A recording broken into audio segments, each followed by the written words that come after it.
So, just a test. You remember who I am? Dr. Reed. Mm-hmm.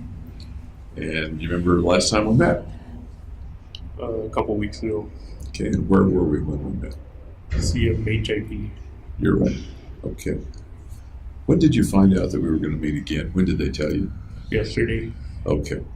That's about when I told the lawyers a couple of days ago, so it happened relatively quickly.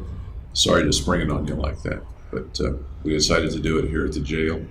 Less trouble. And I think we'll probably meet a couple of times today, morning and afternoon, just as we did last time. And we'll meet at least once tomorrow and probably twice tomorrow. Okay? Okay. Okay. And once again, I'm a little deaf, so I appreciate you speaking up.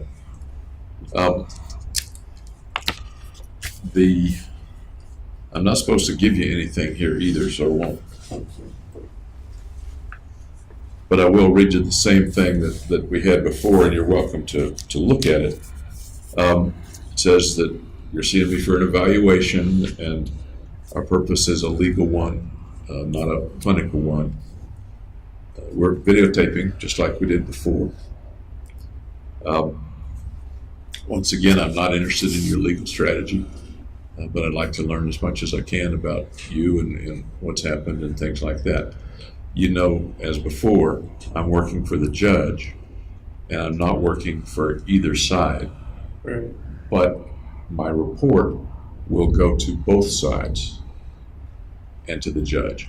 So your lawyers may well want to use it. Prosecution can use it if they want. But mostly the purpose is to just be as good as I can for the judge. Okay? All right. And you and I are the only ones in the room. In the next room, we have our videographer and a couple of the custody folks, custody officers. They cannot hear us. My understanding is they cannot hear us. Are you okay with that level of privacy? Yep. Okay, thanks.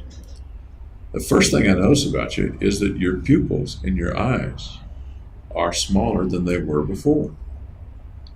Did you know that? I didn't notice. Okay. You don't notice yourself because you don't check on yourself. But they're a bit smaller than they were before. Let me take your pulse, if I may.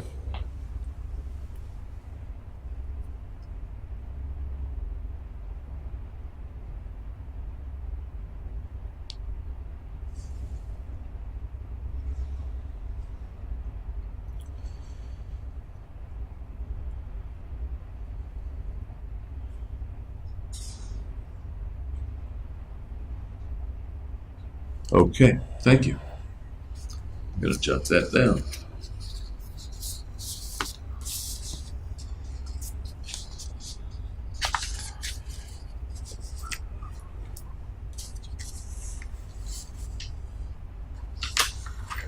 I'll just go there.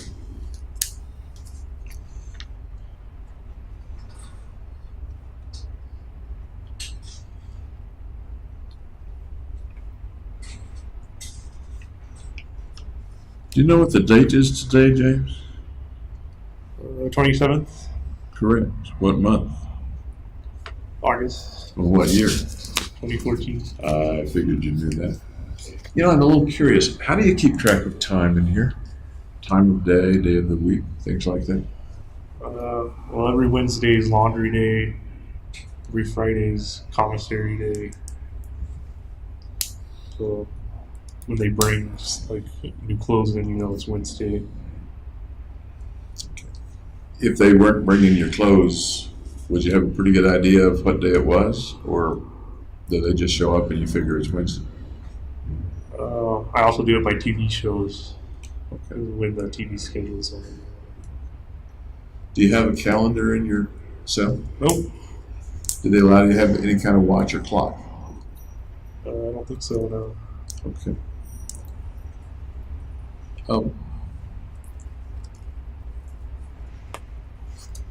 How else do you keep track of time? I've found myself thinking about that in terms of your isolation here.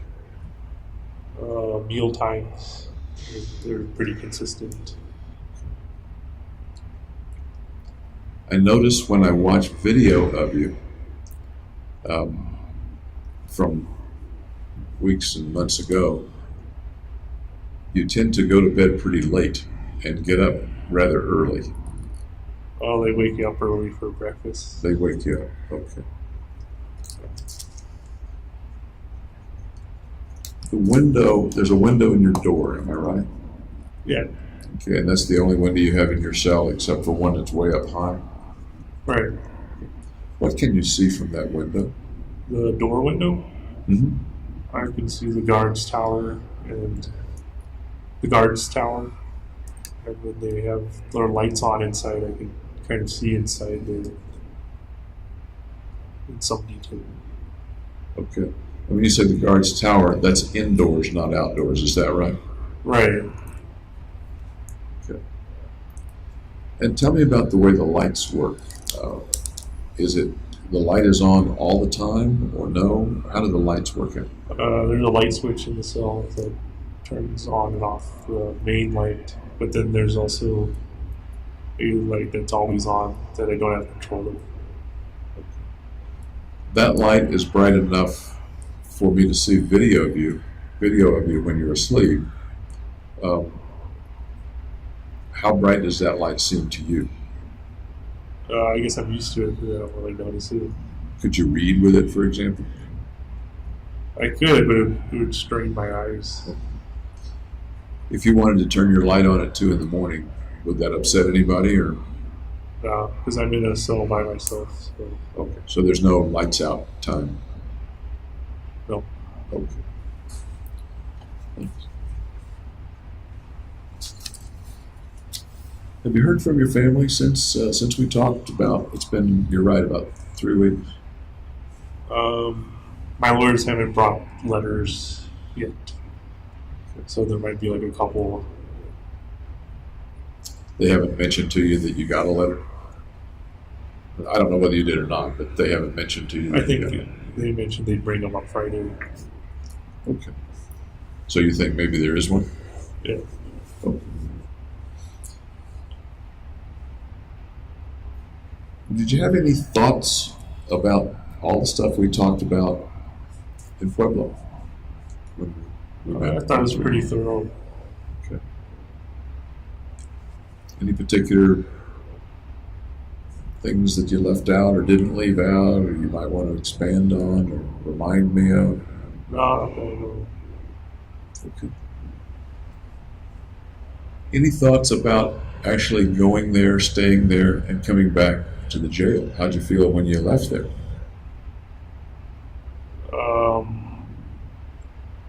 Just that I knew the food wouldn't be as good when we came back.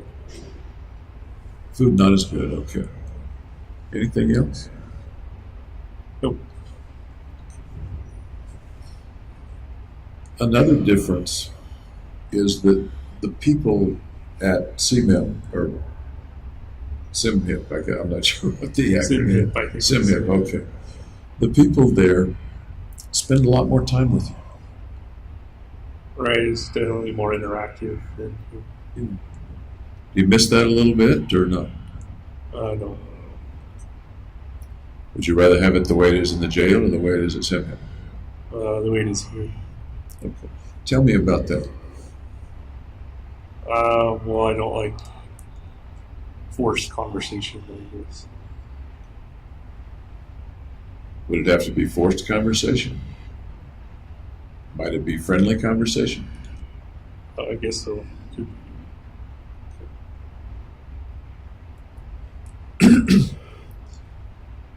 After you got back here, I believe Dr. Gurr came to visit you.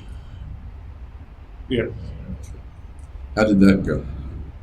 it was like 6 hours long. It was okay. That's a long time. Yeah. All in one stretch. Yep. Any particular stuff that you talked with her about that you'd like to share with me? Again, I don't want to hear anything about your legal strategy, but anything else? No, not cool. Get along okay with her? Yep. I've never met her. I've talked with her on the phone.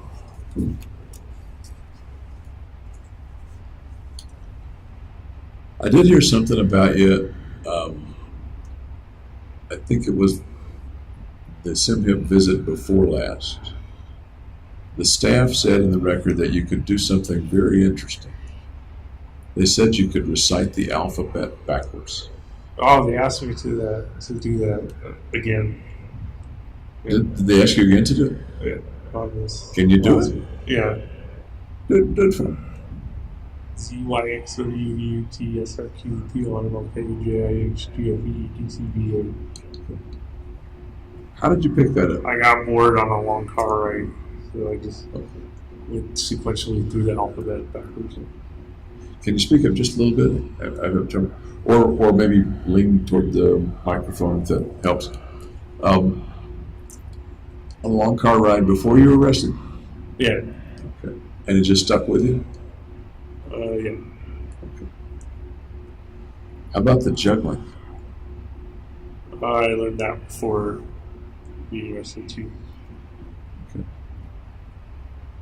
Tell me about learning to juggle. I can't juggle. I can only juggle 3. Okay. Some people can do 10. So do you practice juggling in the cell? No, not really.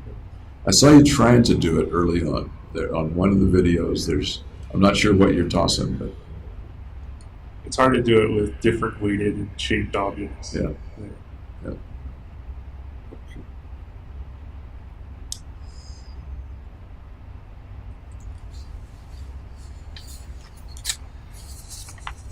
There's several things I'd kind of like to talk about during the time we have together today and tomorrow.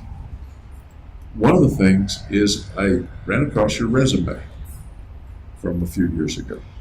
Okay. And does that look familiar to you? Yes. Okay. I'm just going to hold it for the camera. It's a resume. It's not dated, but it looks like it might have been mid-2010. Maybe after you graduated from Riverside.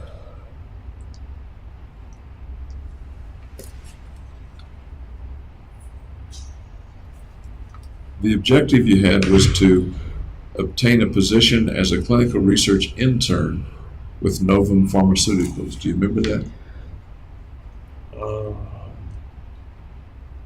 I'd done a lot of specific objectives. I don't remember exactly. So you might do a resume for each objective, is that what you mean? Well, it'd be the same resume, but just have a different objective. I understand. Tell me about your job search at that time. The jobs that you were looking for or looking at. I don't remember very much about job application. Am I right that this was just after or just before your graduation from Riverside? It was just after I graduated. Is it tough to find a job, or were you optimistic about it? Yeah, it's What kinds of things were you looking for? just a lab research position. What sort of position? There are different kinds of positions. At that point, you're at a BS level. Yeah, like a lab technician position.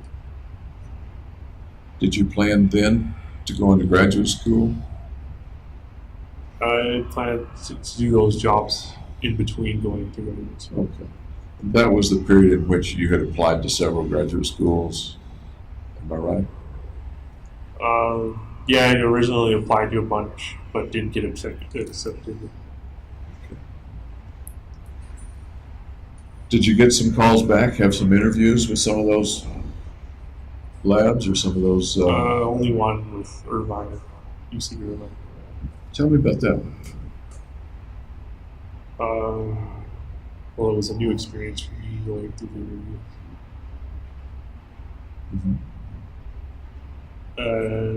There were like 6 people, I think, that were applying along with me in the interviews. What happened? I just never heard back from them. But you did have an interview? Yeah. Tell me about the interview, would you? Well, we basically went to the university, kind of toured the neuroscience labs, different professors, and they said what their research was about. And then they asked me what my research that I had done was. Do you think you interviewed well? Not well enough, apparently. But I mean, you had some competition. Right. Do you think you interviewed as well as many of the other applicants? I don't know. I didn't see the other applicants' interviews. What do you think?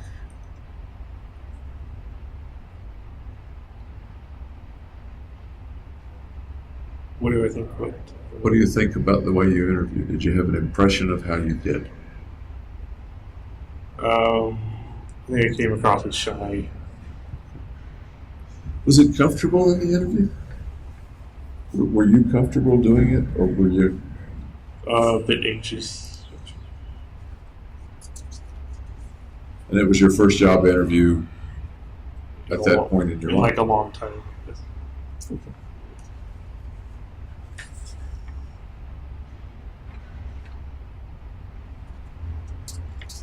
We mentioned that you were Phi Beta Kappa. You were also a Dean's Fellow and a Regent Scholar at Riverside. Right.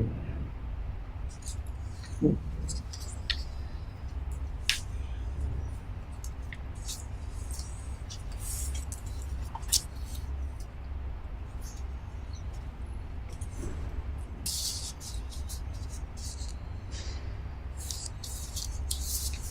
I have some the notes that you wrote in the jail, which I didn't realize I had, but I looked and I have them. You wrote a lot of philosophical stuff.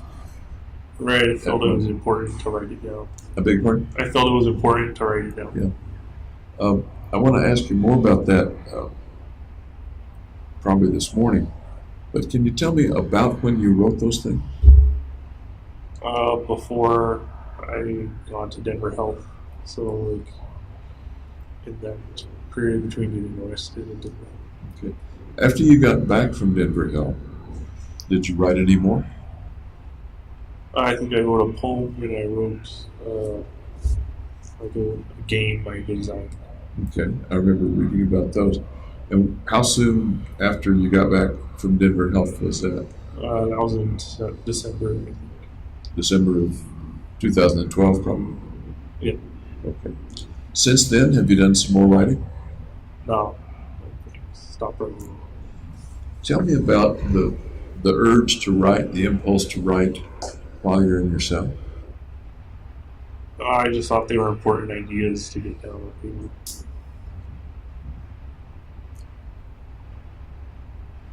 Because?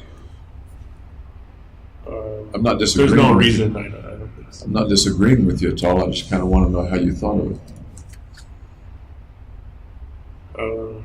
Yeah, I just thought of it that way. Through history, a number of people have written important things from prison cells. I haven't looked into that. But you're aware of that, are you not? Well, I am now. You weren't I previously. didn't know that previously. You didn't know that a lot of authors have written theories and novels and things like that after being locked up by the king or some such thing? I think maybe Galileo did it or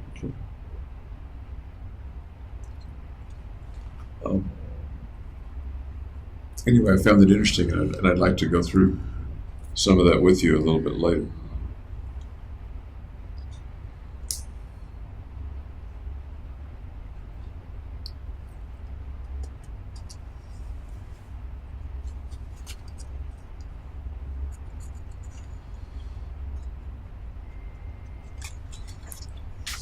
I also ran across some mention of a fellow named Jonathan Murphy. Yeah, he was graduate student in the second rotation that I had. Okay. Tell me about you and Jonathan Murphy. Well, my desk was next to his. He helped me with learning the procedures for some of the lab work. Okay.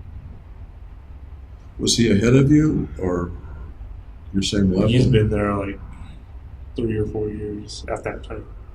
Okay. Did he like mentor you or take you under his wing or just a friend or just a coincidental meeting? Co-worker. Somebody described him as in some ways being a mentor, maybe not an official mentor. Does that make sense?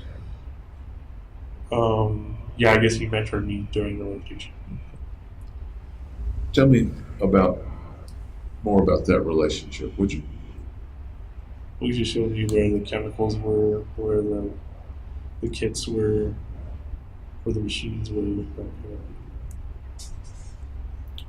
Did y'all ever do anything outside the lab, outside the school? No, not really. Go have a beer, or get lunch or coffee? Nope.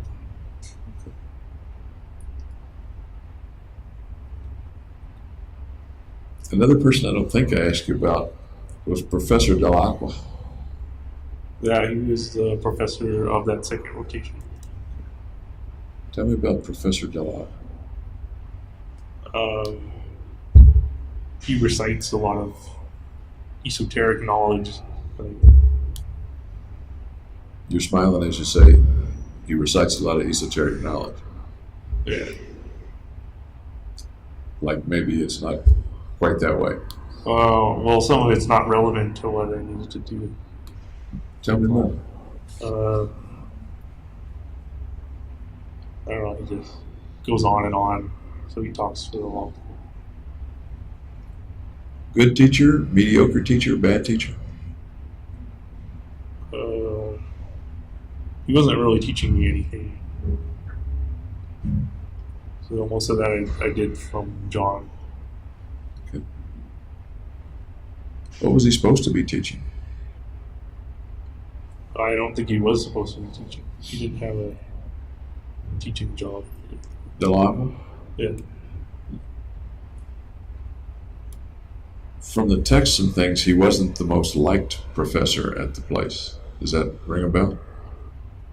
Who said that? I'm trying to think, with the interchanges, little sarcasms about Mark Delacqua. I could see that as valid. In what way?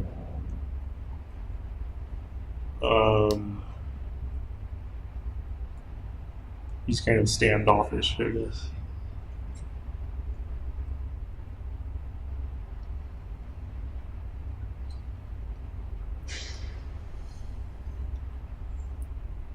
Toward the end of the year, you needed to take your prelims. Right.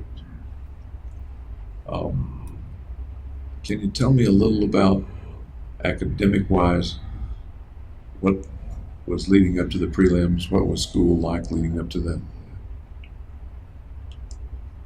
Well, all the core courses were finished by then. And it was the third rotation was going on. Are there 3 rotations per year? Yeah, Okay. Kind of like a quarter system? I think it was a quarter system. Okay. So what were you doing, say, what was roughly the date of the prelim? Oh, it was June, mid-June sometime. So what would you have been doing in May with regard to prelims? In May?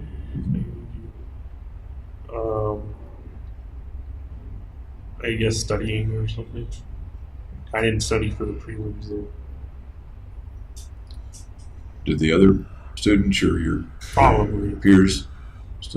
As of May, would they have been worrying about the prelims or studying for the prelims? I would say so.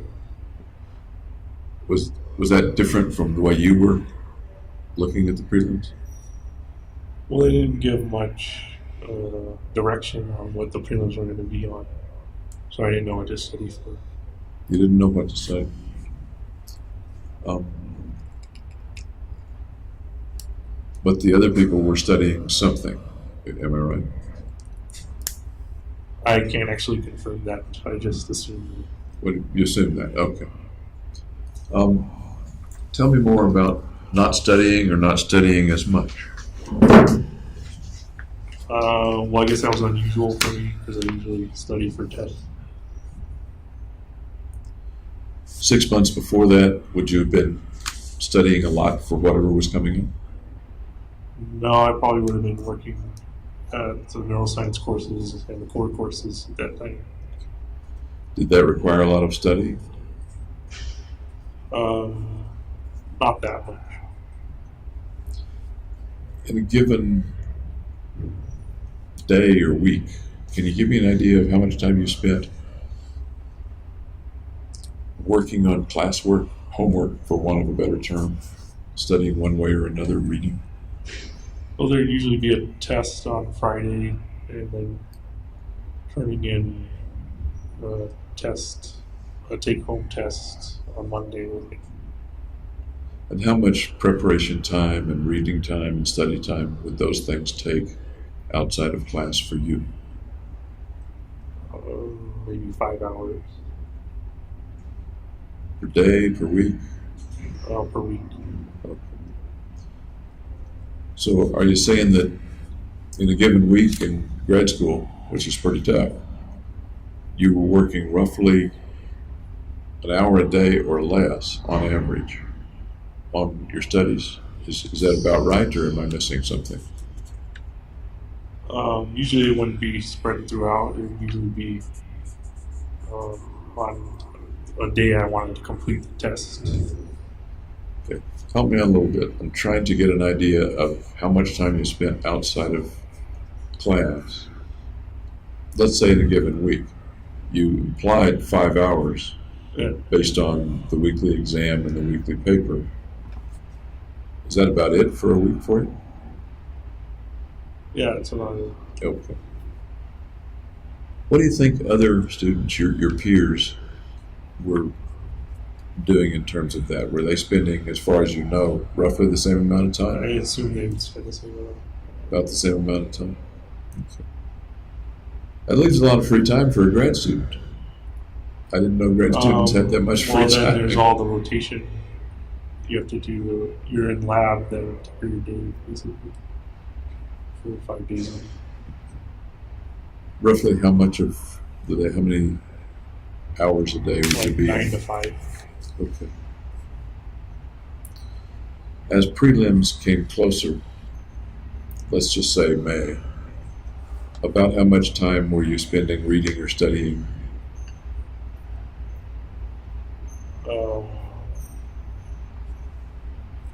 I can't remember if the third rotation is still going on in May or not. But I had to do a PowerPoint for one of my classes. I spent like 5 hours for that too, I guess, each week. The rest was like playing video games and watching TV. You're a smart guy. Could you play video games, watch TV, and still do okay in classes? Yeah. Okay. With regard to preparing for prelims, It was almost done. in my mind, I've not taken the kind of prelims you're talking about. In my mind, most people prepare quite a bit for them. Is that accurate, that you would be unusual in that you didn't prepare much? Or would that not be unusual? That would be unusual. It's unusual. Tell me about the not preparing bit.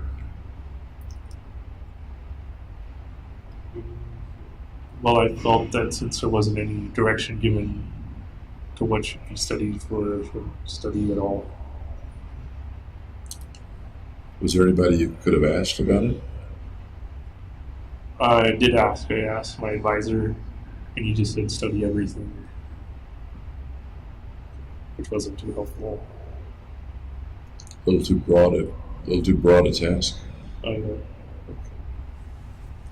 Any other reasons that you didn't study for the prelims? We're talking now roughly May. well, I was focused on my mission. Okay.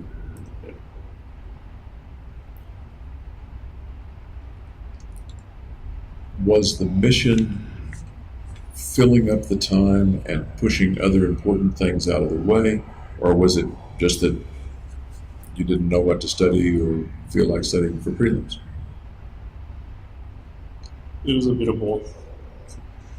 What portion of both? Probably 25, 75, or 75 is not knowing what to study. So, give or take 25% is the mission is pushing other things aside, Right. and give or take 75% is I don't know what to study anyway, so I might as well not study. Right. Is that right? And again, as I said before, I don't want to put words in your mouth. Sometimes I talk too much. No, that's accurate. Okay. Did that change one way or the other as we move into June and the prelims get closer?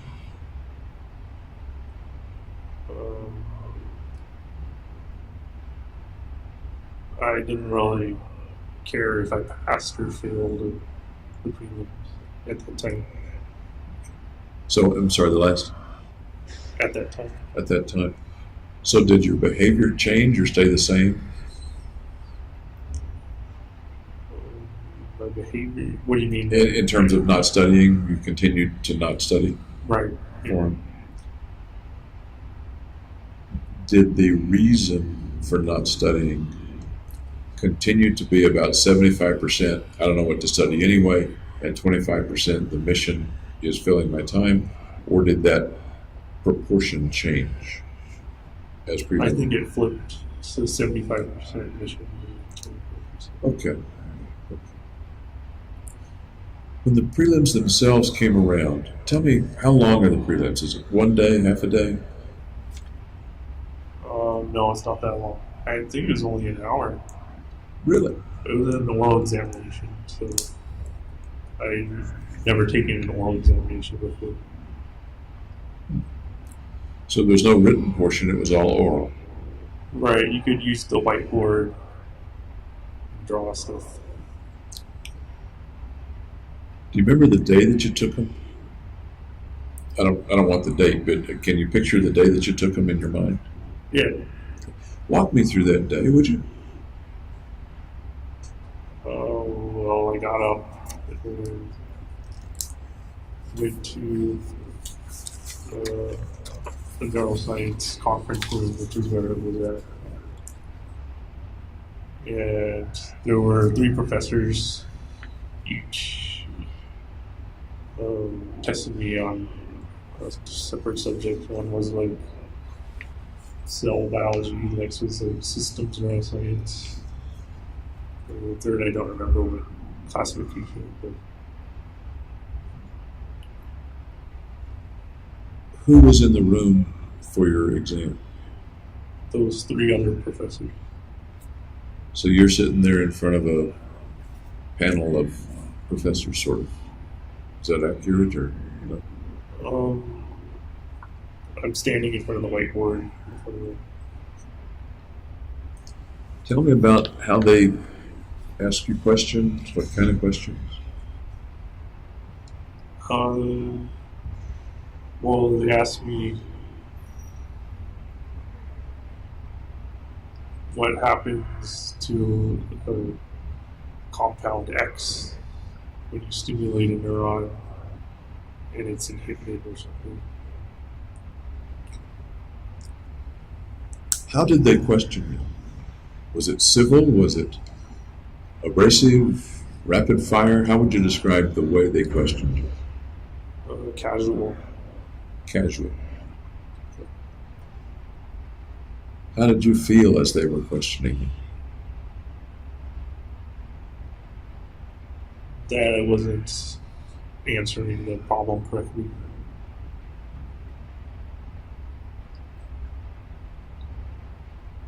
And how did you feel about not answering the problem correctly? I didn't feel one way or the other. Really? Didn't bother you? No. What do you make of that? It's your. Well, that it didn't matter that I passed or failed. That's the second time you've said it didn't matter whether you passed or failed. Right. And it didn't matter because. Because I was going to complete my mission and get locked up, killed. So, if I understand you right, by that time, and by before that time, you anticipated not continuing anyway. You anticipated either being killed or locked up within a matter of weeks. Or a matter of a month or two. Was the outcome really that firmly locked in as of, say, early June? The outcome of failing the test? The outcome of I'm going to die or I'm going to be in prison? Yeah, those are the two options. About when, if you remember, I know it's over 2 years ago, about when did that very restricted outcome, only two options, about when did that become crystal clear to you? When I bought the shotgun. So that was before the preliminary exams. So that's way back in March, am I remembering right? When I did don't you buy the remember shotgun? the date. It was like, But it's months before. yeah, I think it's a month. Okay. The shotgun was the first firearm you bought, or The second. the second firearm you bought? Okay.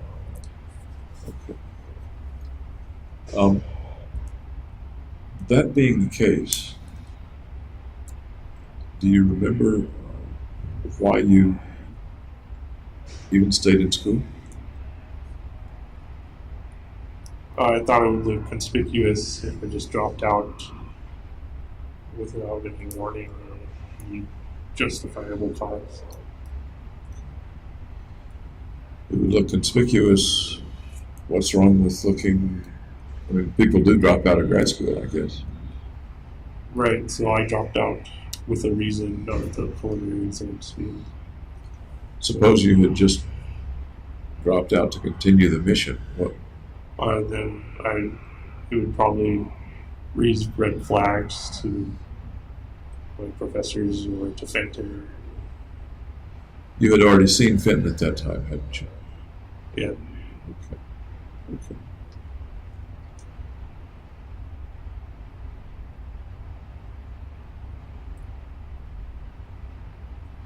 When you finished the hour of the exam, well, let me go ahead.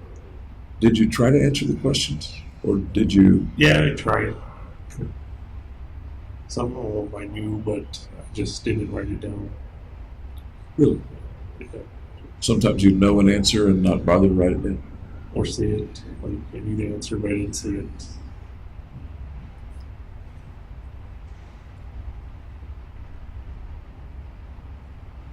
By the end of that hour, were you certain that you'd failed, or did you not know one way or the other?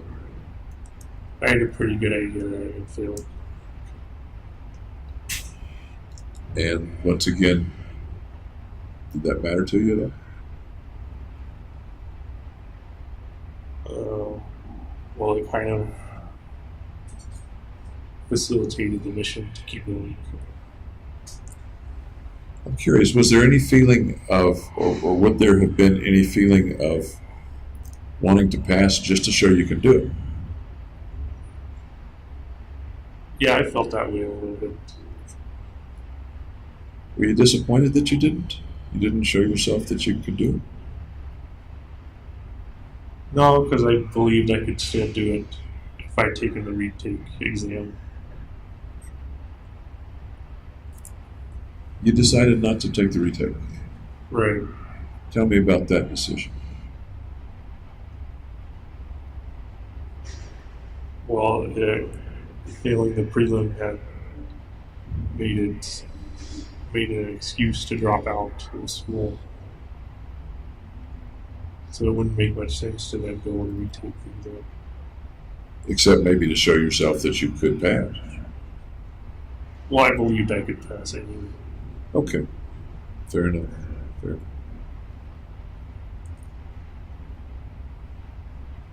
As people ask you, I think there were a couple of texts, maybe with Ben or somebody, about what you were going to do.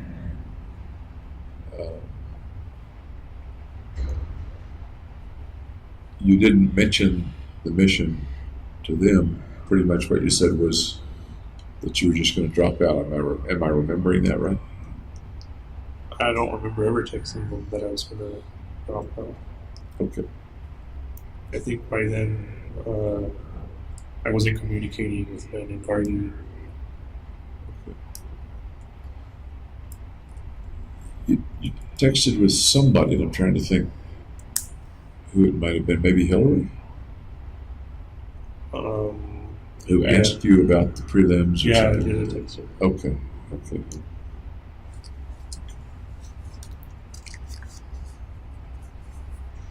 Do you regret not passing the prelim? Just for personal Just for like pride reasons. pride reason? A little bit.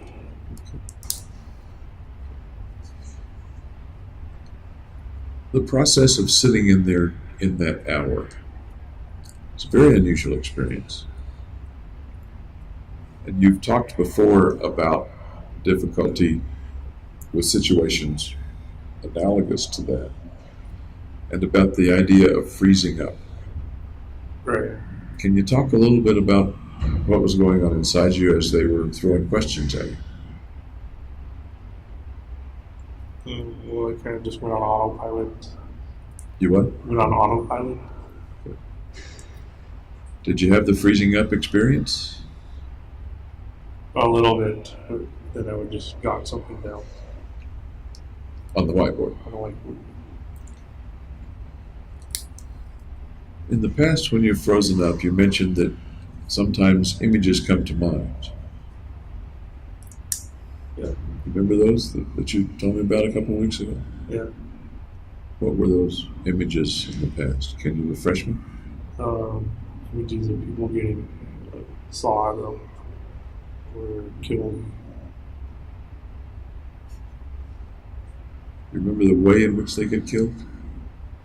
When you're frozen up and the image comes?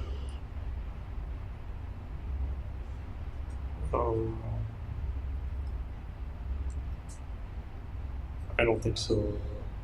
I think just that they died or something. I remember you talking about the saws. Yeah. Okay. And the other thing was what you phrased, nuclear winter. Right. That wasn't for individual people though. That wasn't for individual people. Okay. Did you have any of those images during the question at the prelims? No, because I was focused on answering the question. Did you know ahead of time that it was going to be exactly an hour? Or did you not know how long it was going to be? I don't remember. Okay, fair enough.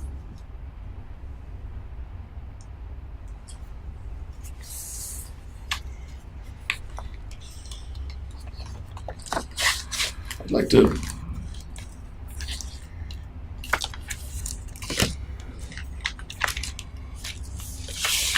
bring out the writings that you did in yourself.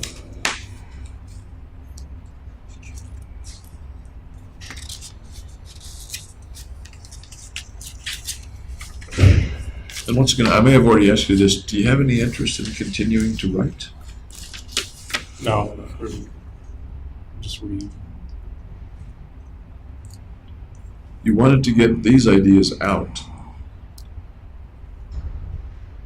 But some of them appear to be very complex ideas that could be developed or expanded or extended. Do you feel any wish to develop or expand or extend some of those ideas Not anymore. with the time? What do you make of that?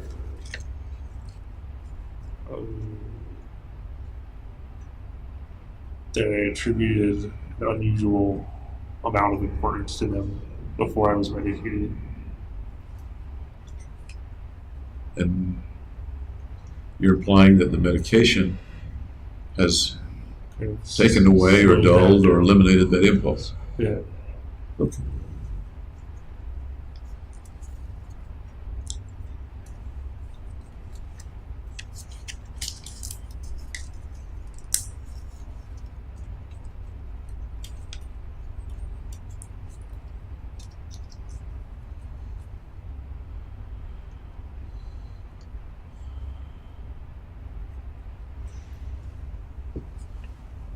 One of the sets of pages refers to galactic colonization. Right. Okay.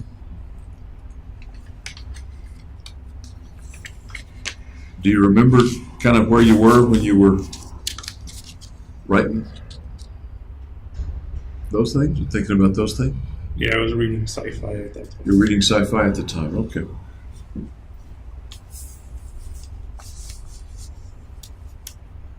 Tell me about your thoughts on galactic colonization. Well, without galactic colonization, the human race would die out eventually, just because we run out of resources, or the sun would expand and consume the Earth. Sooner or later, Earth is not going to be a good home, Right. or maybe not even an existing home. Right.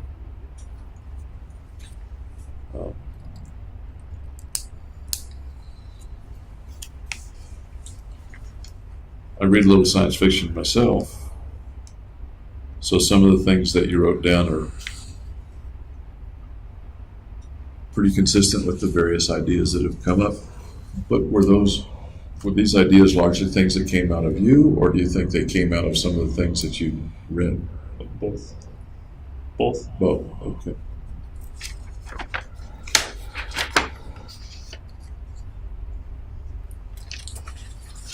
The next one is a bit more philosophical. And again, we're talking about some point before you went to Denver Health. Right. Do you recall whether it's just before or a long time before, soon after you were arrested? Well, I wrote it sequentially, so the farther back on the pages it is, the closer it will be to Denver. What would be about the very earliest one, do you think? That galactic colonization, Okay. if they're in order. Roughly when would that have been, do you know? I don't know.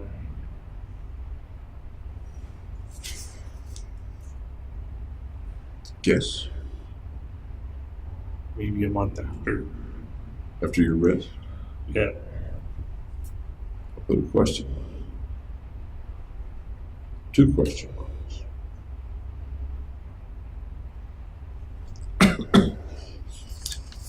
Did the officers at the jail know that you were doing the writing at that point?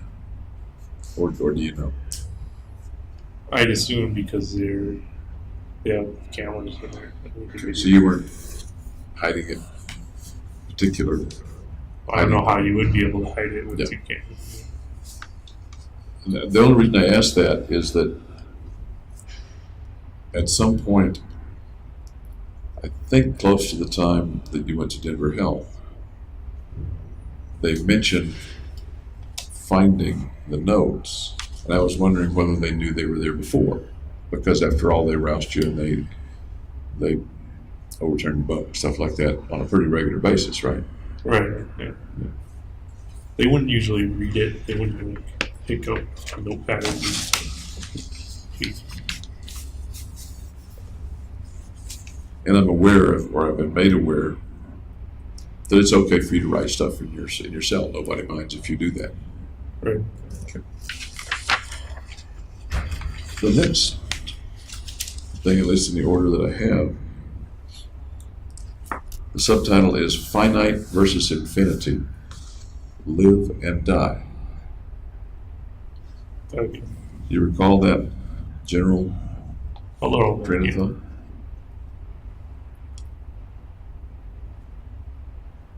Can you tell me about it?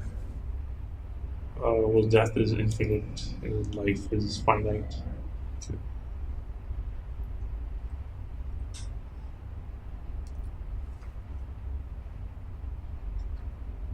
What else? What else came to mind then or comes to mind now? Can I see the page? Sure, you're welcome to.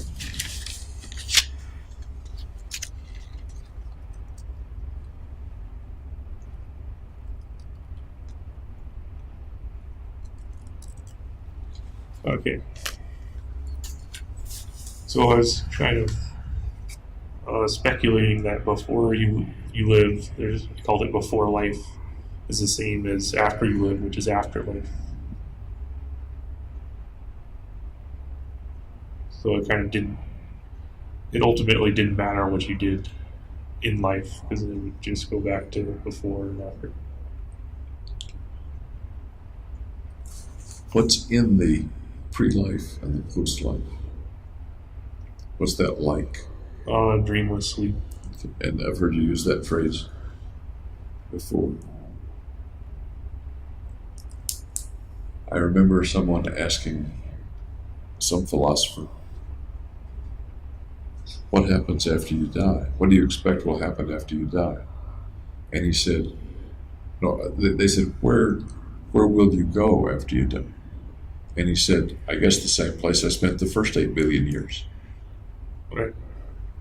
So that sounds kind of like similar. that idea. Yeah, it does. Toward the bottom of this page, kind of consistent with what you just said, you write, how can one attribute meaning to life when such ideals exist in non-existence? Any I'm idea? not sure what that means. Okay. Life is an eternal struggle to obtain these ideals. Oh, life's a struggle because it's imperfect.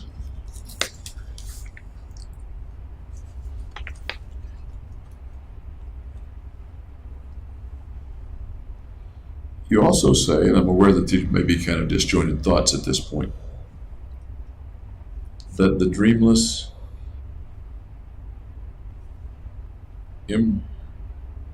imperturbable, I don't know whether that's imperturbable, the dreamless sleep is the epitome of peace, justice, and freedom. Right. Do you recall that kind of thought? It sounds accurate. How might you expand on that? If you were teaching me about that thought, rather than the kind of bumper sticker of the sentence, Right. what would you teach me about that thought? Well, in life there's conflict and struggles. There's not absolute freedom. You're bound by laws of nature and human laws. But when you're in the dreamless sleep, you're just kind of in a perfect state.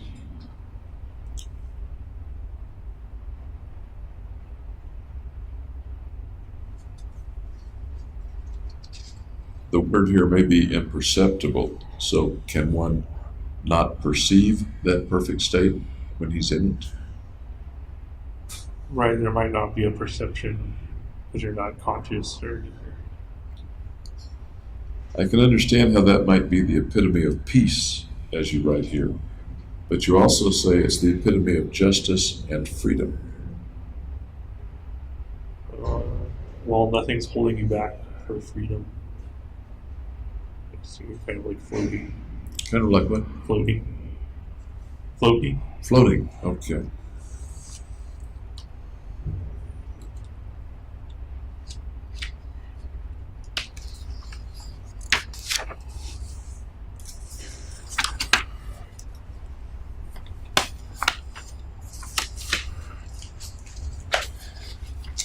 A little ways through, we come to some pages on the ultraception. Yeah, I didn't really explain ultraception the first time around Okay. in the notebook. Can you help me with it now? and the way you were thinking about it in jail? I kind of figure it as the philosopher's stone, which is a solution to all problems, and that can be achieved through death. So it kind of relates back to a peaceful state, to dreamless sleep a little bit. Relates back to the peaceful state of dreamless sleep, is that what you said? Yeah. And a little later in the writing, you do use the phrase philosopher's stone. Right. Yeah.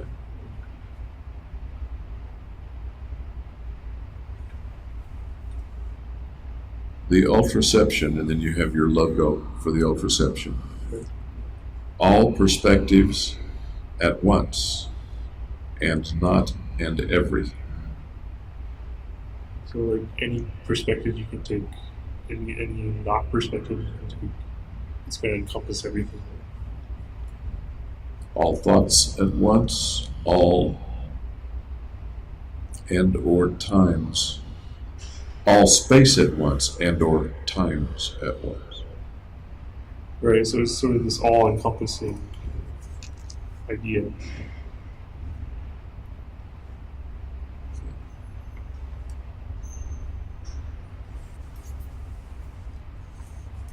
Space and times at once. Times at once. What comes to mind as you say that? That it's like God a little bit, because God is everything, and He's all spaces and times. Okay.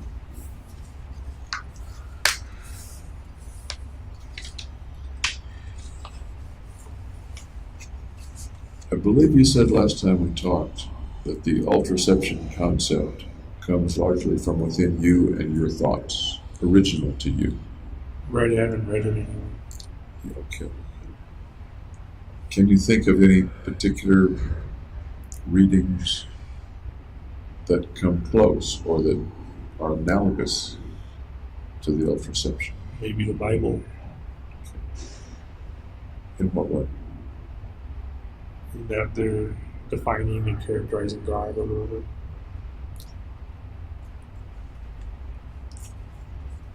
I think, and I brought this up last time, what comes to my mind is quantum physics, cosmology. Does that ring a bell at all? Yeah. In what way? Well, quantum physics deals with like the smallest possible particles and their relation to the rest of the universe.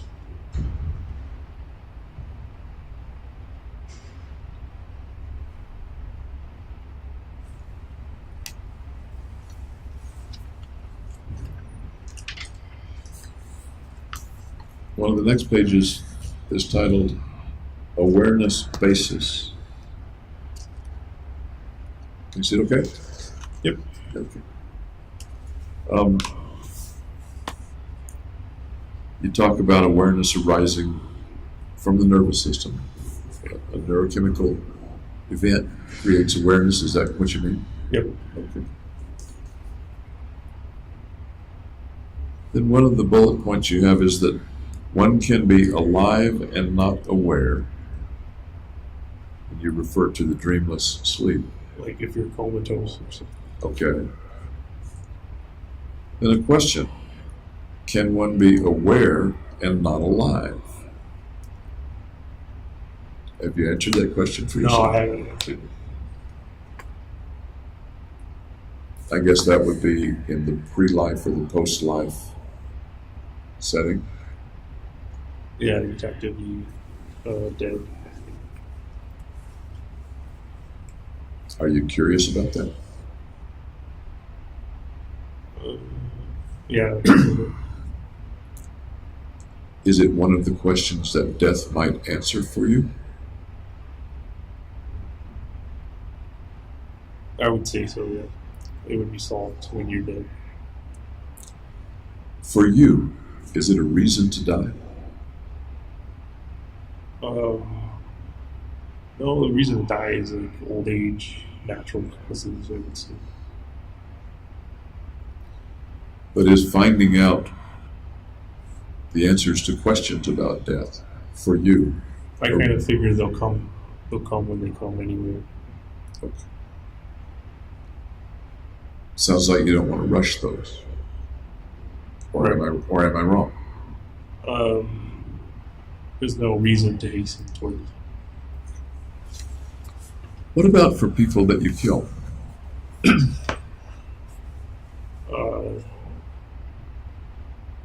No, that wasn't really a part of why we killed them.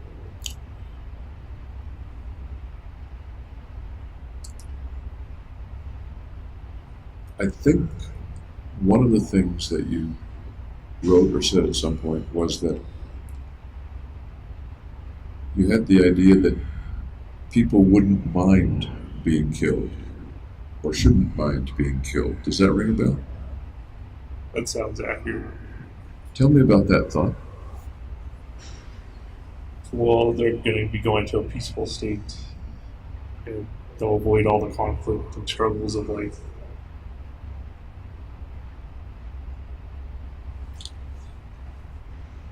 They haven't yet decided that on their own, though, to go to that state. Correct. It would be within my power. And do you think that they, well, and actually I want to go back to June and July of 2012. At that time, so far as you remember, did you think that they wouldn't mind being killed? Or that they shouldn't mind being killed? I never considered it. Didn't consider whether they should mind or not? Right. Or whether they would mind or not? Right, I was focused on increasing my own value, not their needs. Is it fair to say that you were indifferent to their needs or wants or shoulds? Yeah, that's fair. Okay.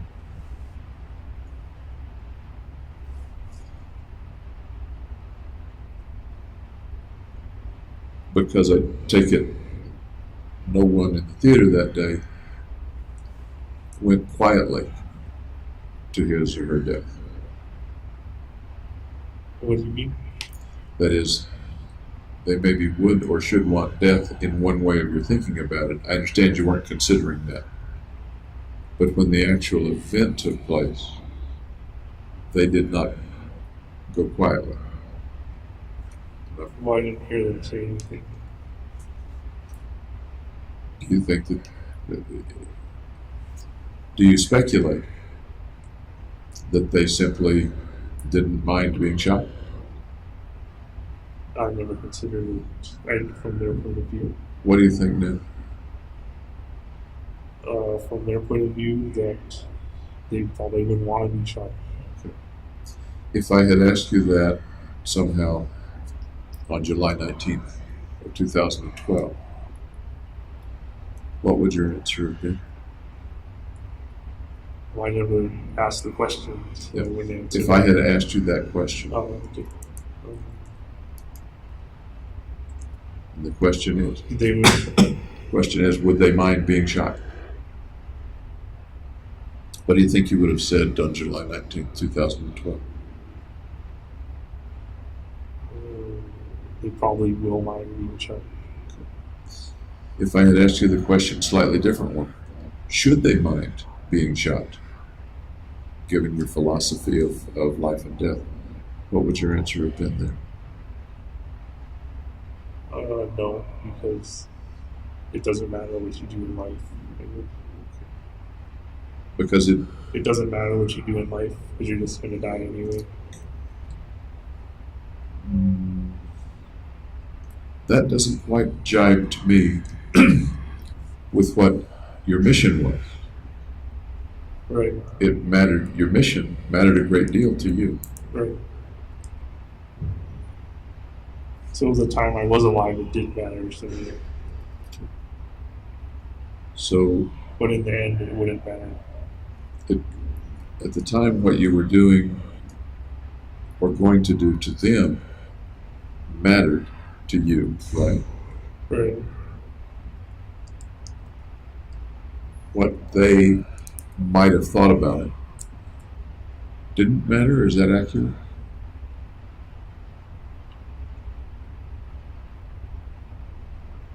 What can you repeat it?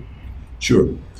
Um, your activities and your carrying out the killings did matter to you. It was a mission. It Right. mattered. Yeah. You were spending lots of time and energy on that.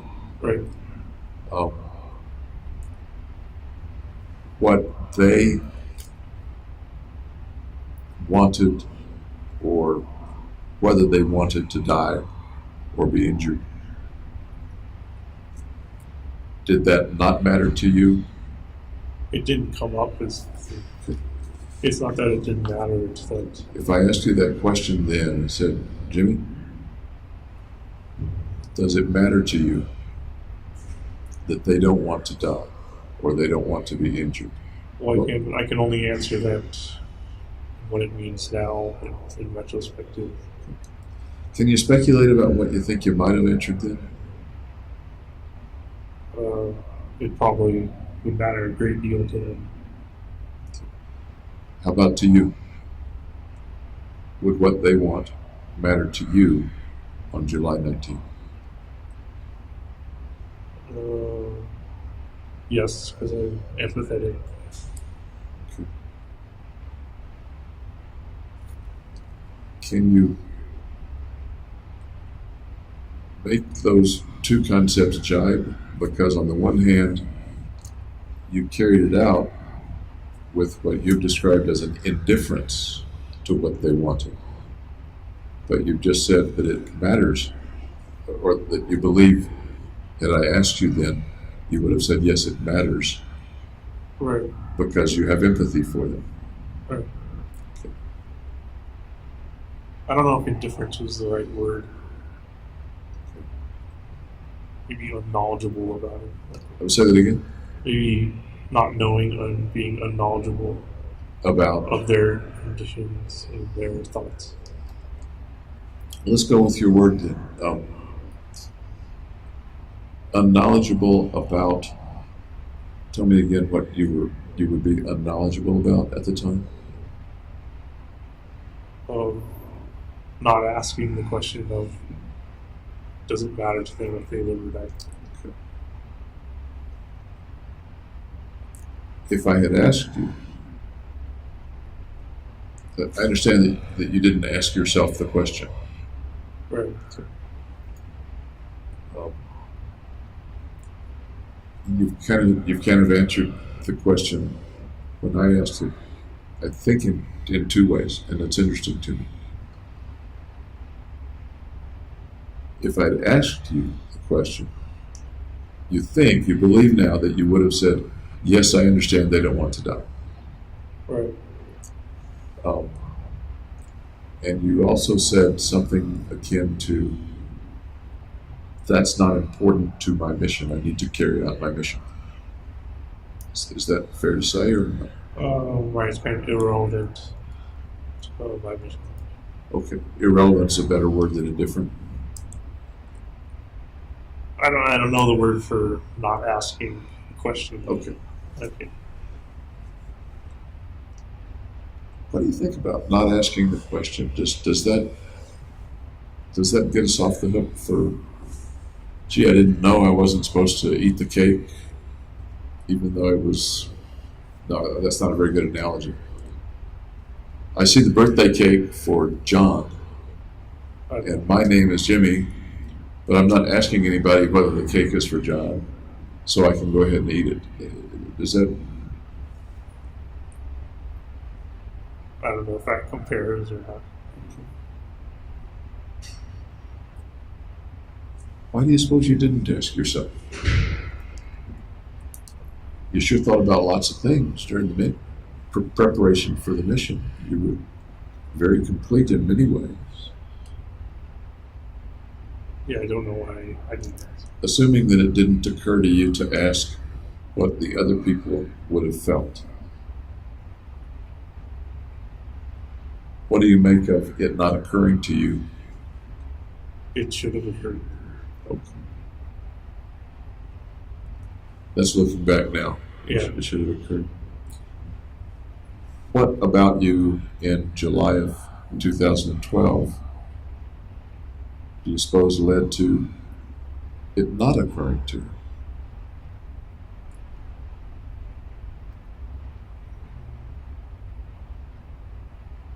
You thought about the consequences for yourself.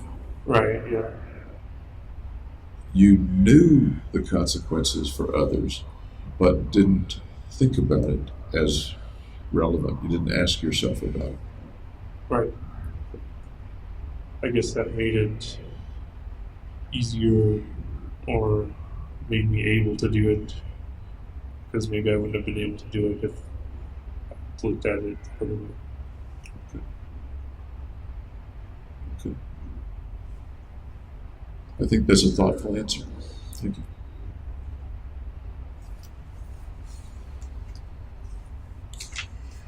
On this same awareness basis page, under Can One Be Aware and Not Aware,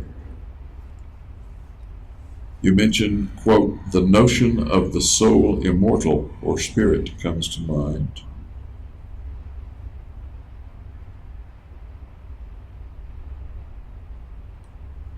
Soul immortal and spirit sounds a little different from dreamless sleep.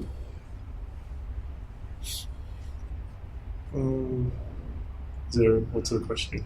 I'm sorry? What's the question?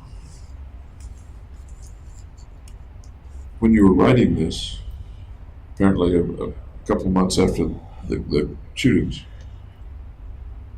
you're thinking about, apparently, the notion of the soul immortal or spirit.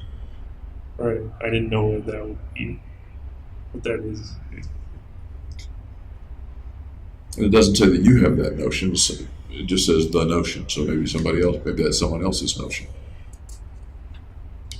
But I guess I'm kind of wondering if that notion of a soul immortal or spirit fits somewhere in your view of the cosmos or view of things. It could be something that exists forever. That it gives Forever.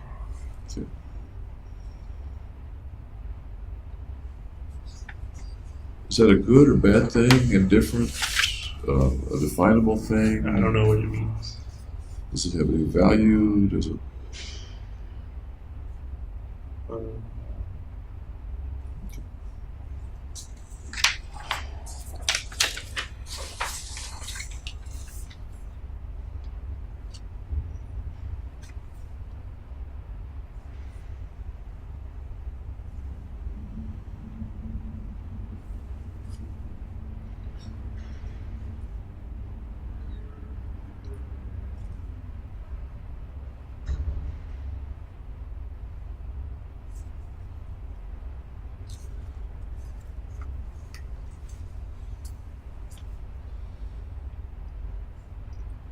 You're referring on the next page, and I'm a little confused about it. Let me go to the transcript of it. You're talking a little bit about beliefs of reincarnation. In practice, however, this is yet to be possible, and the complexity of such a venture in immortalizing a matter arrangement that is amenable to changes on matter around it is daunting. That's a bit confusing to me. Does that ring a bell with you at all? Well, I thought if a person was reincarnated, they'd have to be into a conscious state. Okay.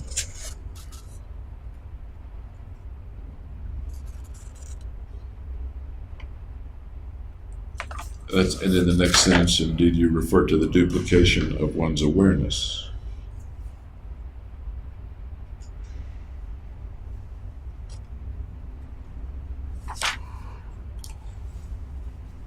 And the last bullet is an interesting statement.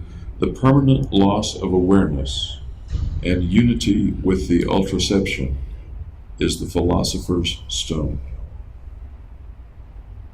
death is the philosopher. So basically,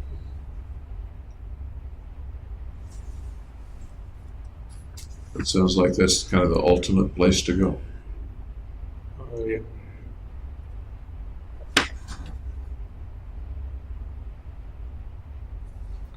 And then you have the logo, the ultraception logo right up to that.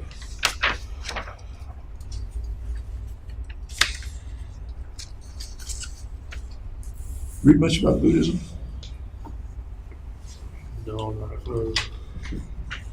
Does any of this remind you of Kind of sounds like Zen Zen-like philosophies? a little bit. Do you think any of it arises out of some past familiarity with Zen? Yeah, it could be unconscious. So.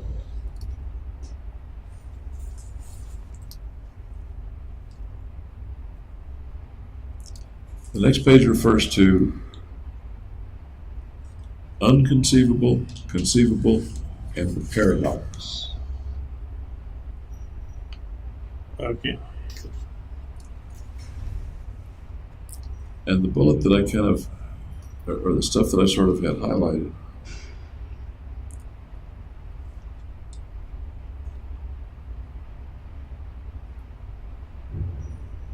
was that in general, I think you say, men are not philosophers, but illosophers. Remember coining that term? Yeah. Tell me about illosophers. I don't remember what that was.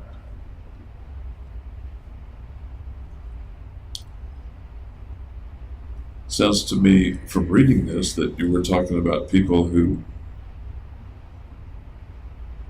tried to be philosophers but got it wrong, or were thinking badly, and thus were illosophers. But that may not be exactly what you meant. I don't remember what it was. Okay. My thought, not yours. Okay.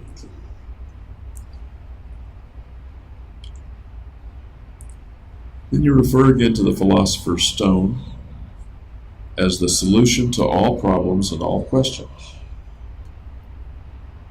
Wise apes have thrown the stone unwittingly. For eons, when problems arose that appeared so difficult as to be unsolvable. I take it wise apes refers to humans? Or no? Yeah. Okay. What do you mean, or what do you think you meant at the time? Wise apes have thrown the stone, the philosopher's stone, unwittingly for eons. It kind of suggests violence is the last resort when all other problems can't solve it. So it's kind of considering the philosopher's stone as violence. Oh. Okay. You mean seeing the stone as a literal stone instead of a figurative stone? Well, both. Something to throw, or they become violent. So it can give you a literal image or a figurative image. Interesting. Can you say any more about that? Just that the ultimate violence is death. We resort to killing when we can't solve a problem any other way. Sounds like that applies to politics and wars. Right, yeah. Does it apply to you? Yeah. Tell me how it applies to you.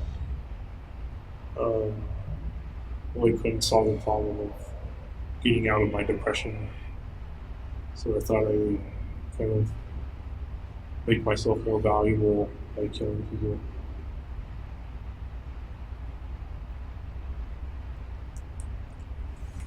And I think we talked about that being more valuable, correct me if I'm misremembering, didn't mean you would live longer No. or that you would have more lives. Tell me again, in what way you're more valuable? Well, it's kind of like the value of a dollar. Like, a dollar isn't worth anything, but you attribute value to it. So, if you attribute value to killing people, then you become more valuable when you kill a person. And who does the attributing of the value? The killer.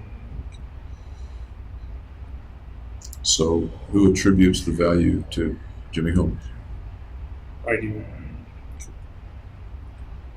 Is there anyone else or any other entity that recognizes the value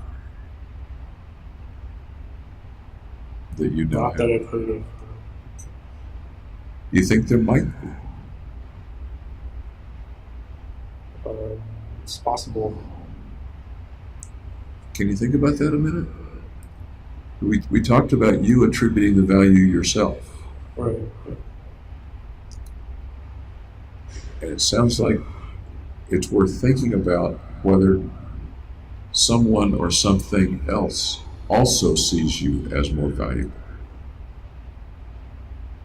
I don't know who would do that. But Think about it for a minute.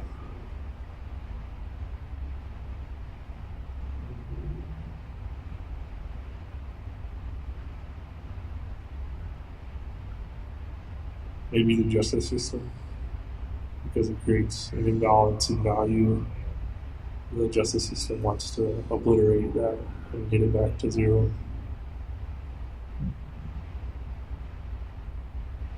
Obliterate it by Killing me.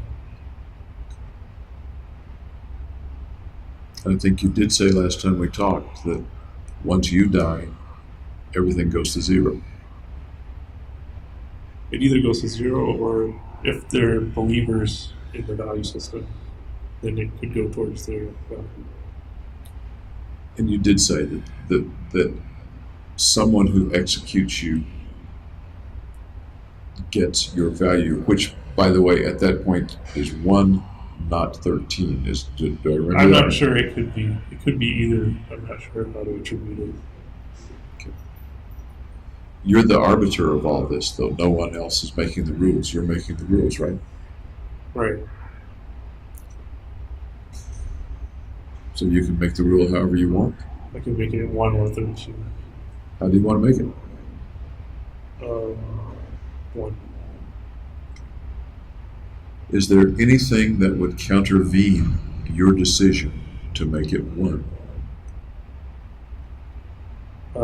Yes, if someone else believed that I was worth 13, then they would be the arbiter of that. Okay.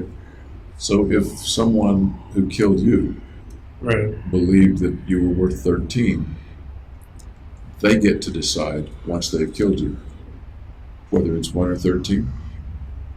Right. How about before they kill you? They could still make that decision if they believe it. So How many folks do you think believe in the system? I haven't told anybody about the system except in the I'm sorry, except in the notebook and to do you think anybody else has created the system or figured out the system independent of you? well, there's 7 billion people, so maybe. One of the things I'm asking is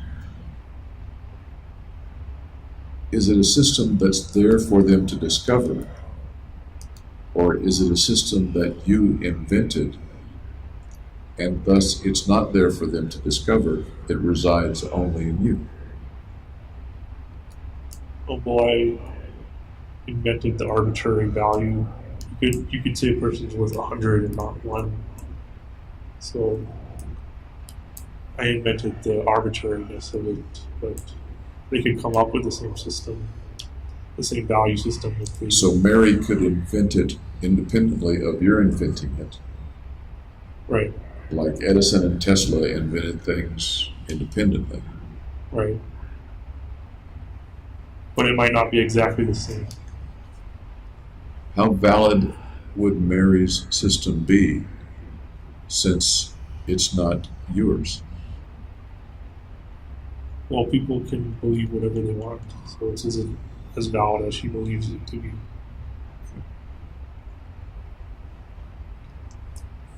Does her believing it make it real? Yeah, because beliefs are real. Does her believing it make it real any place outside of her body? As in other people, if she shared it and other people agreed, then it would be. If they agree, does it exist anywhere other than idiosyncratic to Mary?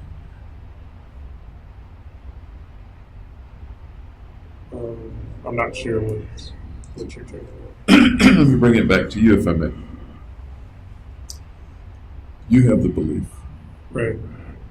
The belief has been consistent and continued. Right. Yeah. I don't share the belief. Right. So it's like you have a almost different religion. Maybe, or something.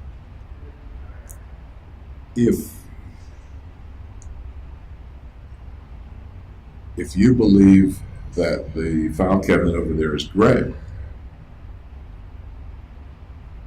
then it either is or isn't gray.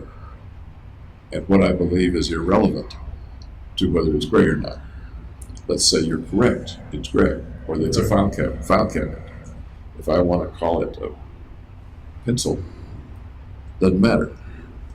That exists independent of you, and you don't just believe it, you're aware of it. It doesn't take a herd mentality to make sense. I'm sorry? It doesn't take a herd mentality. It doesn't take any mentality, it's standing over there. Right. Your belief in the value system. Right. How close does it come to being there, whether I believe it or not? So is it objective rather than subjective?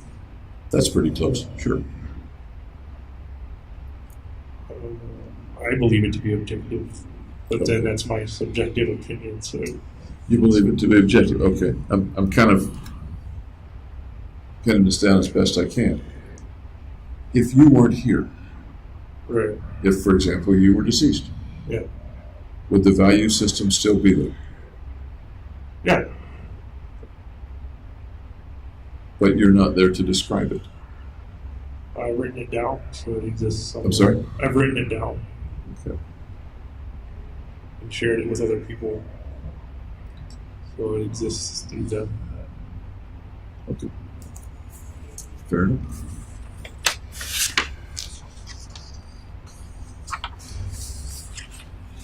On another page, you talk about freedom. And one of the bullet points is moral law to take away freedom, to give more freedom. Does that ring a bell right now? I think I applied it to myself, so they took away my freedom to give other people more freedom. Okay.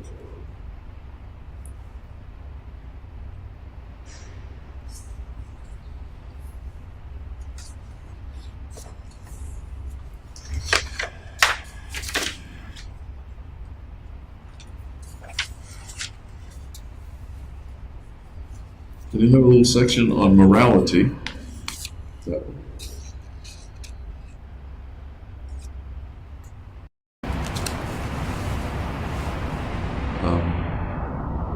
Morality, and under morality you have two groups, those who are wronged, those who are wrongers. Right. Okay.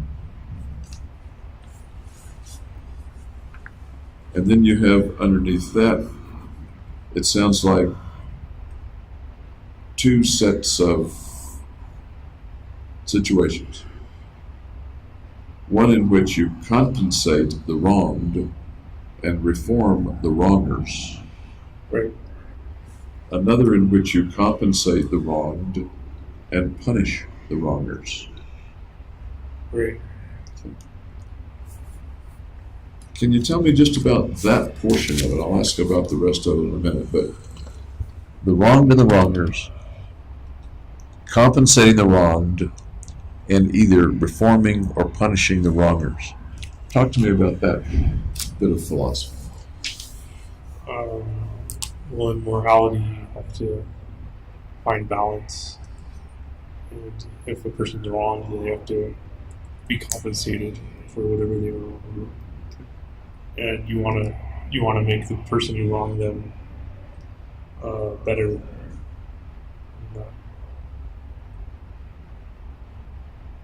And then the other option is, instead of making the wronger reformed, you punish him to create that balance. To create the balance of balancing out the wronged and the wronger, and, Right. okay, balancing the world in a sense. If you Maybe take it that global, I guess. Okay. Is reforming and punishment a dichotomous situation, or can it be blended or apportioned? You could do both. Yeah.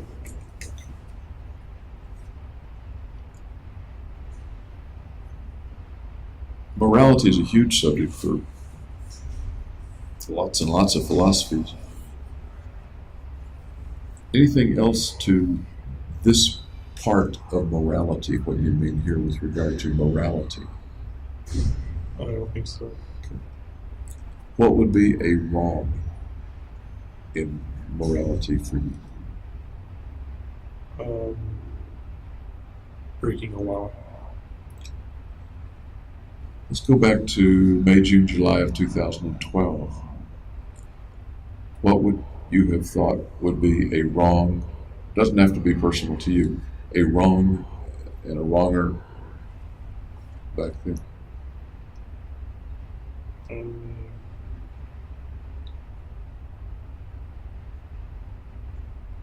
I don't know at that time what would attribute wrong and wrong to.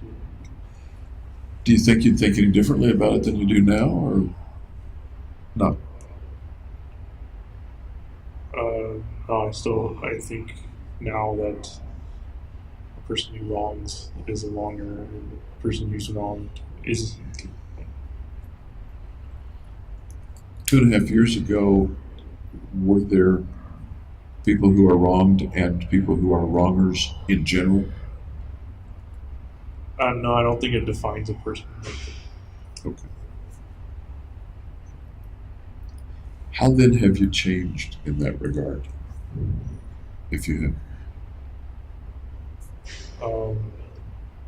Well, I think I'm being treated like a wronger.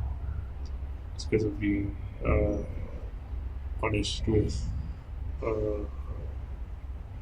having no freedoms outside of jail. You said punished like a wronger.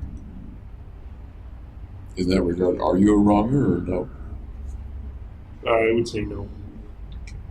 And you're not a wronger because? Can you explain that to me?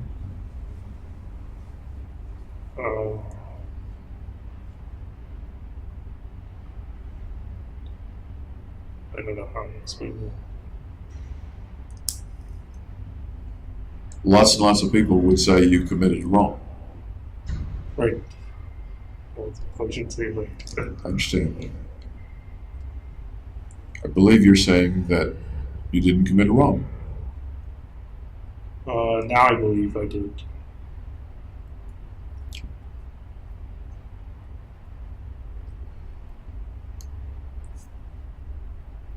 You said that you shouldn't be punished as a wronger, or something like that. The best option is reform.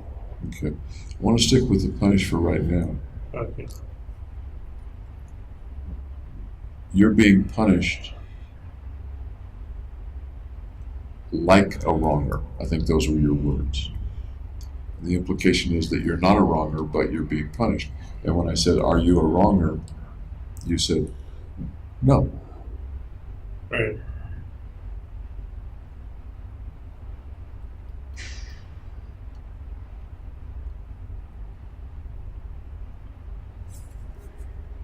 Do you see the disconnect between your statement and what so many other people say about you being a wronger. That's what they believe.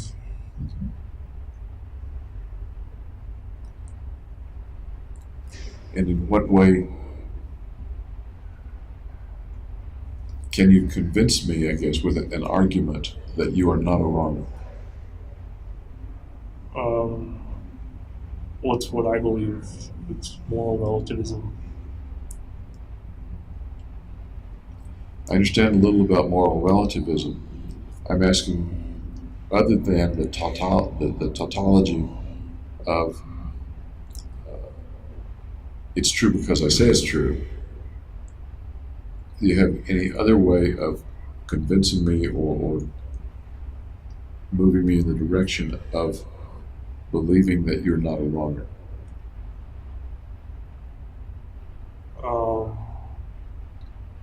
Well, it was only one event.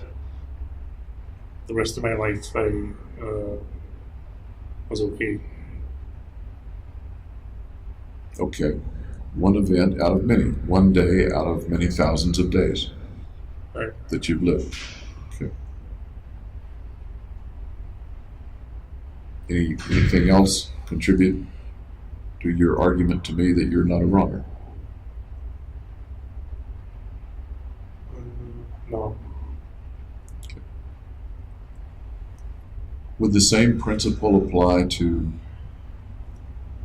somebody who robbed a bank one time? Yeah. Would that person deserve a punishment? Let me go back. So that person, on balance, would not be a wronger if the rest of his life was law-abiding?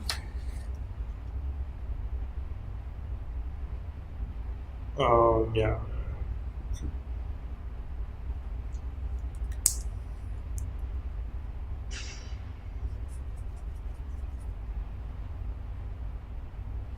I can understand the concept.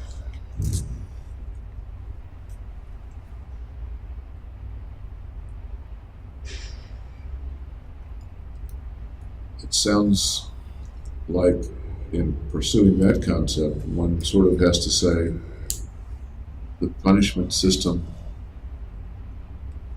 is wrong itself, unless somebody really has been wrong most of the time in their life. A wronger consistently, lots and lots. Am I close there or no? Well, it's better to have a correcting system than a punishment system. But we currently don't really have a way to correct brain diseases. And that's a philosophical statement. Let me now bring it to you. You're not a wronger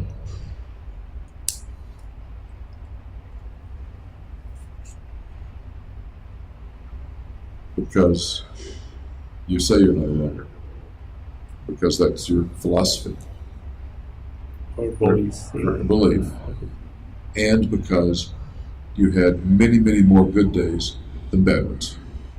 Right. Only one bad one. Yep. Okay.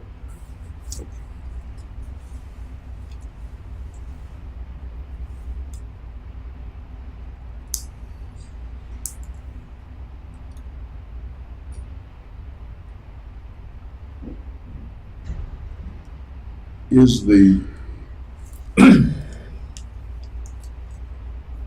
does the wrong have anything to do with how much of a wrong it was? For example, A lot of people versus like one. exactly. That was exactly my thought. 12 deaths, 50 some odd injuries. Some The number. magnitude matters. The magnitude matters. Given that magnitude and the number of other lives affected, not just the folks in the theater,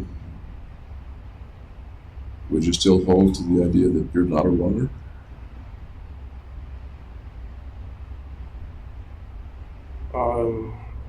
I would say that was selfish, not morally wrong. Okay.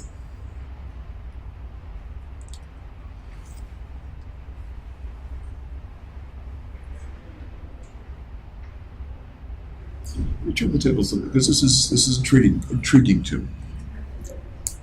If someone had, in an effort to kill you,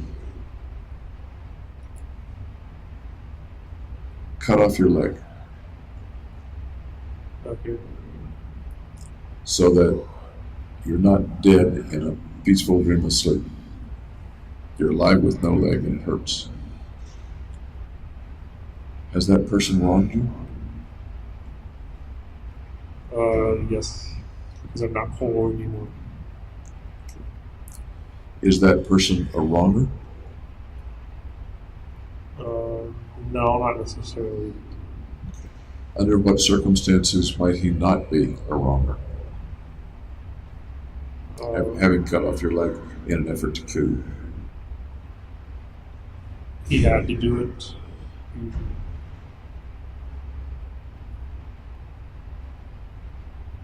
He had to do it to what? If he had to cut off my leg for some reason or another, or else there were other consequences to not doing it. What if he was simply trying to kill you and didn't succeed? And he was trying to kill you in order to get a point for himself. What do you mean by a point? The same kind of points that you mean. A value point? Yes.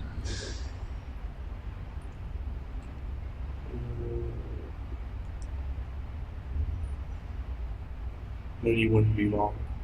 He would not be wrong. Okay. No. What do you think you, the victim in this scenario, would do or feel with regard to the person that tried to kill you and you lost a leg? Probably want vengeance. Probably what? Want vengeance. Okay.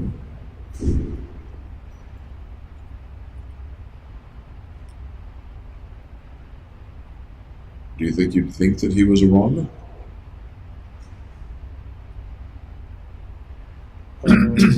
From your victim viewpoint? Maybe for what he did in that specific case, but that doesn't mean he's generally a wronger. Okay. We carry this a little bit further. Your philosophy is strongly held. Your belief is strongly held. Yeah. And somebody tries to kill you and you lose the leg.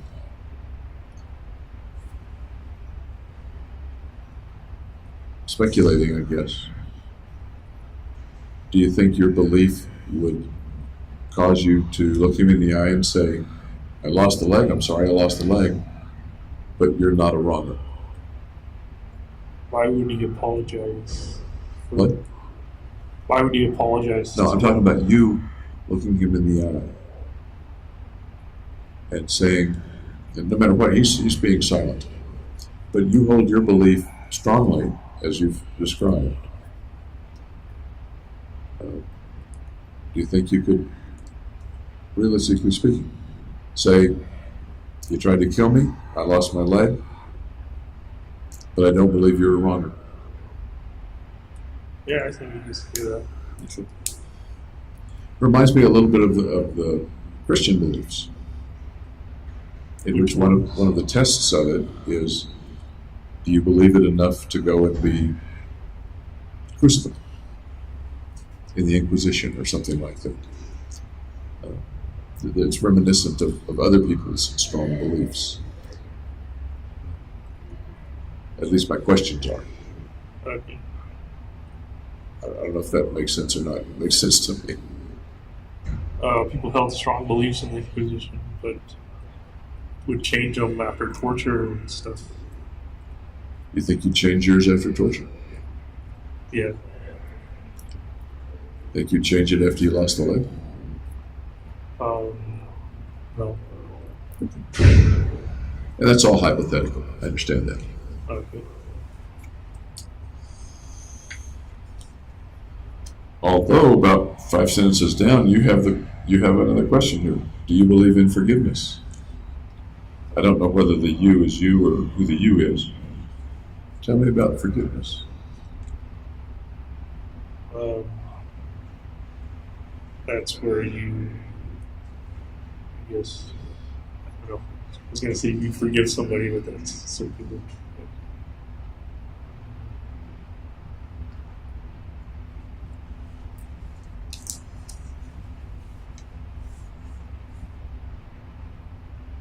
What does forgiveness do?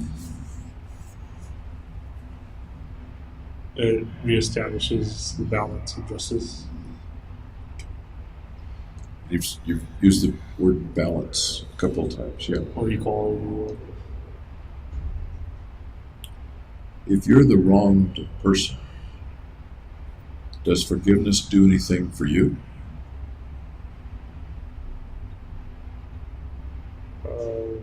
It makes the situation equal again.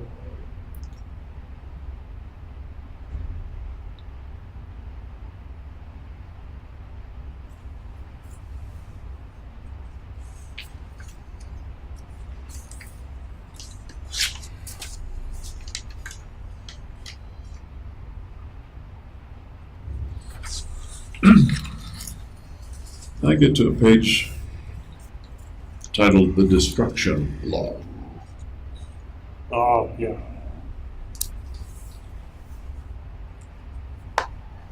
Tell me about the destruction law as you were thinking about it. It's kind of the opposite of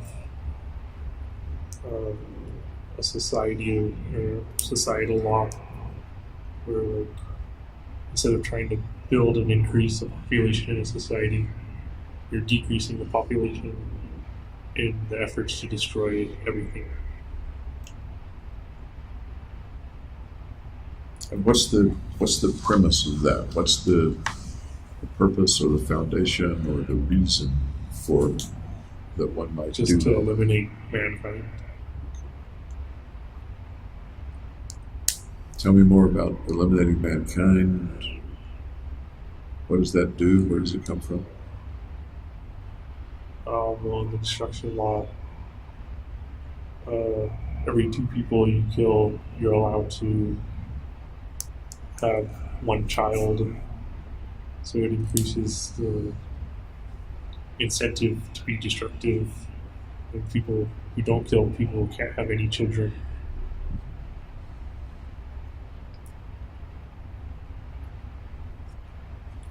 Do you recall kind of the frame of mind or what you were thinking about when you wrote this page?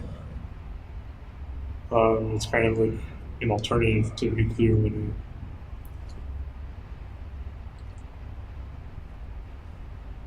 And I take it there is something positive about the destruction law, or am I misunderstanding?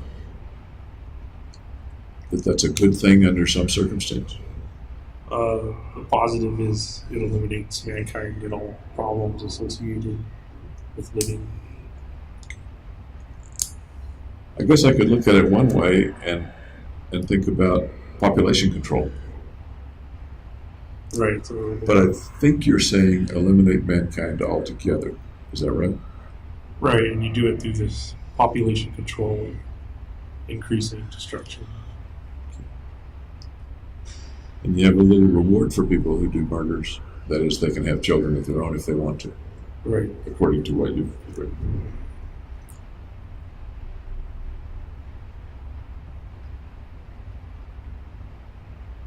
And tell me why the elimination of mankind is something to be accomplished. Because there's no purpose or reason for mankind to exist. Why does that make it important to destroy it? So then the problem of that purpose is solved. The problem of that purpose? What problem of that purpose? The problem of not having a purpose is solved. Okay. From our viewpoint, there's no purpose in Jupiter either. Okay. So should we just destroy it? Destroying Jupiter won't solve any and all problems. So, But it has no purpose anyway. What problems does mankind create? war, famine, disease. Okay. Okay. And those are differences between mankind and Jupiter. I'll certainly give you that. Right.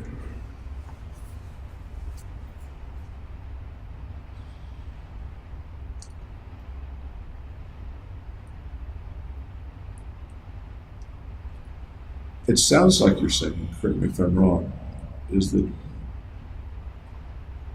mankind causes wars. Destroying mankind will end wars. And that's a good thing. Right. Yeah. Are you saying that anyone who's affected by a war is automatically to be destroyed or needs to be destroyed? There are no innocents, if you will, or no benign or neutral or innocent folks involved in the wars?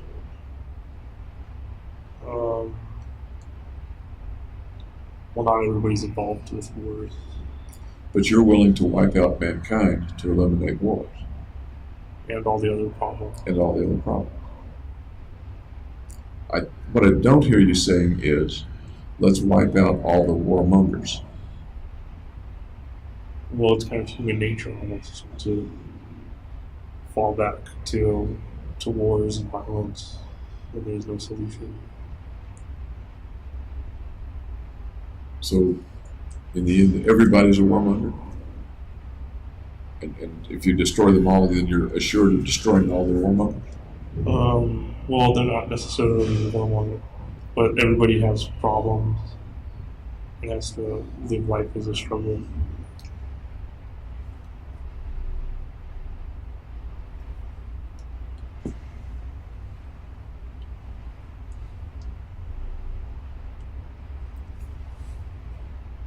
Once again, going back to some of the things we've talked about before, it doesn't sound like you're talking about this as something that you do in anger. No, there's no anger to it. Because we've talked, I think, about ways in which you hate mankind. Right, kind of Or hated mankind. aversive versus aggressive. Okay. The broccoli versus Even though I actually like broccoli. okra, something else. Oh, Brussels sprouts. Brussels sprouts, okay.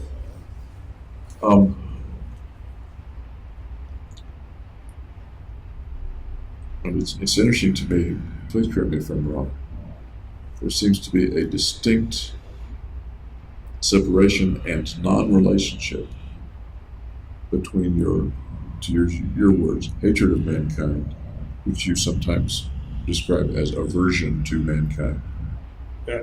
on the one hand, and quite separate, the destroying of mankind. No, destroying doesn't come out of the hatred. I understand. Does the destroying at all, in any way, come out of the aversion or hatred of mankind? Even the aversion, let me use your word aversion, even though we both understand that you've used the word hatred before, but you've said hatred means aversion of, like hatred of Brussels sprouts. Right. If I'm tracking right? Right. Okay. Is there any connection between that concept, which has been with you for a long time, decades, and the wish or need or logic of destroying mankind? There might be some incentive there. I'm sorry? There might be some incentive there. Tell me about that. Well, because I'm averse to mankind, I don't want to have to deal with people. So one way is to get rid of them. And we've talked a bit about there are ways to not be around them. One way is to be solitary in jail. Even though you still have to deal with them a little bit. Right, they bring meals and stuff. There are ways to be much more isolated outside of jail. True. Yeah. So the concept of, not to trivialize it, of destroying all the Brussels sprouts in the world. And you would never have to look at another Brussels sprout. You wouldn't have to look at a can of Brussels sprouts on the supermarket. Right. Is that getting akin to it? Is that analogous at all? It's an option. Or am I just making a really, is the analogy pretty much falling apart here? No, it makes sense.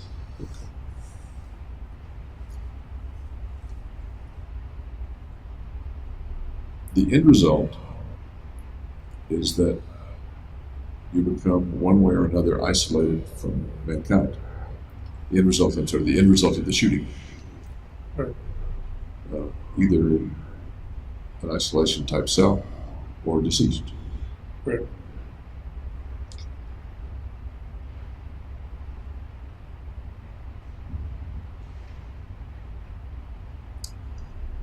That purpose in the shooting is quite different from another purpose that you've mentioned, and that is to keep yourself from killing yourself. Right, there's two separate things. Any other pieces of the killing, of the motivation for the killing? I can't think of one. To keep yourself from killing yourself. Right. And to end up somewhere Minimal human interaction. with minimal human interaction.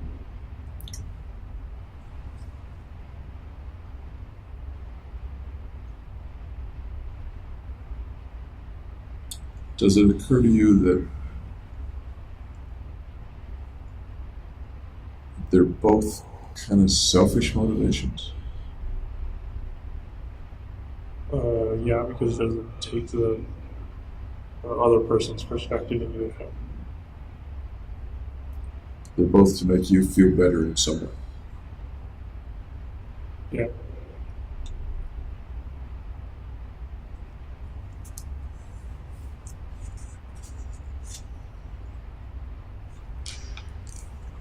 On the same destruction law page,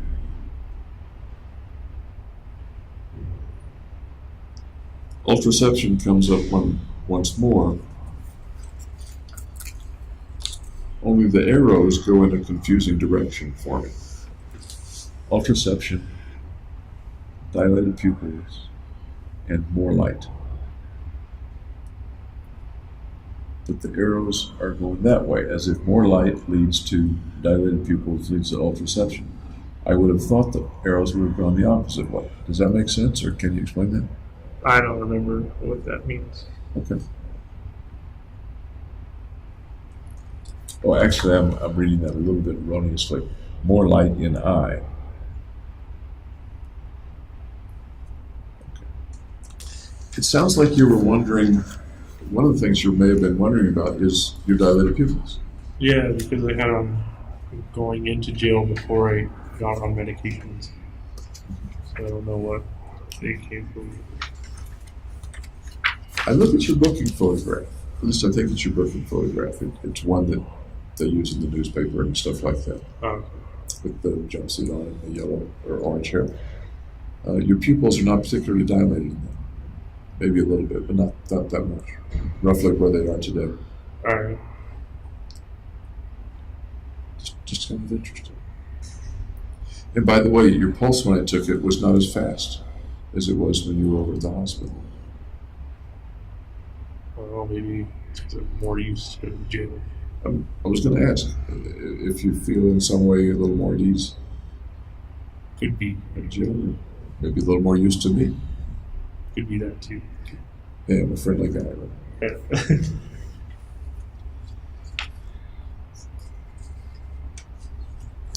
There's some pages about math and geometry and waves.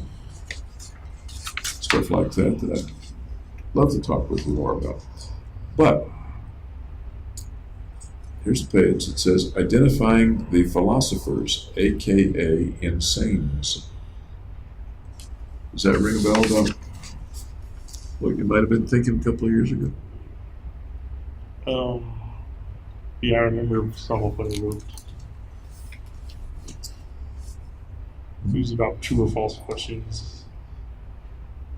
Yes. Yeah, the rest of the page has to do with true and false questions.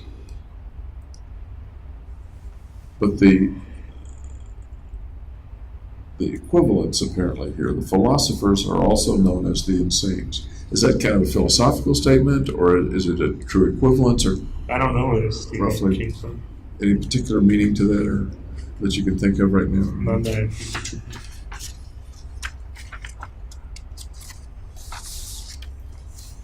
And there's chain theory, which looks interesting. You had calculus. How far did you go in math and calculus? I only took like medium calculus. Okay. How about physics? Basic physics, like they call it like physics 2A, 2B, 2C. Okay. So like 3 physics courses. Recalling things or reading sense about things like string theory and brain theory? I read a little bit about string theory. Interesting to you? Does it come to mind when you talk about your chain theory? Yeah, it's pretty much chain theory.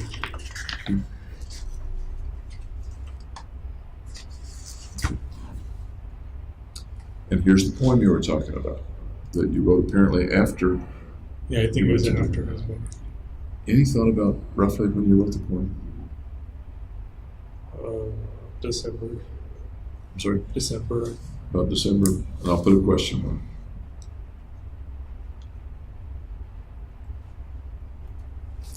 Would you read the poem to me?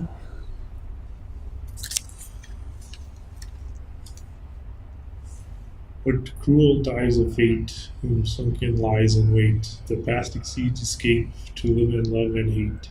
With destiny I cry, forevermore, forever.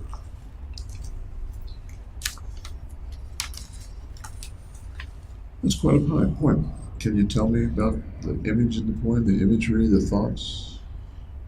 I was depressed, so I can't remember when I was depressed. What cruel dies, D-Y-E-S, of fate? What are the meanings of the images in that one? I don't know what it means. Whom sunken lies in wait. What comes to mind? I don't know. This is a lot of I don't knows this morning. I was never very good at analyzing poems. But these are things that came out of you. Right. Yeah. And they're kind of pretty things that came out of you. Okay. Yeah. What cruel dies of fate? What kind of die are you talking about? Color. Colors. Yeah. Not a die like a dice that would be tossed. It would be spelled slightly differently. I think it would be spelled differently. It would, but sometimes poets misspell things. Talking probably about color. Whom sunken lies in wait. Sounds like you're saying fate is sunken down and lying in wait. Is fate lying in wait for you? Well, all the time it is, yeah. The past exceeds escape. You can't escape your past. To live and love and hate. With destiny I cry forever, forevermore, forever. And then an ellipsis, dot, dot, dot. Yeah, forever goes on.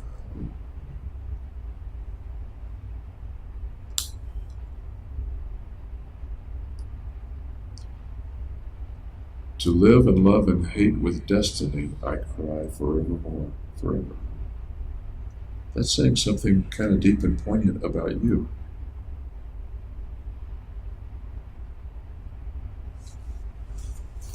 What's it saying about you? Is I'm trapped by my destiny.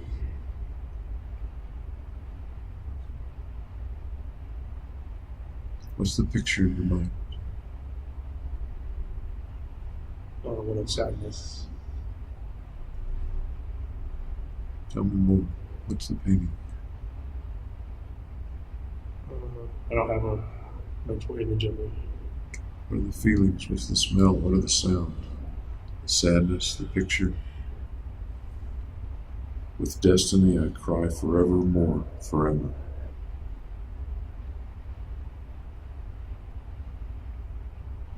And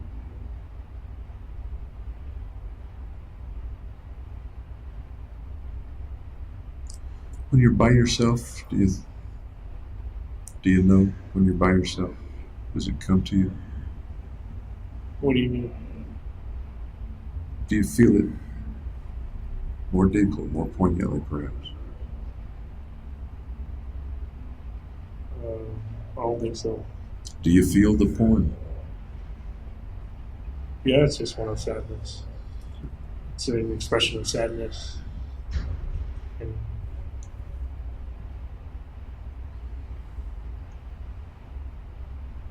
As we're thinking about it, do you happen to remember what you were doing or thinking when the poem came out of you?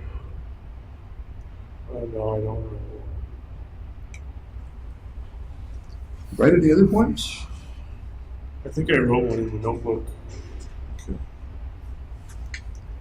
Any others? Do you think about them? Not really. I'm a little surprised you don't write. But I don't write anymore. Yeah. I can't figure out what's the point of writing. We talked about the photograph and the notebook. To be remembered. I guess Yes. one way writers are remembered, right? Yes, exactly. That's exactly what I was thinking. As ways to be remembered, as legacy. And you indeed mentioned that it's a way for your belief to get out and to exceed your death whenever that may come. Right, I kind of think, why does it even matter if it does or not?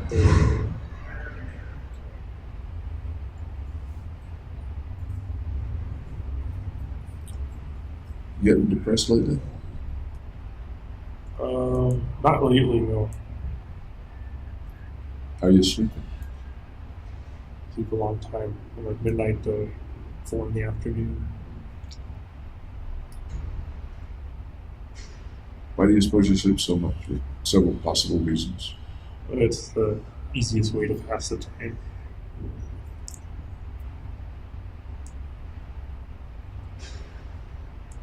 That sounds kind of hopeless to me. It's the easiest way to pass the time yesterday, and today, and tomorrow, and the next day. Yeah, for years. What are you feeling as you say that, or as I say that? That's just the way it is.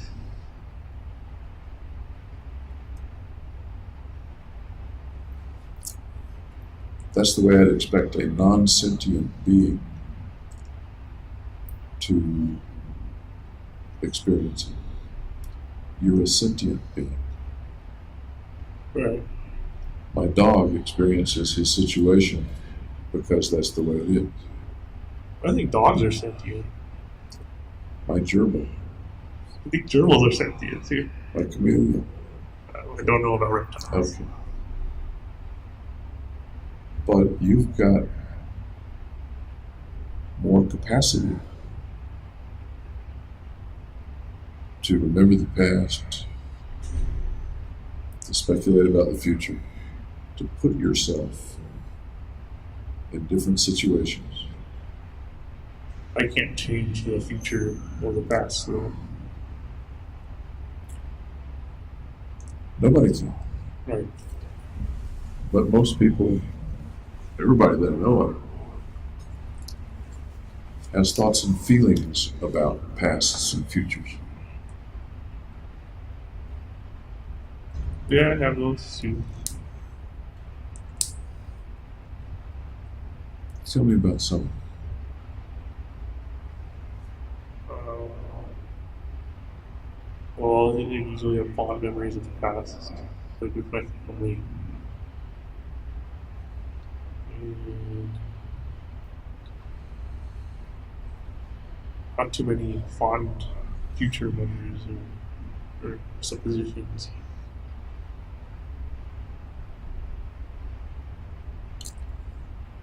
You talked about sadness. You haven't talked much about fear.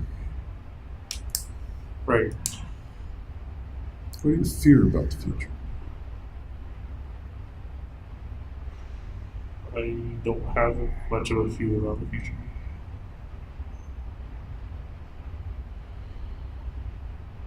Do you fear days in which you sleep from midnight to 4 in the afternoon because there's nothing else to do? Do you fear that being your life? Or No, it's no worse than any other one. do you fear death, if that's what's in the cards? No, mainly I fear pain.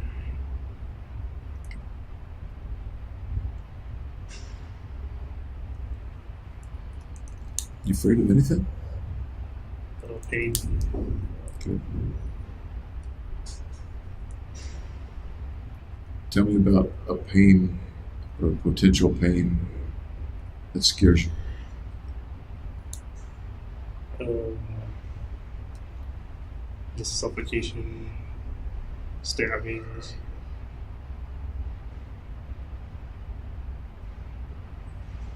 That kind of thing. Which one of those is the more frightening?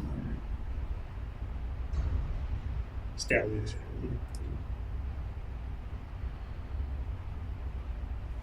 Picture yourself then being stabbed, painfully stabbed, and tell me about that. Walk me through the process. I'm not sure how to do that. Give it a try. Well, I'd be put in a social situation with other inmates, and they'd have a shiv or something, and stab me when I was unaware, or by surprise. Let's start with the social situation with other inmates. Can you describe such a situation? Being out in a common area with other inmates. Okay. What do they look like? Just normal people. What do they look like? They're wearing a green DOC uniform. What else do they look like? They're guys. Pick two and describe them carefully to me.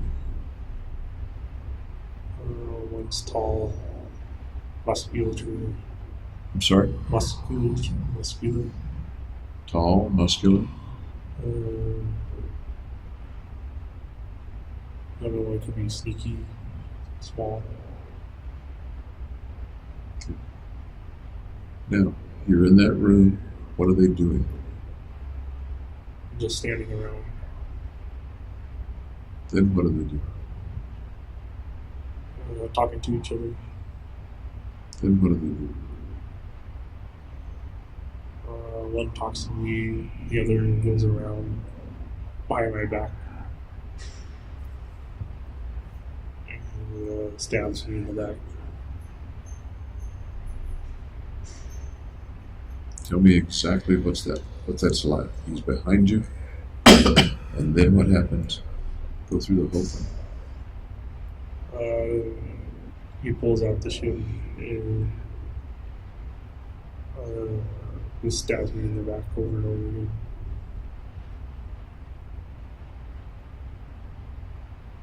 How does it feel? painful.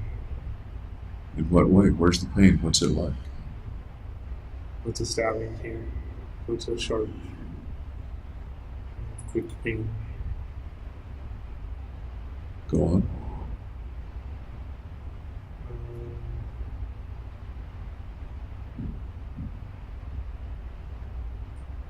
Then I fall to the floor and then don't get up. And what? And don't get up.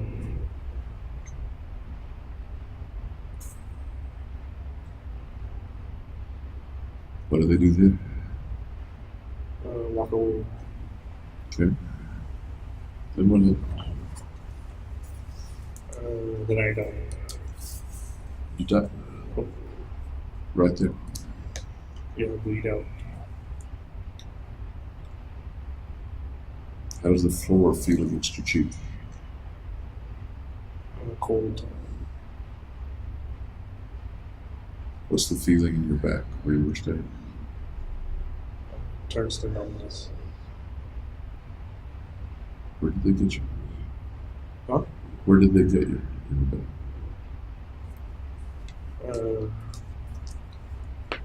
Into the heart.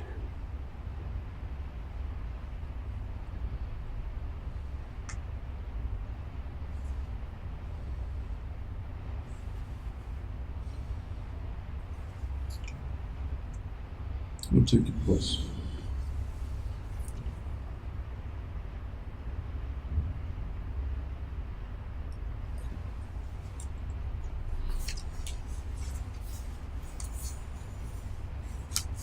What are your thoughts as you fall to the ground? Feel the cold floor against your cheek and the numb back. No more thoughts. Disappeared. Do you realize you're dying? Or that you might die? Yep.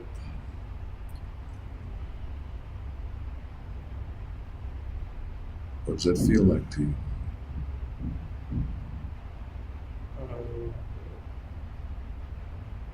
When it turns to serenity. Serenity. It's scary? Was it scary when the big guy came to talk to you and you noticed the sneaky guy going around behind you? Yeah. When did it change from scary to serenity? When I'm on the floor and numb all over.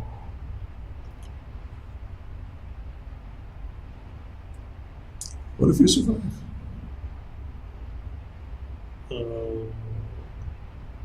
And I'd probably get moved to a safer section.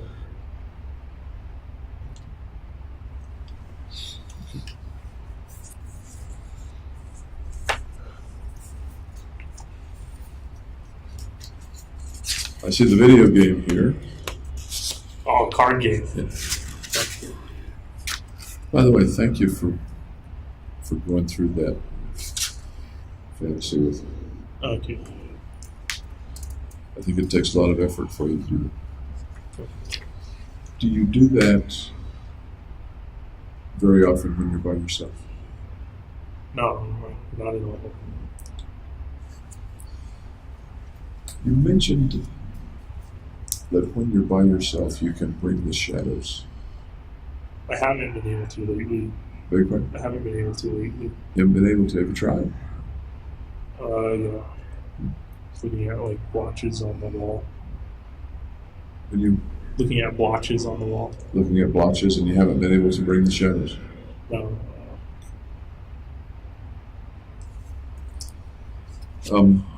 Okay, yeah, the Baron of the Land. Good. Kennedy? Just something to pass the time. You know, that strikes me as maybe a little more fun way to pass the time than to sleep. What about you? Well, I find sleeping is the easiest, the most effortless. That's true, definitely. That's true. How we do on time? Why don't we stop for lunch? Okay. And I'll come back in an hour and a half or so. All right. So, you had lunch? Yep. Okay. Anything special going on in the last hour and a half that I didn't know about? No, just reading. What are you reading right now? I just finished up Game of Thrones book 5. Oh, yeah? That's a very thick book, isn't it? Yeah, they're like dictionary size. Wow. I have not read it. It's a good series. Good series. What other stuff have you read since you've been? Like fantasy stuff called The Wheel of Time. So it's set in like medieval kind of setting.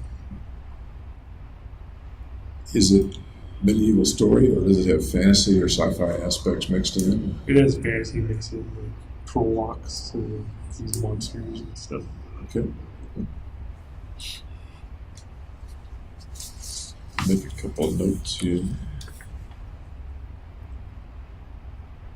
Pupils are still good, huh?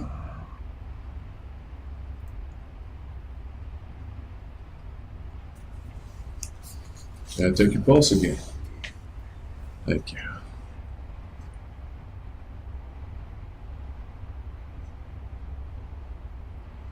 Okay.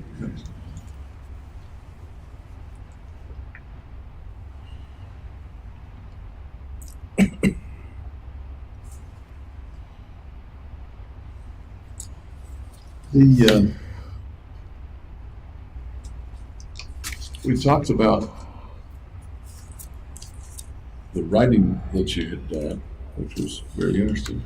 And let me broach some other topics, if I may, unless there's something that you recall from this morning that you want to expand on or clarify. Nope. Okay.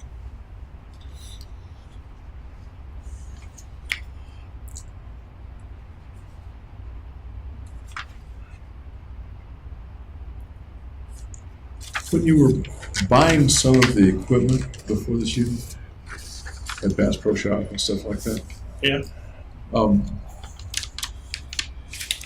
I noticed one of the videos, you spent a long time in the store. They kept you waiting a long time. You're waiting at the counter for like 30, 40 minutes or more.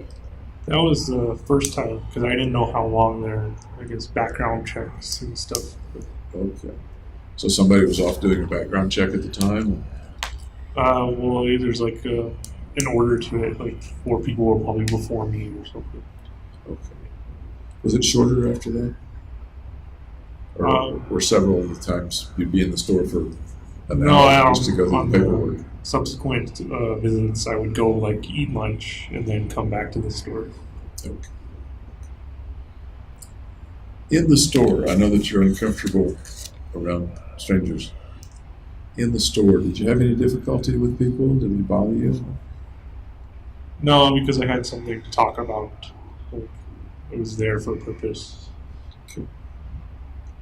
Other customers didn't bother you milling about and things like that? No.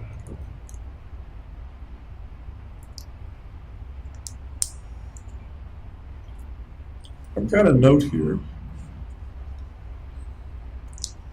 that there was a time, I'm wondering if you remember it, when you were talking with Ben, sometime after you started seeing Dr. Fenton.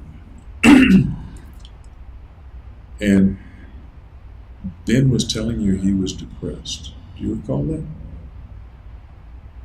No, I don't. So it's a long time ago, 2.5 years ago.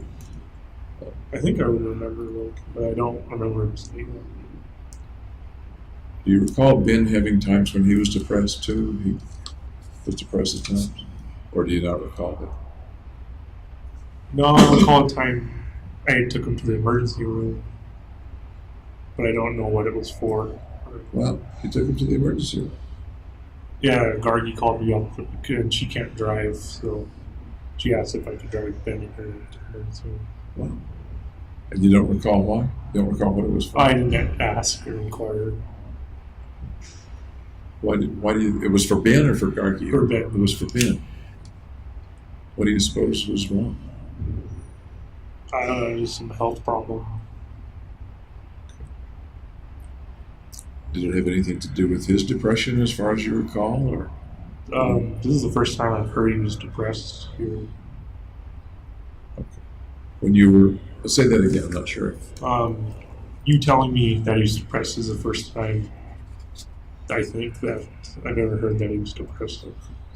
In your interactions in the texts, there's a reference to Ben telling you he was feeling depressed. You may not recall it. I might have overlooked it or something. Yeah. Do you remember telling him that he should use his depressed feelings, quote, to be destructive to the world around him? No, I don't remember that either. Okay. I was wanting some clarification of that if you remembered.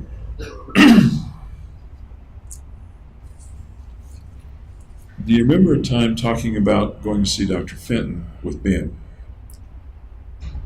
That you talked with him about hearing voices, or said that hearing voices might be fun? I don't recall that. Okay. That's in one of the texts as well. I just don't recall. No. Okay, that's fine.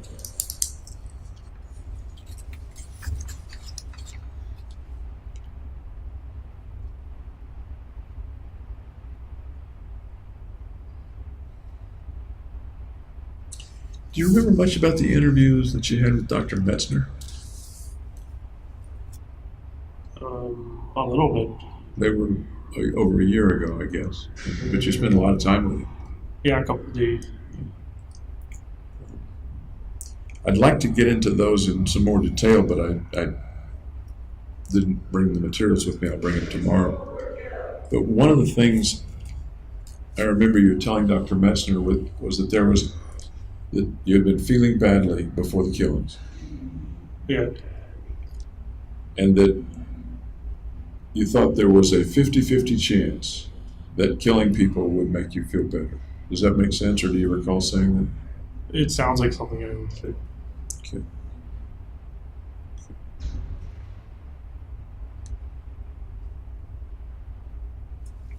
I also have a note here that you told Metzner, or Dr. Metzner, that the killing, quote, didn't work.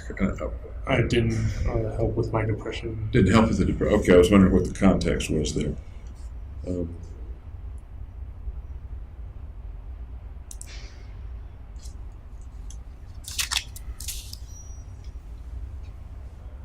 When you and I talked at Simhill, I was thinking that you had told me that it did work, that it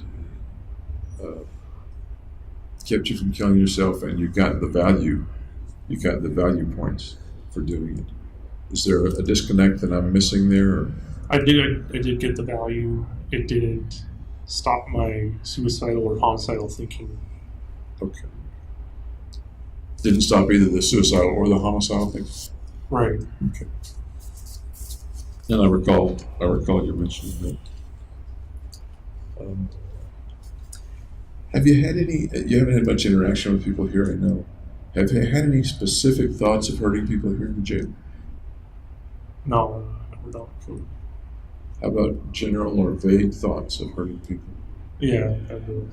Can you tell me a little about that? Just images of me like shooting people. Tell me more.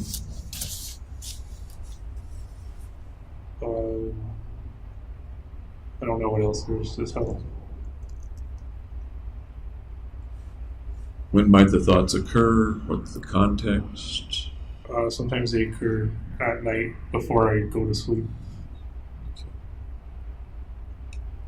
Do they come unbidden, or do you bring them because you're thinking? Nah, they're intrusive. They're intrusive. Okay, that's a good word.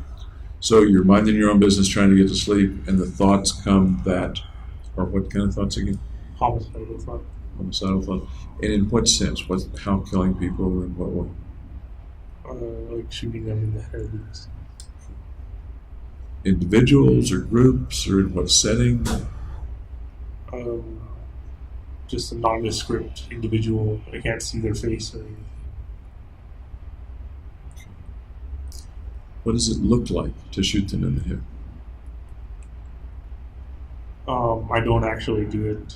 It's just I got a gun and can shoot them in the head. Okay. What kind of gun do you have? Just a handgun. Any idea or speculation about where you are in that particular intrusive fantasy? No, it's in script location. How often does that happen to you? Maybe like 2 or 3 times a week. Okay. And we're talking now about the last few weeks. Yeah. Is that about as much as over the past year, or has it increased or decreased? I think it's stayed the same. I'm sorry? I think it's stayed the same. Stayed the same. You don't have an opportunity to talk about these things with anybody, am I right? A counselor or somebody like that? No, I don't have a treating psychiatrist. And if I do, they throw me in the hole if I say I've got homicidal thinking or suicidal thinking.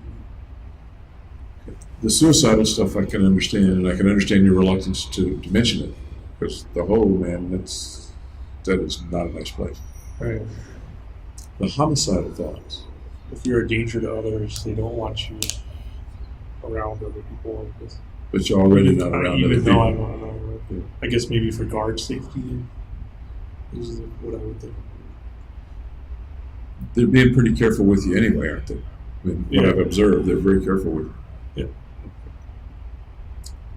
By the way, how do you like the fact, or what do you think of the fact that they're careful with Jimmy Holmes?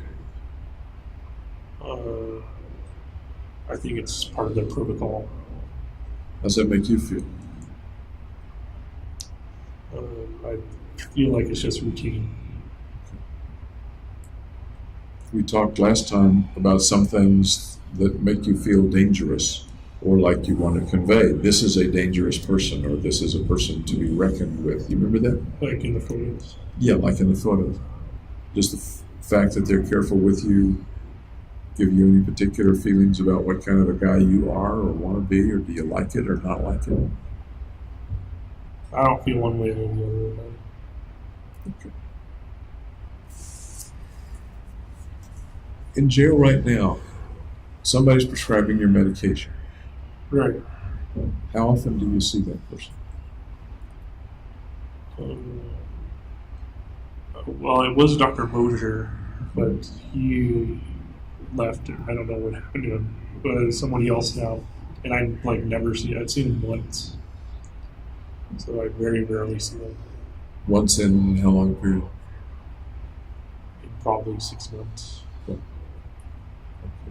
And he prescribes the medication for you. Is there any other mental health professional that sees you or offers to see you? You may decline. Anybody else that sees you or offers to see you? Well, Raquel Gurley does. Okay. She's an examining person. She works for Yeah, your she- lawyer. Anybody that is your clinician? No, it's pretty standoffish. Would you like to see a counselor or someone? I don't know what good it would do.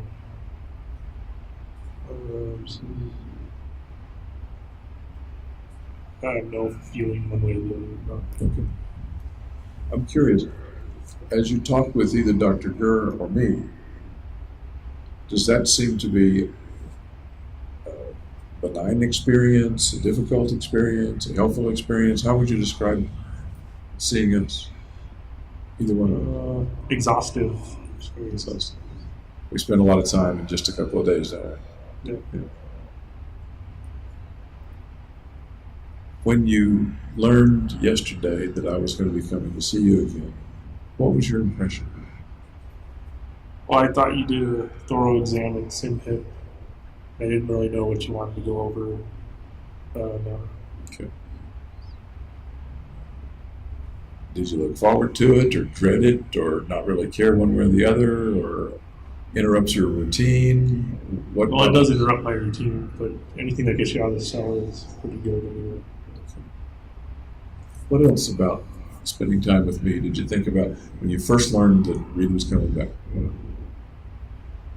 It was a surprise. Any other thoughts? Not really, no. Were you concerned or upset in any way? I guess I was a little concerned. Tell me about concerned. Uh, like maybe you didn't know how to kind of classify me and analyze me or something, so you had to come back again. There are lots of things I don't know, Right. and there always will be. I'll share with you that the reason I came back was to clarify some things from the time we spent together, to try to go over some things that we didn't have a chance to talk about. You and I could talk a lot over the weeks, I'm sure, and I'd still have things to learn, and you still have things to tell me. Okay. I'm hoping you'll tell me as much as you can. In the Oh, I time that try have. to. Yeah. How about when you learn that Dr. Gurr is coming? What do you think about that? Just another break in routine. Kind of the same feeling as when you come. Is there concern when you see her, or different feeling? No, After all, I'm a she little- works for your lawyer. I'm a little less concerned because she's like hired by our team. True. Okay. Okay.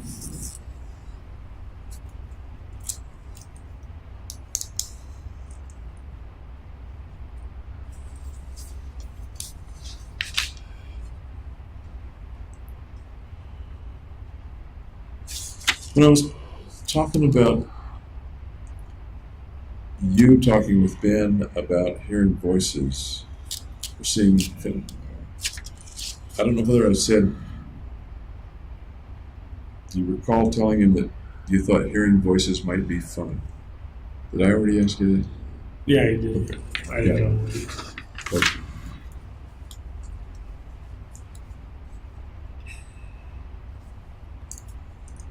You had an acquaintance in grad school named Lee. Yopio Lee? Yopio Lee, is that how you pronounce it? Yom? Was it Yum? Y-E-O-M, is that? Somebody could have misspelled it here. So okay. Is it Young Lee or? It's Y-E-O something Lee. I think he was one of the fellow neuroscience graduate students in the first class. Okay. Can you tell me anything about your relationship with him? What you might have done with him? He was a friend. Made spaghetti for him once. At your place? Yeah. That's nice. About when was that? After I bought the first gun, because I think I showed it to him too. He was talking about how he had compulsory military education or whatever in Korea. So I guess that's how the gun came up first. Whatever. Okay. Do you remember how you showed it to him? What you did? Did y'all go out and shoot it, or you I just showed him it, unloaded or whatever. remember what he thought about it? Nice gun, or He said it was more expensive than the ones the military gave him. I can understand that.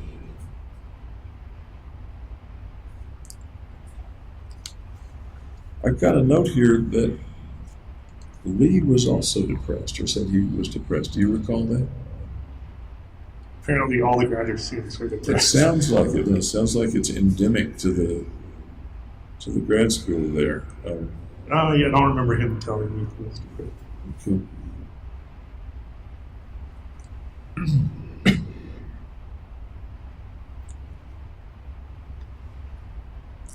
Let me just ask you about the last thing I've got on this page. You've often talked about wanting to keep the shooting of someone, the killing of someone, impersonal. Right.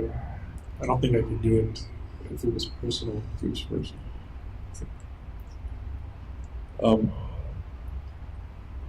When we talked at Simhip, we talked about some of the things that really got a bit personal while you were shooting folks. I mean, you could see the people even though you were wearing a gas mask. Yeah, there were a couple of people who ran and got carried out. I recall now one victim who describes your moving toward him. He's in the front row. And initially aiming over his head at people behind him or aiming behind him. And then looking at him, best he could tell with the gas mask, Okay. and shooting him straight on.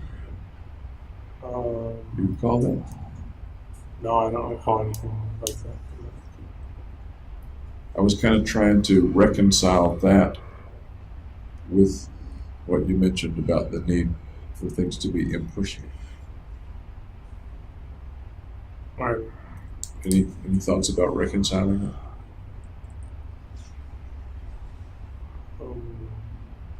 I felt it was majority impersonal. Sorry? I thought the majority of it was impersonal. Okay.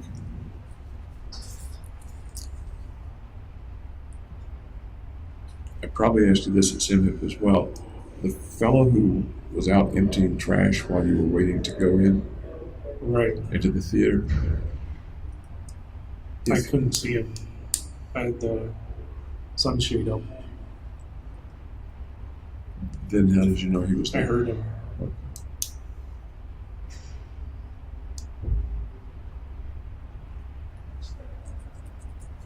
I'm confused there too, because you said he went back in.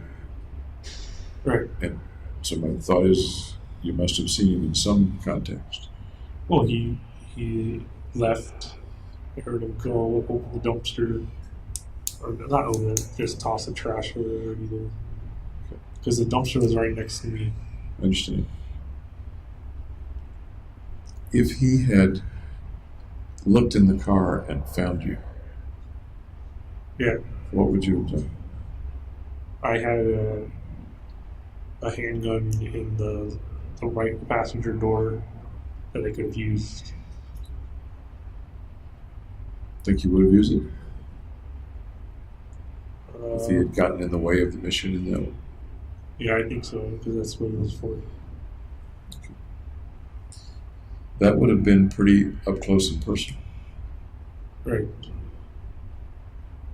Can you reconcile that with the need to be impersonal? Well, it's all hypothetical, because it didn't actually happen where he looked into the car or anything. A little earlier in our talk this morning, I used the word indifferent in place of impersonal once or twice. And I think you moved that into irrelevant. I'm not sure quite the context we were talking. Okay. Can you draw any distinction, or are they the same, between it's impersonal versus it's indifferent?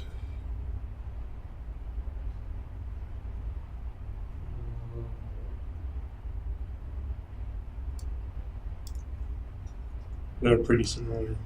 Good.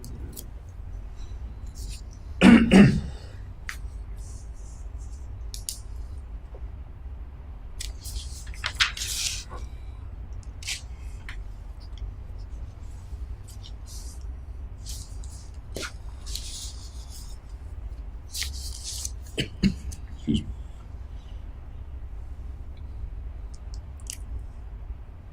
I have kind of a list of things that I want to be sure that we talk about today or tomorrow. One of them has to do with your belief, and we talked a lot about that this morning, in gaining a point for someone that you've killed. We didn't use the phrase this morning, human capital. But is human capital, That applies. is that what we were talking about really this morning? Or is Yeah. it something different? No, that applies. Okay.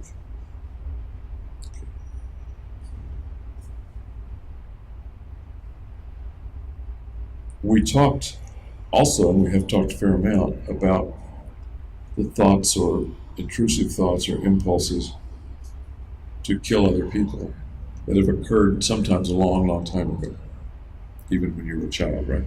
Right.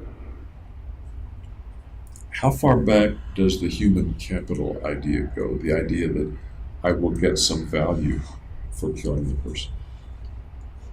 Since graduate school. Just graduate. Recent, yeah. Okay.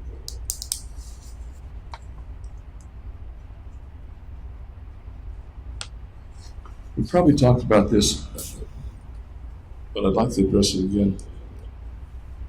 Do you recall how that evolved in your mind? How the human capital concept came to be? Well, I studied economics, and it's kind of an economic theory of value applied to people. And I do remember us talking about the economics, so you're getting me back on track. Thank you. Tell me more about how and when it evolved and how it shaped into what it was as of May, June, July of 2012. I don't remember when, but I did a text message to Gargi about the human capital. Mm-hmm. I think it was before I bought a new weapon. And I recall that text. I don't recall it word for word, but at that point, was the concept pretty new to you, or had it developed for quite a while? It was novel. It was a novel idea at that time. Yeah. Was it, as far as you can remember at that point of the text with Gargi, was it fully developed, or was it embryonic? It was in its beginning stages. Beginning stage. What happened with the stages after that? Tell me more about how it evolved and developed. I started quantifying it, so I gave it numbers, as opposed to just being qualitative, which is just a description. And so that was the kind of final version, was this quantified example of human capital. Do you remember a point, excuse me, do you remember roughly a point at which the quantification kind of clicked and fell into place? When I was writing it down, I don't remember when I wrote it down though. Writing it down like in the notebook? In the notebook. Okay. And the earliest that you were writing in the notebook was about? I don't remember. I'm sorry? I don't remember. I was thinking that the notebook started in June or July, but that may be too late. Did it start before that? It could have.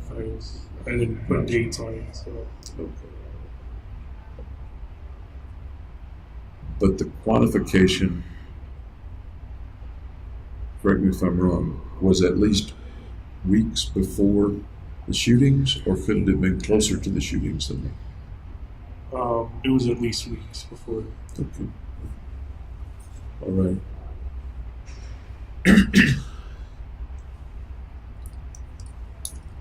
And I think we talked earlier about the lack of much relationship, but the presence of some relationship between the hatred toward mankind and the motive or motives for the shootings. They're pretty much separate. Yes. Okay.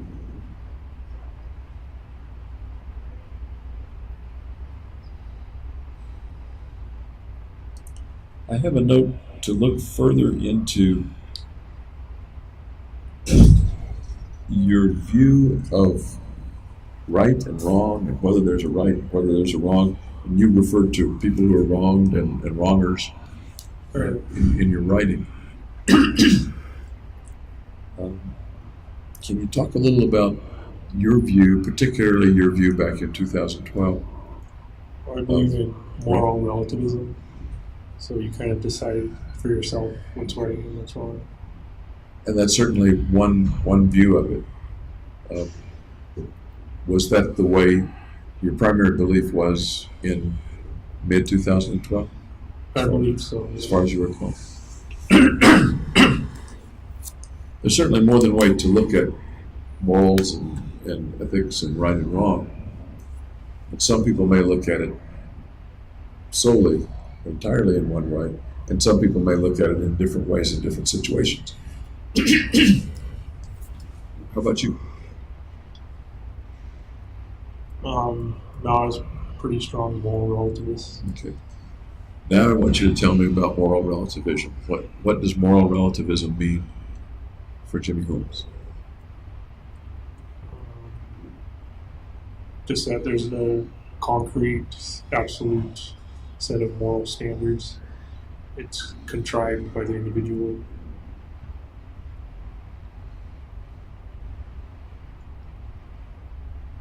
Okay. Go ahead. I don't know anything. And there have been books and papers written on it. Yeah. You're teaching me. Teach me about it. Well, that's all I know. You know more than that. Teach me about it.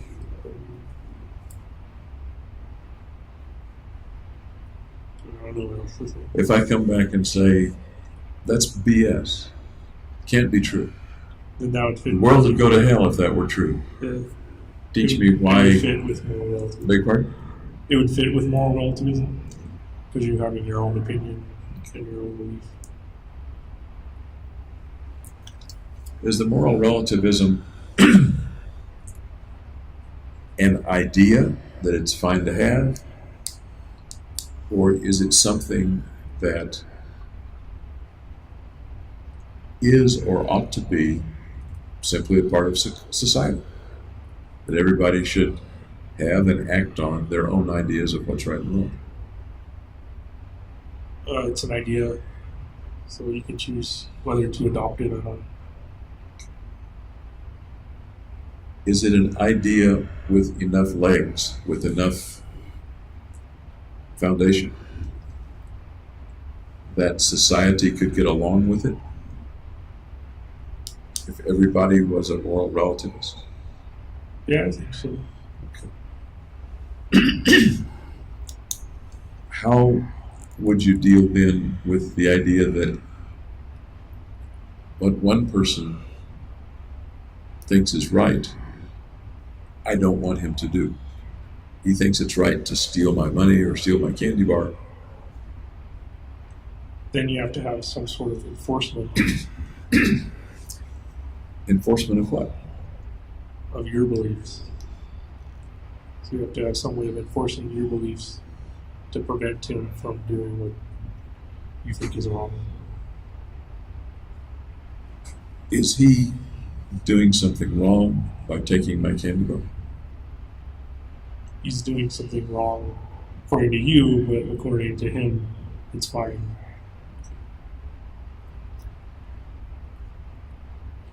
Does it make sense to you that if that were true for 300 million people, it simply wouldn't work? Would that be your conclusion as well, or not? No, you have to change society the way society work together. You have to have like enforcers that are like personal bodyguards to make sure you don't succumb to some other person's idea. Sounds like kind of a survival of the fittest society. I guess I mean, again, I don't want to put words in your mouth, but it sounds like the weak or anybody that goes to sleep with his candy bar visible is going to lose, and the you have to strong hide your candy bar. are going to get all the candy bars, or all the money, or all the lives, or all the pretty women, or whatever the item is. So it would be a completely different society from ours, where it's equality based. There it would be survival based. What do you think of having that kind of society?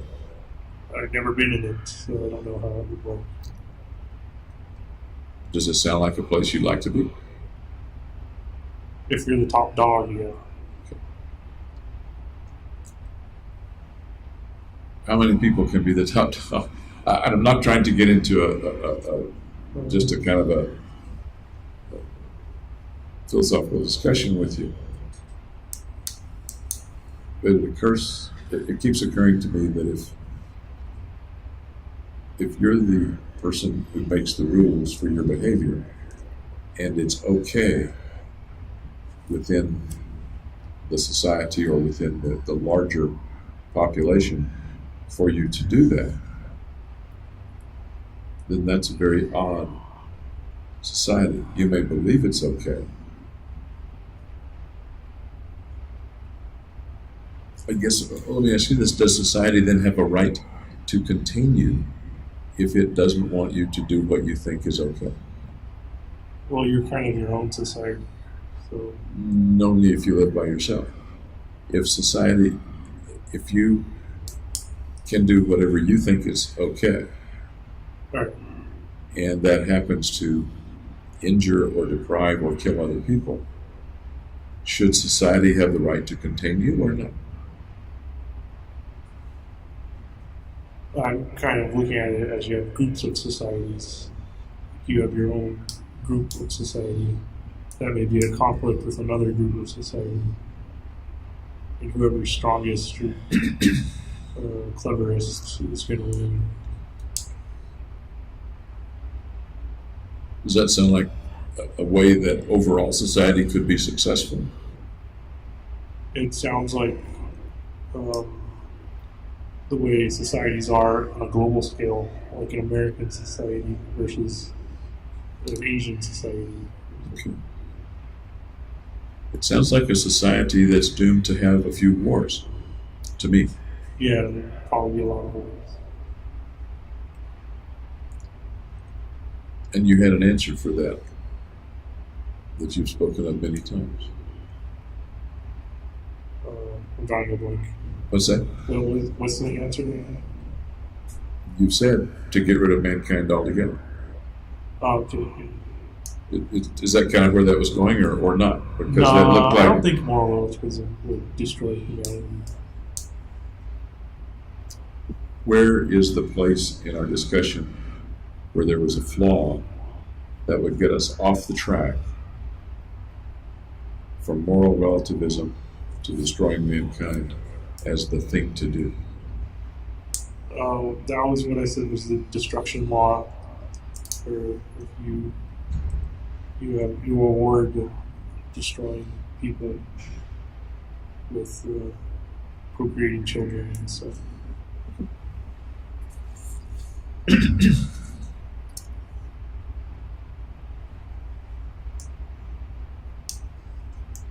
As far as I know, and correct me if I'm wrong, you haven't been a guy that broke a lot of laws. I think I got one speeding ticket. Yep. Maybe red light violation. Did you run a lot of red lights when you thought you could get away with it? No, I didn't do it when I could get away with it. It was one that had a very short timed yellow light. Okay. So I think they did it to charge people lots of money. At other times, did you run lots of red lights when you thought you could get away with it, or did you stop? I don't think I've ever ran a red light Okay. intentionally. Why would that be? Because I don't want to get T-boned. Okay. You slow down, you're pretty sure nobody's coming, but the light is red. Would you go or stop? I would stop. Why? So there could be a policeman hiding somewhere. I can make it more isolated if you want. If we're out in like the middle of Nebraska and there's a light or 4 ways, then I would go. Okay. Because there's nothing wrong with going. And as you can tell, I'm kind of trying to understand better your moral relativism. Okay. If you're in a store and you can shoplift something, They have cameras and shouldn't probably do it, or you'll get caught. so far, every reason you've given has had to do with getting caught or not getting T-boned. It hasn't had to do with a feeling that it would be wrong to take someone else's property, for example, in a store. Well, Am I right, or is that not right? even the concept of property is one that's kind of misleading because you can't really own anything. Now we're getting way off into another kind of philosophy. I'm trying to focus. I'm sorry. I'm trying to focus on: are there any other things that are contrary to what I might see as right that you did? I'm not saying that very well at all. You killed and wounded a lot of people. Yeah. I think that's a wrong thing to do. Okay. You think it's not a wrong thing to do. Yeah. Or at least you don't think you're a wrong person for doing it. Is that fair to say? Yeah. Okay. Are there any other situations in your life, or in your life in May, June, July of 2012, in which you chose to do things that were wrong to, that I would probably think would be wrong to do, but you wouldn't? No, I think I was on the set track for the killings. No, I'm not talking about the killings. Everybody who's talked with me about you has said you're a pretty straight arrow guy. Right. They don't question your honesty particularly. They don't question you're not a cruel guy, you're not a mean guy. Nobody has told me that when you have a chance, you steal stuff. When Right. you have a chance, nobody said that. The only thing that I can see in your background in which you and I would probably disagree about wrongfulness is this event, the killing. That seems odd to me. A true moral relativist, it seems to my simple mind, would have other examples in his life in which he didn't act the way other folks do, the way other, quote, law-abiding folks or straight arrow folks do. Well, that's because there's punishments. You're a smart guy. You can avoid punishment. I don't know about that.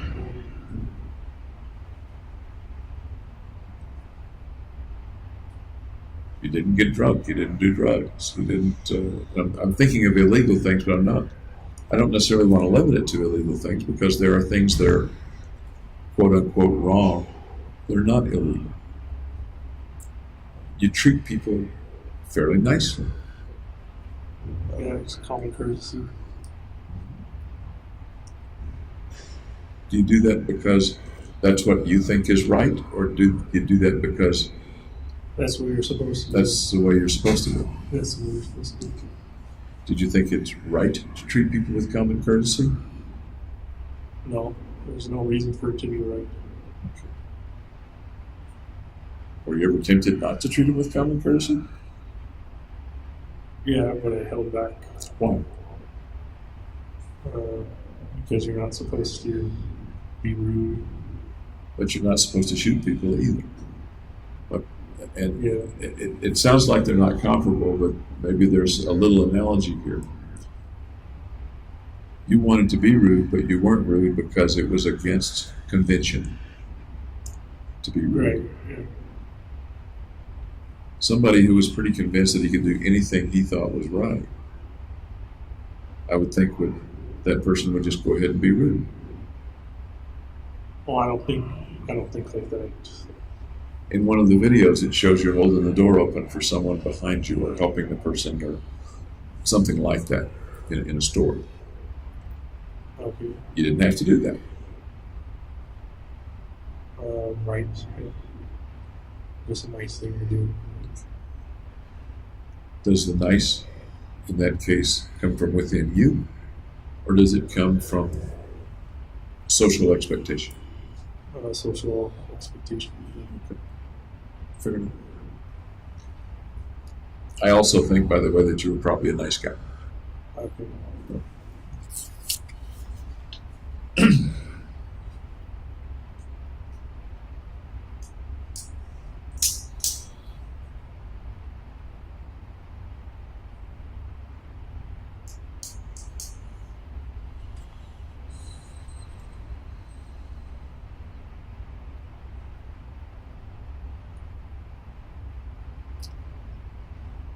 We've talked from time to time about your thoughts that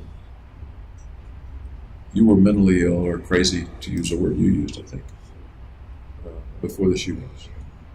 Right, so I tried to research some stuff. And some things you ruled out, other things you considered longer or ruled in. As I recall, a big long list of the possibilities in the notebook, right? Right, yeah. Okay. One of the things that you ruled out, and you told me at SimHip that you ruled out, was antisocial personality. Do you remember that? I think instead of that, I had social anxiety instead of anti-personal disorder. The reasoning you used, and I can probably find it in the notebook, the reasoning that you used, actually, it was in my other notes, I'll bring it tomorrow, that you didn't have an antisocial personality, as I recall, was that you weren't cruel. Yeah, I'm not cruel.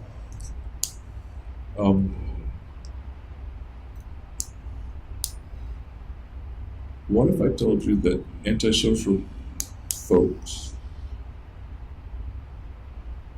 are more about being indifferent to social convention and other people's needs than about being cruel? Many of them are not particularly cruel. Then I might fall into that category.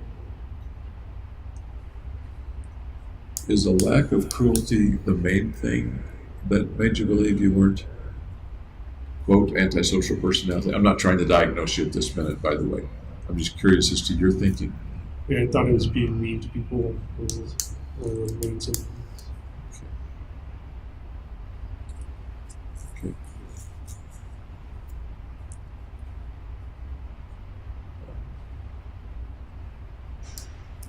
Did anything else suggest to you that you weren't an antisocial person? No, not that I can remember. Okay.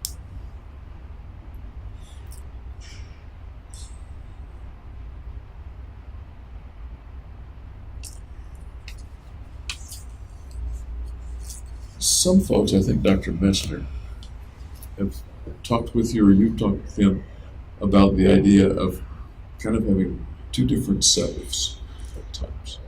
And you and I talked about maybe there being a part of you that wanted to do the mission and a part of you that wanted to be stopped from doing the mission. Exactly.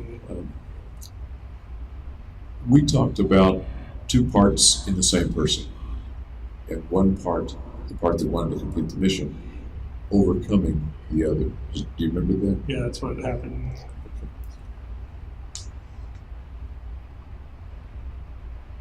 Has there ever been a time when you felt like there were two James Holmes? No, I don't think it's a multi-personality disorder.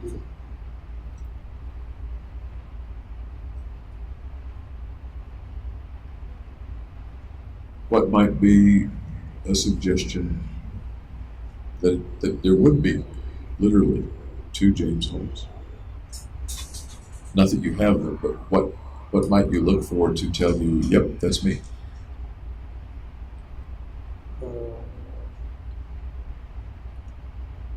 If there was like a cruel or mean side or something, which is different from my normal self.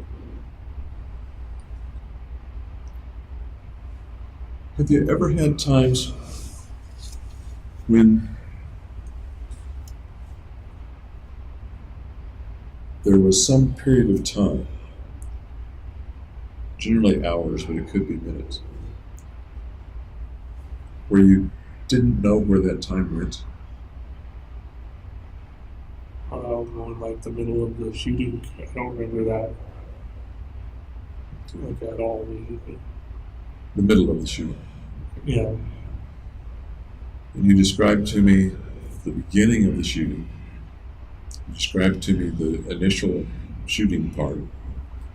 You described to me the gun jamming. You described to me the walking into the lighted area up the aisle to try to unjam it. Right. You described to me the people leaving out the exit area where they wouldn't have to get close to you. You described to me the people who left ahead of you out the exit that you eventually went out. Yeah. The whole event lasted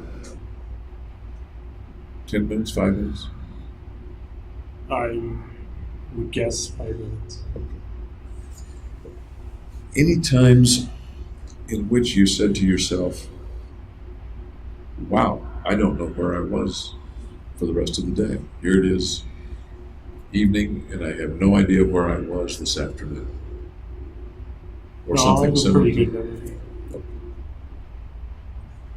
So, and I'm kind of referring to exactly what you said, missing chunks of memory, where you could have been across town and not known it.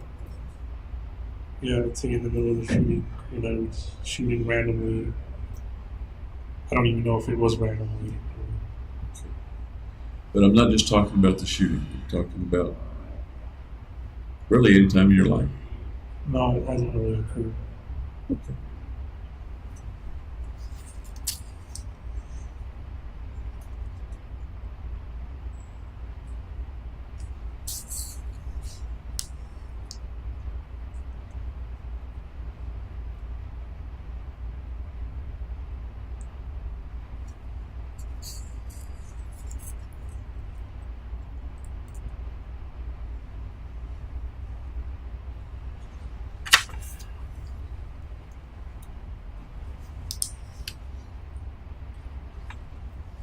We've talked about your feeling that you were delusional at various times, delusional being the word that you use.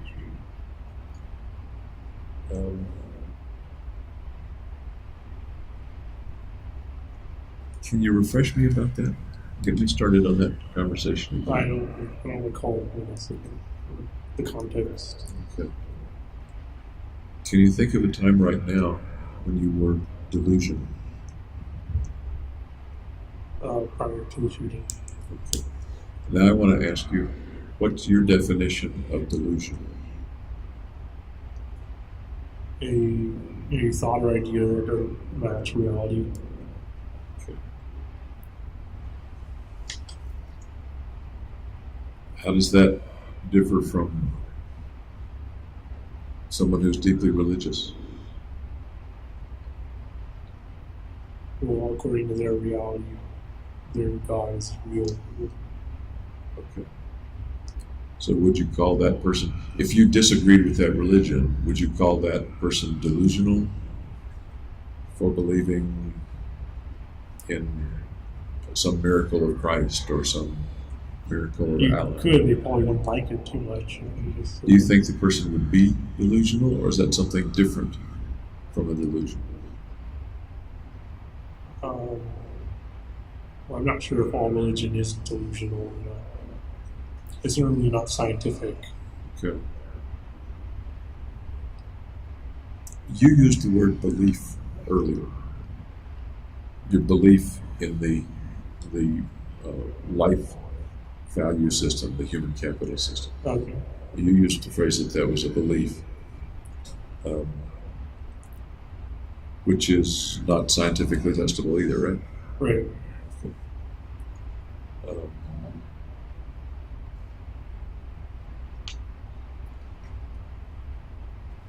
Tell me again some of the things you believe were delusional in the months before the shooting.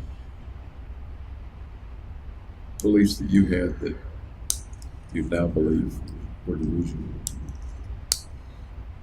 Or maybe you thought they were delusional then.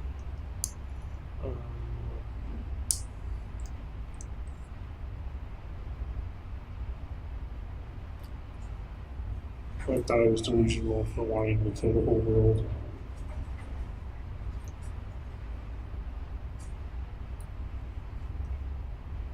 Uh, the sentence confuses me. I thought I was delusional for wanting to kill the whole world. Right, wanting to kill the whole world was the delusion. You were having the thought. In what way is that a belief? A delusion being a belief that other people don't share, that can't be dislodged with logic. Well, other people don't want to destroy the whole world. It was my belief that it should happen.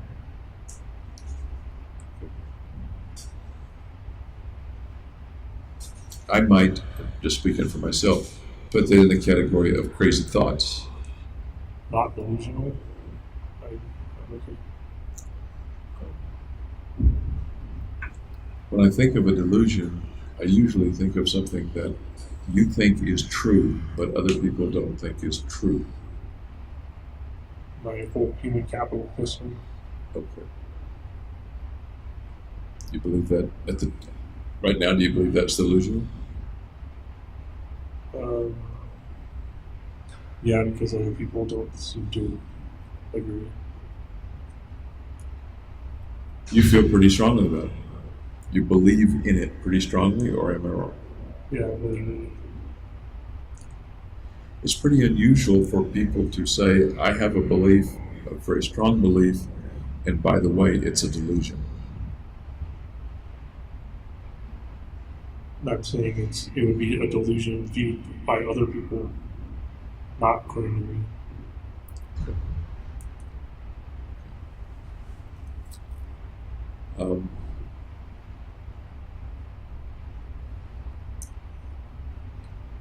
If I believe in multiple universes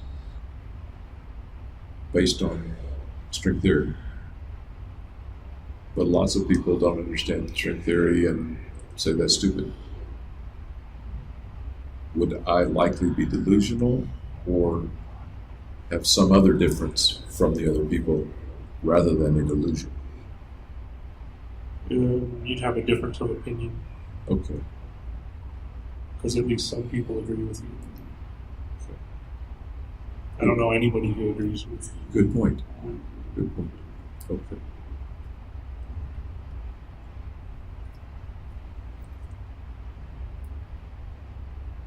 You had the thought that people were watching you. I remember you talking about that law enforcement was watching you. Yeah. Did you have the thought that anybody else was watching you, keeping an eye on you, observing you? Well, I thought Fenton and Feinstein were keeping tabs, not really observing me. In what way did you think they might be keeping tabs? Just if my homicidal thinking was getting worse. Well, by what method were they keeping tabs? Or might they have been keeping tabs? Just by thinking about it. Would that, in the way you were thinking in 2012, would their thinking about it have brought them information about you? Is that a way to keep tabs on people? Or? Well, I'm not sure how they would keep tabs. Did the mere fact that they were thinking about it allow them to observe you? Allowed them to characterize me. Did it allow them to observe you?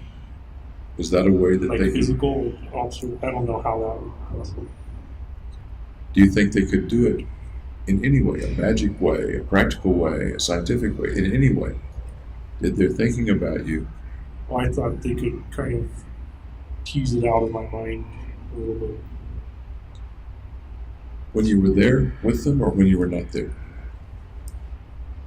When would they tease it out of your mind? Well, during the session. During the sessions, okay. By teasing it out of your mind, do you mean get you to reveal it or somehow read your mind?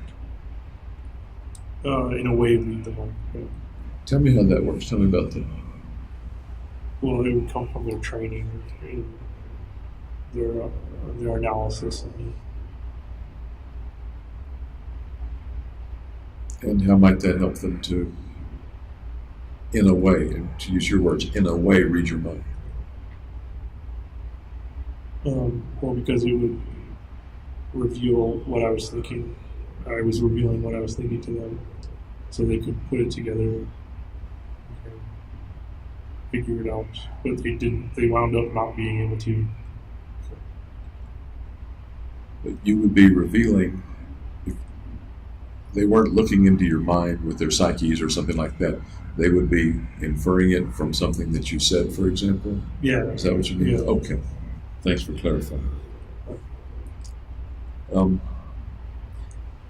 Was anybody else, as far as you can tell, did you think anybody else was observing you, keeping an eye on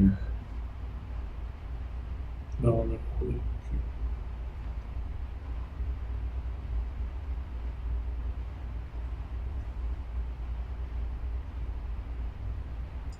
As you were putting stuff together in the apartment, did you ever think that there might be bugs in the apartment or hidden video cameras or something like that? No.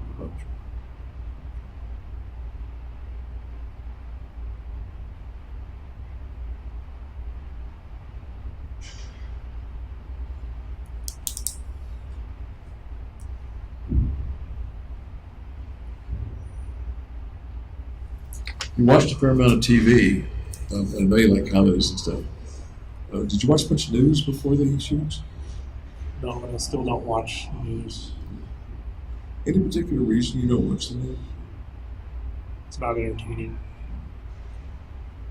Do you have any interest in what's going on in the rest of the world? Just very basic. Like what? Like new presidents around the world. Like What are, in your view, what are the most reliable places to get that news? when I did look at news, I would go to the New York Times website. I usually read the science section.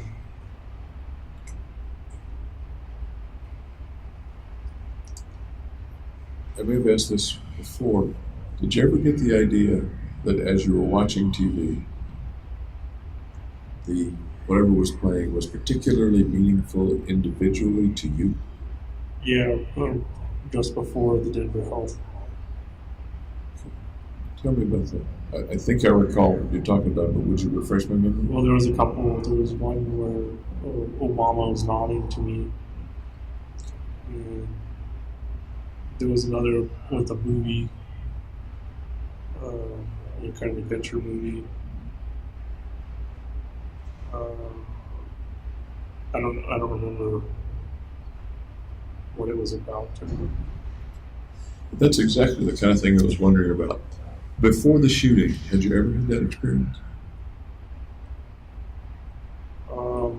No. Soon after the shooting, after you got arrested, the first month or so, did you have that experience? No, I don't think so. How about the other way around? Your thoughts or comments being able to have unusual influence over other people? No, it was mostly the other way around. You're a strong-willed person. The mission was a very strong impulse, and those were physical things. Have you ever been able to mentally affect other people? No, not that I know of.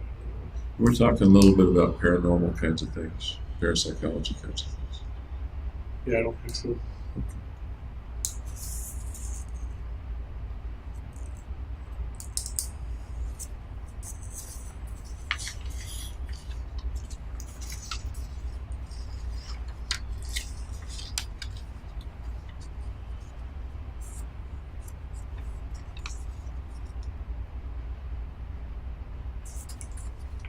Did you ever get the idea that people could hear your thoughts without asking you what you were thinking?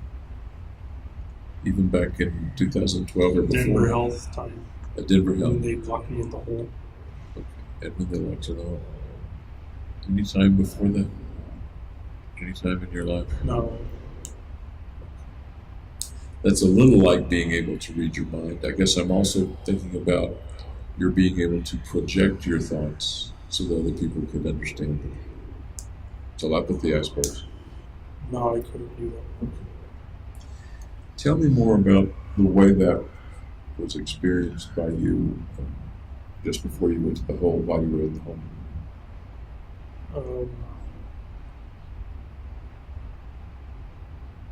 Well, I thought other people were reading my thoughts, so I tried to like hide them. So I would say a bunch of colors, like red, blue, green, red, and like point in my cell and stuff in random locations. As a way to Get them to stop listening to my thoughts. Was that a way to get them to stop listening? Was that a way to camouflage your thoughts or hide them? Yeah, it was to hide them. To hide them. I do recall on video you pointing at parts of the hole, for example.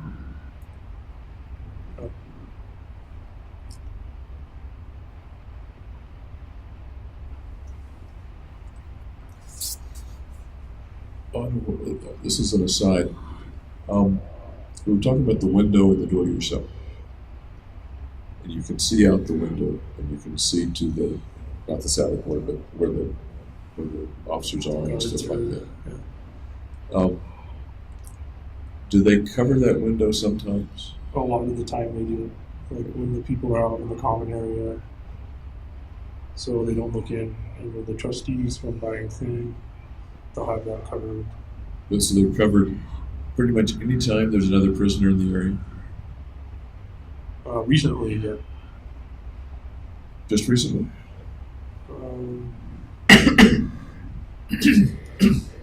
There was a time for a while that they would just not put it up. Do you recall anything happening when they didn't put up the paper? No, I don't know why they changed to putting it up so much. Did people bother you by looking in,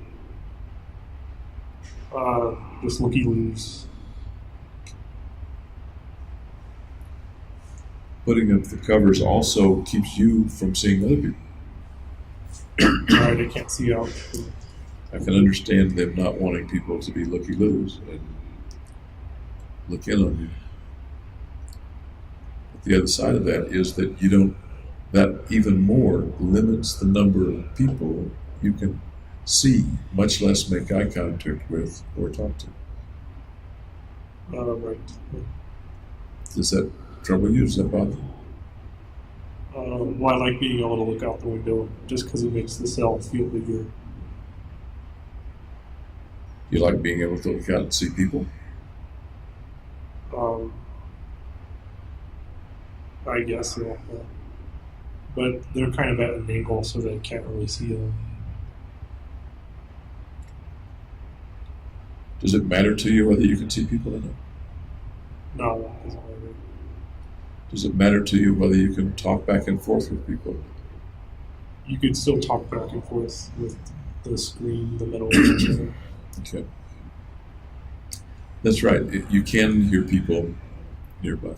Yeah. I don't usually talk to them though. You mentioned that sometimes you can hear them yelling at you or talking about you. Yeah. Do you ever talk to them? Ever? Once I said like hello to one of them. What happened when you said hello? They said hey back or I don't remember. Did you carry on a conversation? Nope. Is it allowed for you to have a conversation or with the I guards? am not supposed to talk to them. And they're not supposed to talk to me. Is it that you're not supposed to talk or that prisoners aren't supposed to talk to each other? Well, prisoners can talk to each other. But they're not supposed to talk to you. Is that right or do I misunderstand? Right, I'm kind of isolated, so they're not supposed to talk to me. And your feeling about that part of the isolation is? doesn't matter.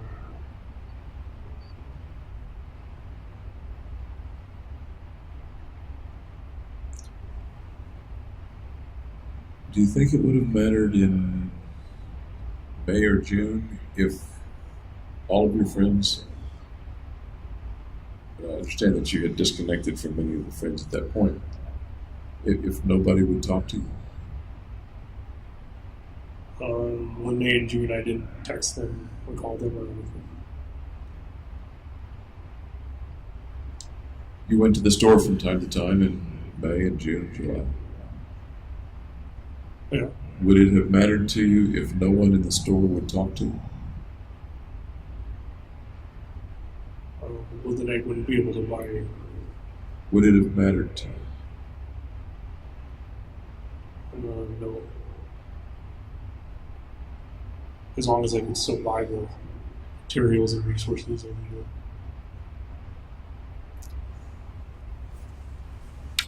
Let's go back a year before that. Let's say at Riverside. Okay. You interacted with people a lot. Right, yeah.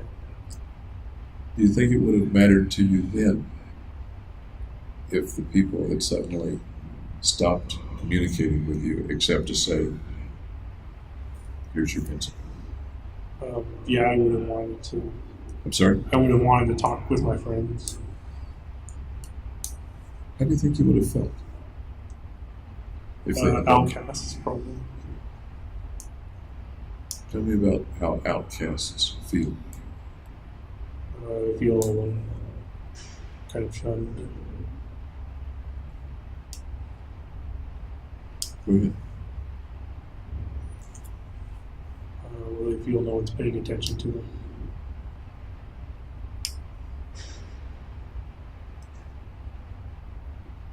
Anything else?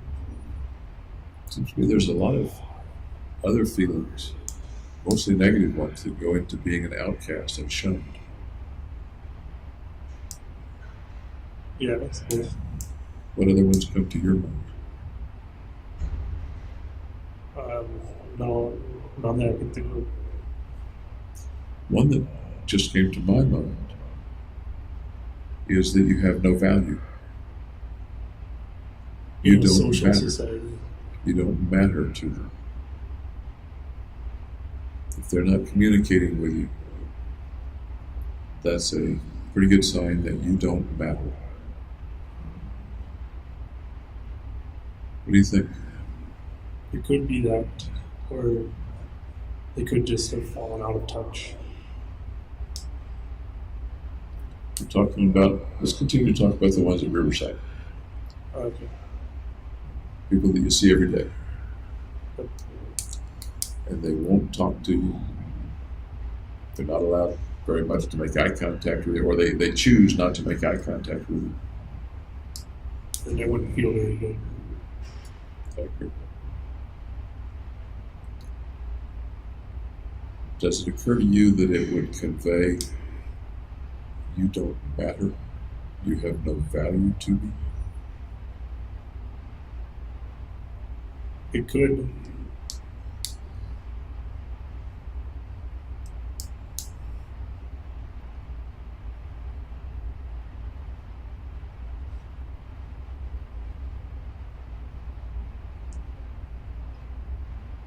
My thoughts go, and once again, they're my thoughts, not necessarily yours, to how can I get value back? Contact your friends again.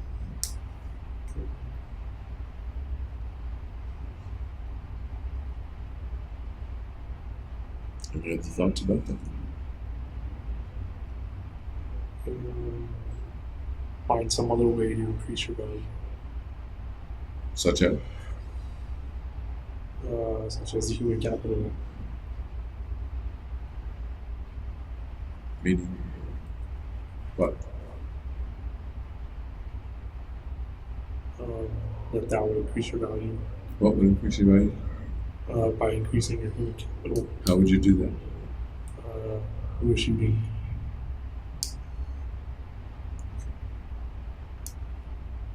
I feel like I've kind of led you down a path, and I don't mean to do that. What do you think about that? Does that resonate inside you at all? I think if you're feeling valueless, you want to find a way to be valuable.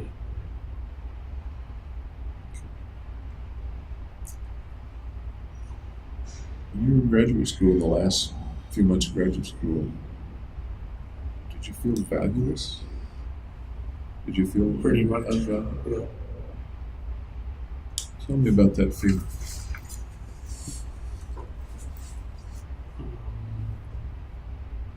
I had a loss of self-worth.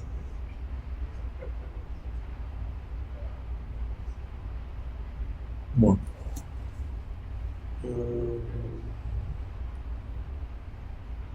The career I'd chosen was most likely over.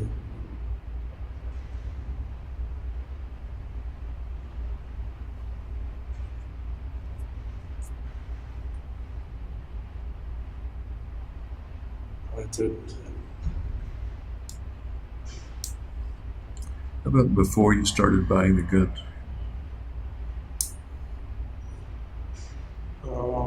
Did you feel less value in some way? Less valued? Yeah. Tell me.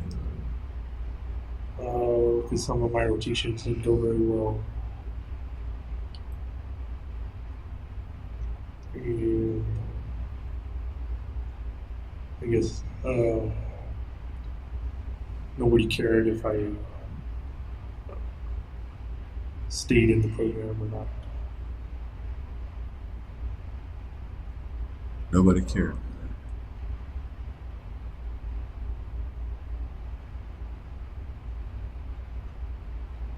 Go on. I don't have anything else. How did you feel as you said nobody cared if I stayed in the program or not? Bad. Any other adjectives? Bad? Underappreciated.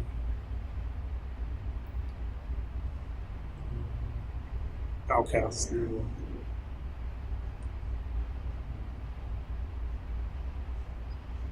Any other emotion coming up in you as you say those things? Anxiety. Doesn't show in your eyes, in your pupils, but it would be very natural for emotions to come up as you feel those things. Yep. You turn now to your folks. Did you talk with them? Yes. Did you talk with my sisters? Talk with your sister, Chris. Did you clear up the abandoning thing? Not completely, but some. She did share with me that y'all didn't communicate all that much while you were at Riverside or any other time when you were out of the house. All right.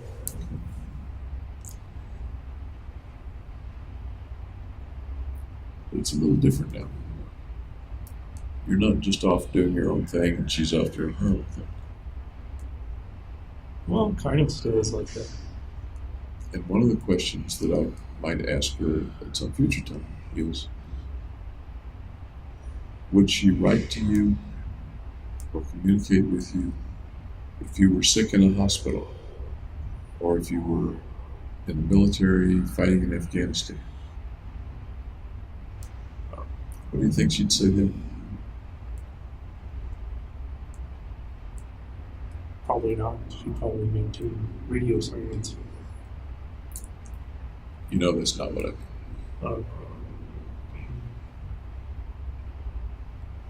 Would her caring about you extend to keeping in touch with her brother if she knew he was in trouble because he was sick in a hospital, or if she knew he was in trouble because he was in Afghanistan fighting, yeah, I think she would. versus if she knows that he's in trouble because he killed lots of people and is in jail? I imagine she'd probably wait till after the trial so she doesn't say something incriminating. Something like that. Your mom and dad can write to you without saying incriminating things. Right. So she might be worried. She can too. Oh, okay. She can too. We talked about the hypothetical situation of people not valuing you, and a sign of not being valued being that they're not communicating with you, ignoring you. And it did bring me straight back to thinking about your family.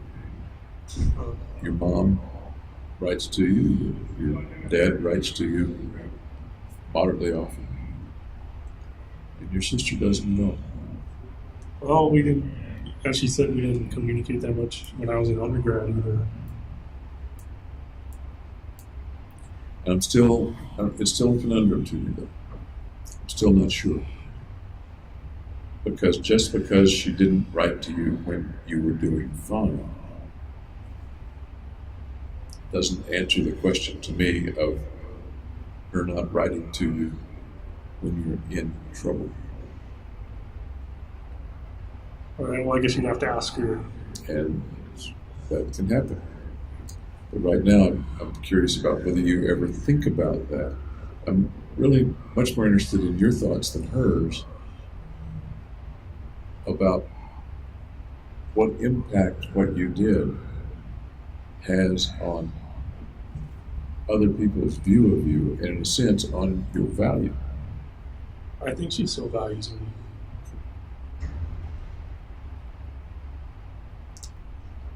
Here's an odd thought. I think she values you as 1 or 13. 7. Seriously. And Um, maybe that was a serious answer. Right? 1, I guess.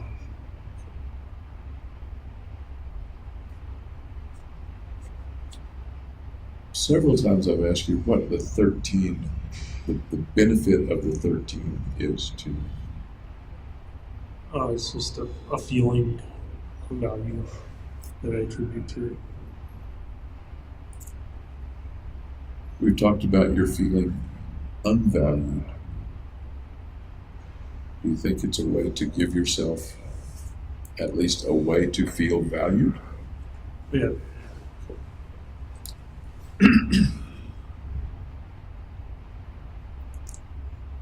It's a way that you made up.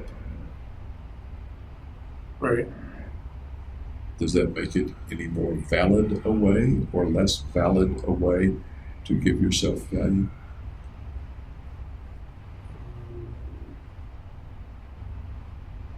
No more or less than any other way. In other words, are you kidding yourself? Are you deluding yourself that you have value? No.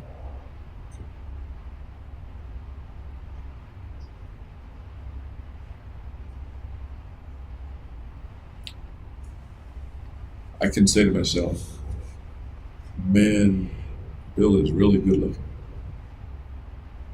And it may make me feel good. I am aware of the way I really look. And let's just assume for the moment that I don't really look good. I'm aware of the way I really look, so I'm aware that it makes me feel good to, say, put on a fresh shirt and look in the mirror and say, I feel good. But I'm not deluding myself. And I wonder if there's any analogy one way or the other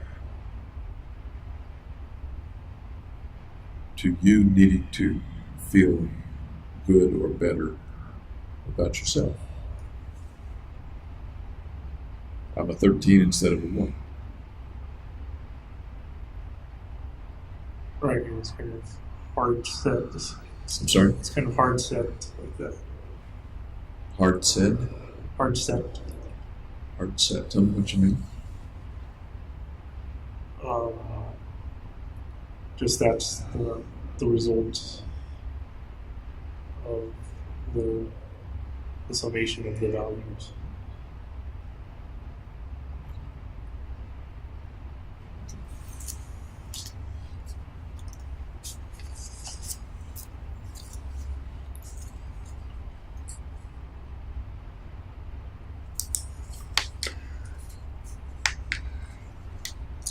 Let's see what else is on the big list here.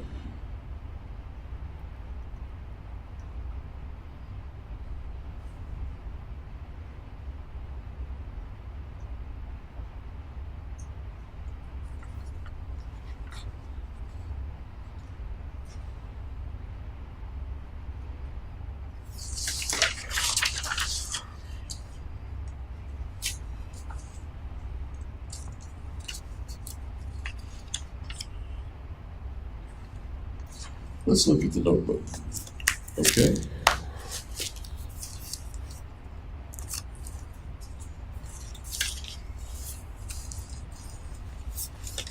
You've talked about the notebook in some ways as legacy, if you will, communication, being remembered for some of the things in it, and the communication specifically to Dr. Fenn.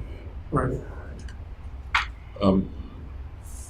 In that regard, correct me if I'm wrong, you've sort of put more importance,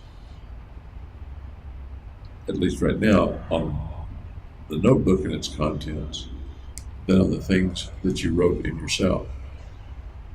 Does that make sense? I think so, yeah. The notebook's more important. What makes the notebook more important? Because I found some very interesting things in what you wrote yourself. Because they were prior to the shooting. And forensically, with regard to the legal case, they may be more important in that sense. How about important to you and being remembered, or the things that you think are important other than the legal case? No, then they're kind of the equal weight. The notebook was written during a time when you've said you had things wrong with your mind. Right. You said it in various ways. Broken brain. Is that fair to say? Yeah. That the contents here, pretty much from beginning to end, and maybe entirely from beginning to end, but please correct me if that's wrong, were written at a time when you believe you had pretty serious psychiatric symptoms. Right, and I was trying to understand them. And you were trying to understand them. The things you wrote in your cell were, some of them were before you got any treatment. Right. And some of them were after you got some treatment. A little bit, yeah. The game, for example, the point. Yep. Chronologically, those things look like they happened after the Denver Health. Right.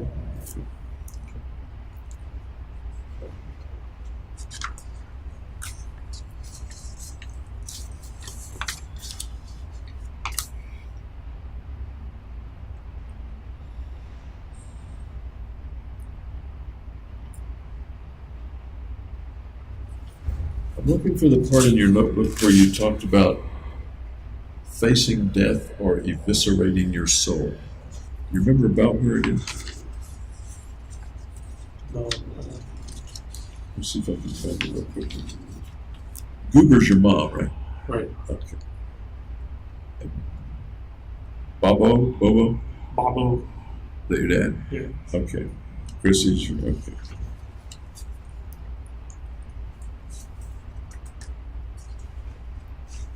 Let me take just a minute.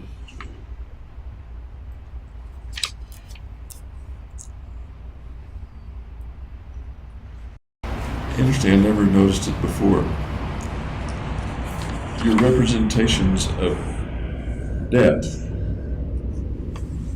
In here, for example, Fire. that's the fire, yeah. Just as appeared outside the window in one of your drawings, right? Right. Okay. And I remember seeing in that drawing a fiery head coming up as if your red hair. But I don't think you shared that I don't know that association with if I made that. yeah.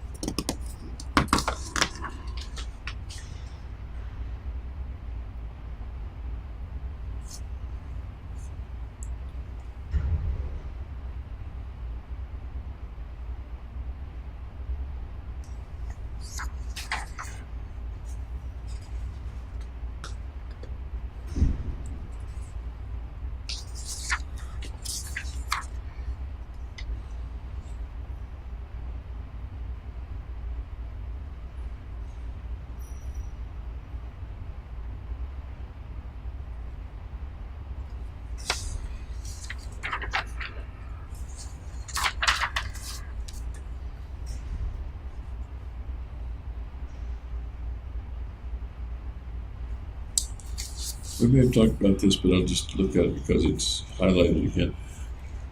Among the things that you described as symptoms or things that were happening to you in June or July, in terms of symptoms, were brief periods of invincibility.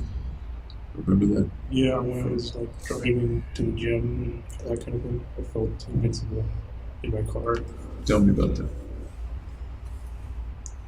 Well, I just did that.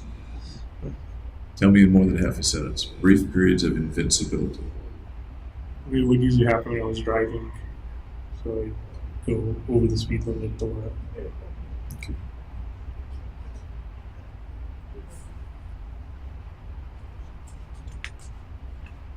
Invincibility in what context then?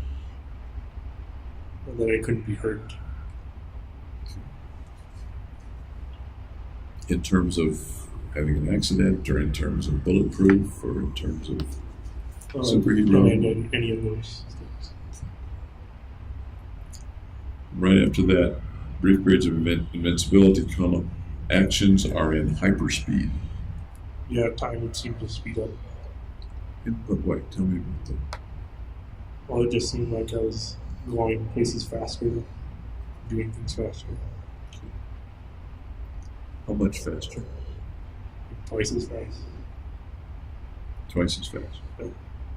No faster than that? Not too hyper speed, I guess. And you're getting exactly what I was getting at. If I watch a video at twice speed, it looks a certain way, the movements are recognizable, you can figure out what's going on. Right, so it would still be at the one speed, but it would feel like the hyper speed. That's different from, he was there just a minute ago. Now you're way over there. The flash, so to speak. No, because it was continuous. I'm sorry? It was continuous, so it wasn't like flashing from place to place. Okay. Typical three or 4 days a week, lasting all day. So it didn't just occur a little bit during the day, it lasted all day. At least that's what's written in the I don't notebook. remember. Oh, Yeah, okay. it could be. That was what you wrote on that particular day in the notebook. Possible interludes of catatonia. And you described what you meant as catatonia, I think, as a kind of tiredness and Tired immobility. a tired immobility. Okay. How immobile do you mean? Like lying down and can't get up. Can't get up at all? I can still get up to like go to the bathroom and stuff. So you wouldn't wet the bed? Right. You get up and go to the bathroom, get up to eat? Oh yeah. Roll over in bed, or would you lay in the same position for hours? I guess there was movement I'm sorry? while lying down. I guess it was movement while lying down. Okay.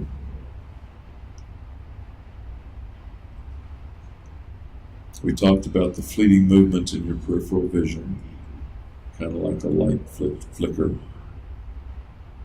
And correct me if I'm wrong, those are the things that evolved into the shadows, or are we talking about two different things? They're different. Yeah. So one was like flickerings in the periphery, and the other were like seeing silhouette shadows on the wall that could move around in weird ways. Okay. The peripheral things, seeing something flicker inside. What would happen if you turned? It wouldn't flicker if I looked at it. I'm sorry? It wouldn't flicker if I looked at it. There would be nothing there? Yeah, there would be nothing causing it. Okay.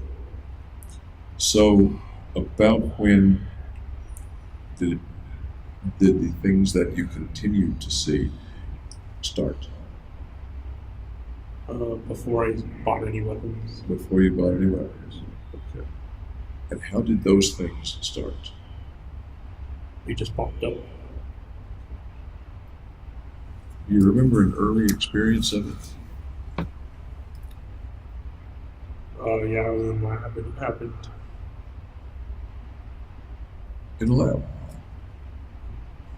What happened? I would just see flickerings at this side of my peripheral vision. And when you turned, it would not be there. Right. Okay. Now, what I want to talk about though is the things that stayed there in your vision. Okay. I think we're talking about the shadows, but I don't want to mislabel them. Yeah, the shadows. I could stare directly at. Okay. They'd be there. The flickering stuff was different From the shadow. from seeing the shadow. Any other visual phenomenon that you recall? No, those were the two. Okay. When was the first episode of something like the shadows?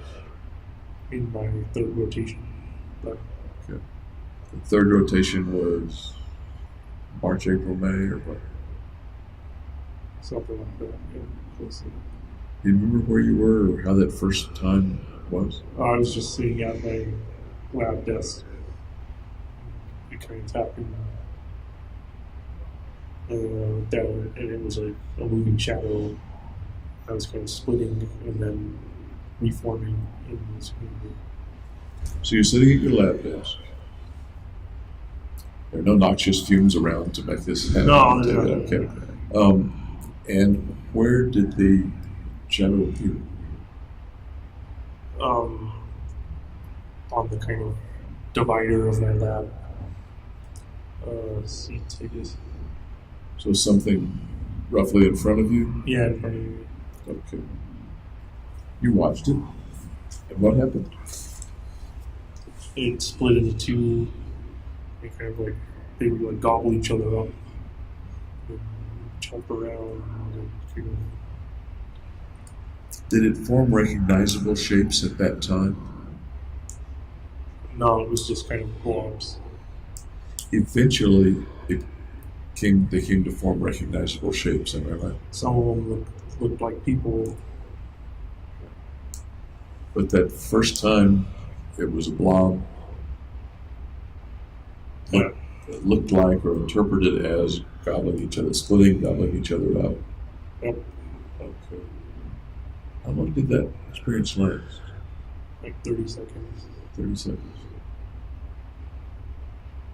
If you turned your head, do you recall whether the blobs would move or not? If I turned my head to the side, I wouldn't be able to see them anymore. I'm sorry? I wouldn't be able to see them anymore if I looked away from them. Okay, so they didn't move with your vision, they stayed on the divider, Yeah. or else they disappeared on the other. Right. Okay. About 30 seconds. When was the next time they came? I went on the ceiling. Same day? No, like a different week. I think. On the ceiling, as I recall, when you were going to bed? Yeah. Okay. We come back to the first time. Unusual experience. Memorable when you remember it 2.5 years later. Yeah. What feelings did you have when you saw it? What's going on? You say that in a sort of a narrative way rather than with any emotion at all. What was the emotion of what's going on in February or March of 2012? I was surprised. Surprise.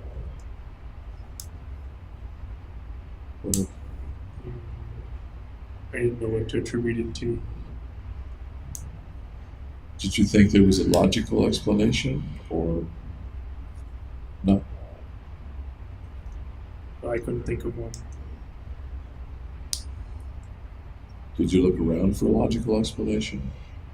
Well, I looked behind me to see if there's a casting. That seems logical to me. And there wasn't, I take it. Right. Okay. Were you frightened at all? No. Were you worried or concerned? No, it wasn't. Really? You're a neuroscience major and you just had what would at least bring up the idea of an hallucination or an illusion, one or the other. And it didn't It didn't concern really, you. well, it wasn't doing any harm. Or, What did you think it might be a sign of? um, I don't think I thought of it that way.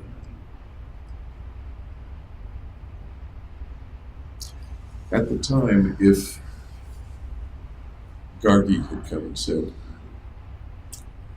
James, did she call you Jimmy or did she call you James? James. Okay.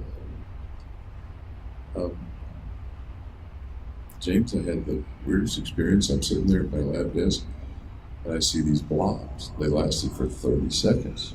They broke apart. They seemed to gobble each other up. I'd say you should see a psychiatrist or an optometrist or something. What would be the possible meanings of them if they happened to Gargi? That she was seeing something unreal. I'm sorry? She was seeing something unreal. And that might have been caused by what if it were Gargi?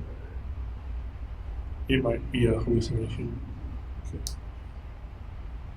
And what would a visual hallucination connote generally? Not trying to make a shrink out of you, but you knew a lot about the brain at that time. Schizophrenia, probably. Something worrisome going on in the brain. Right. Kind of like a terrible ache in your side might connote something terrible going on in your gut. Appendicitis or something. But while you might have been worried for Gargi, you weren't worried for yourself. What do you make of that? I don't know how to make that up. I don't know.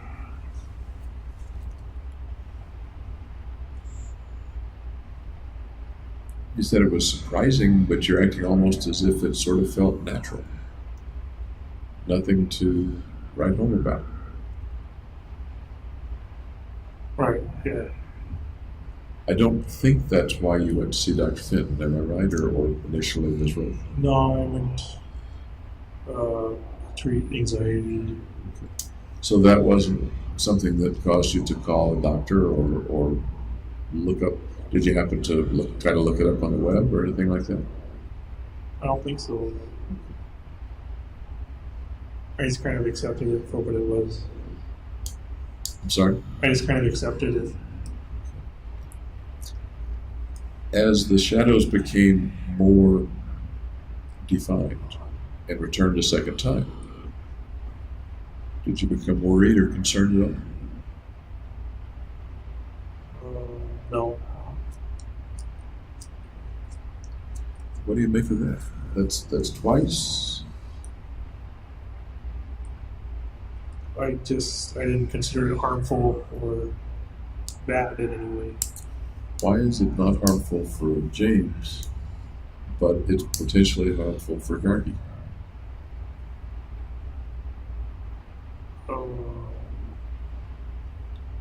I guess because Gardy's more normal or something.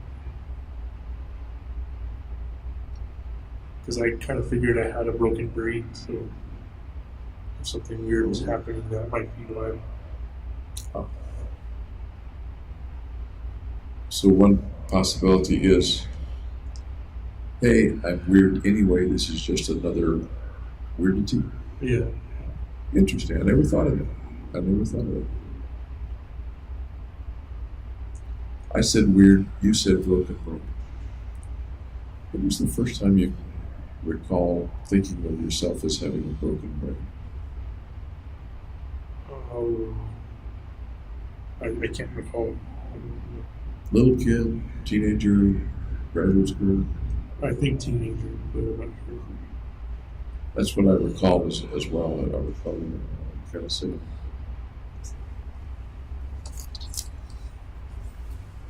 One reason that resonated with me is that there are a handful of folks today who describe particularly certain people who are suicidal as having a broken brain that needs to be fixed, and they can be fixed. They can be fixed. You can, yes, you be fixed. And I was wondering if that phrase "broken brain" came from something you read, but I think you told me. I think I just made it up. I think it came directly from you.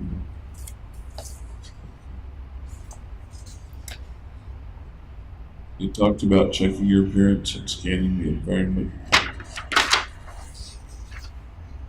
You talked about concerns with your penis. We went over that last time.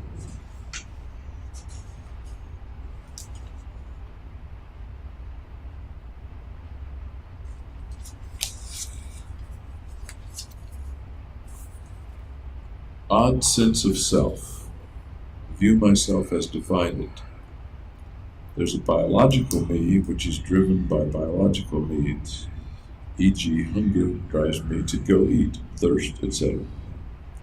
The real me is fighting the biological me. Maybe the thinking me does things not because I'm programmed to, but because I choose to. The latest battle I lost was when I finally succumbed to falling in love. Right. Tell me about that lost battle of falling in love. Well, as a kid, I thought I would never fall in love. You thought you'd never fall in love? Yeah. Or you thought you'd never fall in love, or you didn't want to ever fall in love? I didn't understand what you said. Didn't want to fall in love. Like, because of a particular reason? because girls had cooties or whatever. Okay. Right. But here, the real me, let's see, the latest battle I lost was when I finally succumbed to falling in love. Tell me what that refers to. What was that? Well, there's a biological drive to procreate and biological drive of love, and I couldn't overcome those. Were you trying to overcome it? As far as you remember when you were writing the notebook, were you trying to overcome biological drive to procreate and fall in love?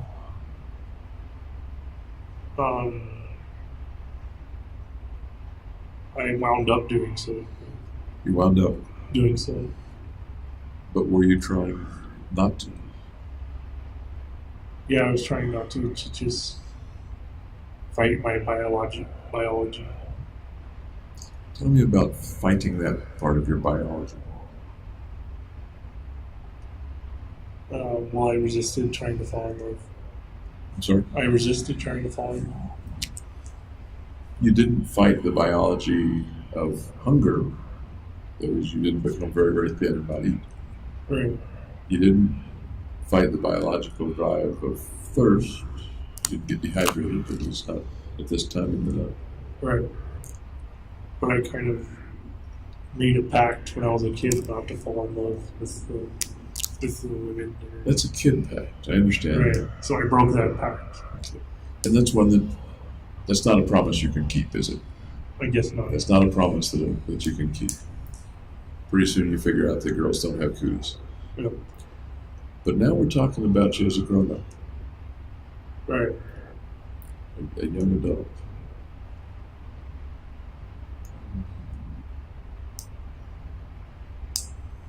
Did you ever make a pact with yourself that you wouldn't have sex? No.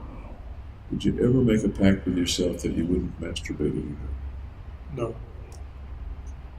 A lot of guys, at some point, believe they're masturbating too much, or it gets in the way, or it keeps them from studying or something, and they make a promise to themselves or a promise to God, usually in adolescence, but sometimes not. I'm never going to do this again. No, I think I did that with drinking, though, and I broke that one. You don't ever remember making that pact with sex or no. masturbation? Okay. And by the way, that's another example of a promise that shouldn't be made because it can't be kept. First of all, it's a silly promise. Second, it's impossible to keep. Yeah. But sometimes people feel very guilty about not keeping the promise. It's a misplaced guilt, you know what I mean? A little. I'm wondering if that has anything to do with succumbing to falling in love. It certainly sounds like misplaced guilt. Can you tell me what your associations are to that, what you think about or feel as you think about that? Just that I had that pact very strongly, and still broke it, and then felt guilty about breaking it. The pact to Not fall in love. not fall in love. Not the pact not to masturbate, the pact not to fall in love. And that's from way back in childhood? Yeah. Really? How does that pact stay strong? I can understand an 8-year-old making it or something like that. Yeah. How does that pact stay strong after you have a taste of reality and you're a young adult?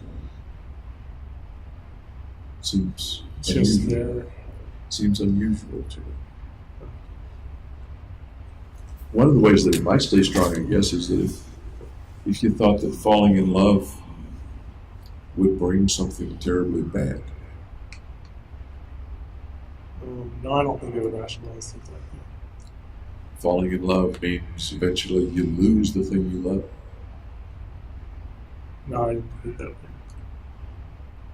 We love our dogs. We're a little kid, we lose our dog. I'll never love another dog again because it's painful to lose my dog. I'm not saying that's you talking, Oh, but it's a way that we make pacts. you'd have to have already loved your dog, though. That when I was a kid, I didn't already love a girl. Some people who watch their parents get a divorce or watch their parents fight a lot will say, boy, this being in love must be really terrible. It causes you to argue and to throw things, and maybe to get into fights. I'm not going to get into love, and I'm not going to fall in love because I don't want that to happen. I don't want myself to be hurt. I don't want to hurt other people. It wasn't the case for me. Beg pardon? That wasn't the case for me. Does the analogy apply to any other kind of pain that you might have anticipated with falling in love? I don't think it applies. Okay. I'll stop beating that dead horse then. Okay. You succumbed to falling in love. In what way did you succumb and how did you fall in love? Just by getting to know her. I'm sorry? Just by getting to know her. To know Gargi. Gargi. Okay, we're talking about Gargi. And you had already said she was your first serious girlfriend. Yeah. Okay.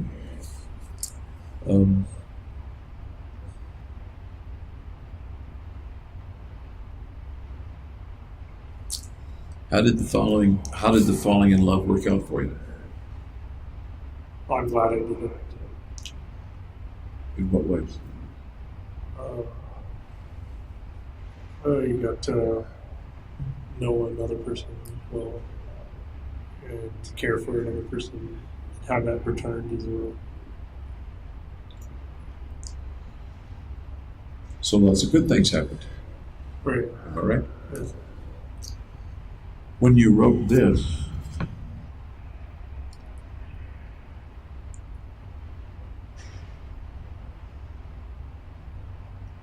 probably by the time you wrote this, good things had happened with Gargi. Yeah, true. But you still use the language that you lost the battle by falling in love. Maybe it was a tongue-in-cheek statement. Kind of. I'd broken the pact to myself that I wouldn't fall in love. That was quite a pact. Okay. Any other pacts you've made to yourself? Kept or broken? That I would never hate my mother. That you would never hate your mother? Yeah. Okay. Tell me about that pact. How did that come about? That was also when I was a kid. I got angry at her, I guess. So you got angry at her, and what happened? I promised I wouldn't hate her. I'm sorry? I promised I wouldn't hate her. How do you get from being really angry to promising that you won't hate her? I don't understand the connection. Because it wasn't acceptable to be angry at her. Did you tell yourself you wouldn't hate her, or did you communicate that to her, or both? No, just to myself. Anger is one thing, hate is a little more, or a bit more than anger. Okay. My thought is the anger so scary for that little kid that you have to make a pact that you won't hate so that you don't ever get angry again or something like that? I don't know why I made the pact. You remember the episode of being angry? No. But you're pretty sure the pact happened when you were angry at your mom. Yeah, because I didn't want it to happen again. I'm sorry? Because I didn't want it to happen again. Didn't want it to happen again. What might she have done or you have done to create the anger? I don't know. I don't remember the details. Wouldn't be the time you were spanking the front yard, would it? I don't think so. What happens if one gets angry at his mother? What are the possible things that can happen if a kid gets angry at his mother?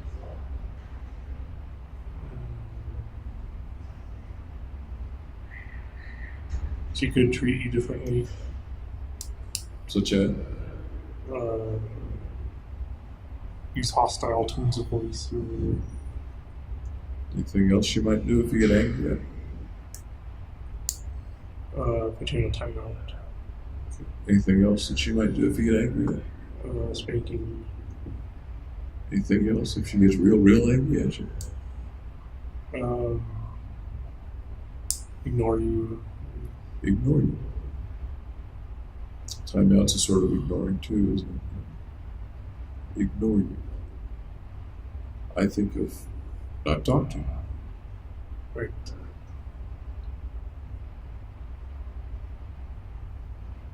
What are you thinking? I'm not thinking anything. What did you say the last time we talked about not being talked to, being ignored? What about it? Where did that lead us last time? To valueless, I think. Exactly.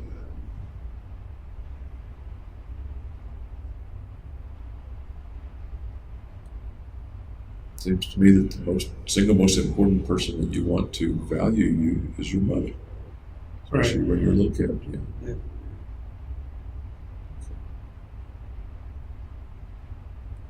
That makes being angry at her maybe a little dangerous. I guess so.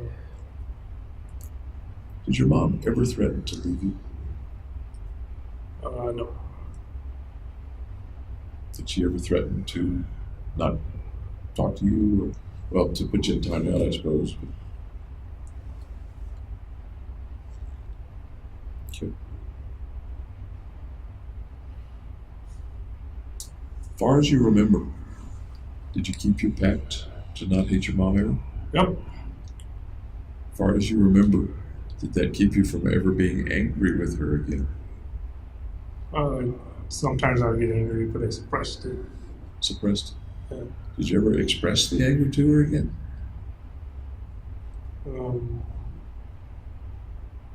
No, I don't think so. Can one express anger without hating? Yeah. Like how? Can you give an example? or if you drop a dinner plate, your mom could be angry at you, but she still means she loves you. Pretty good example.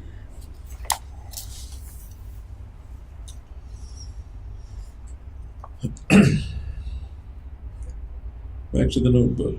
The obsession to kill since I was a kid, with age, became more and more realistic. Started as the entire world with nuclear bombs, then shifted to biological agent, most recently turned to serial murder, and then you're working toward the theater scenario.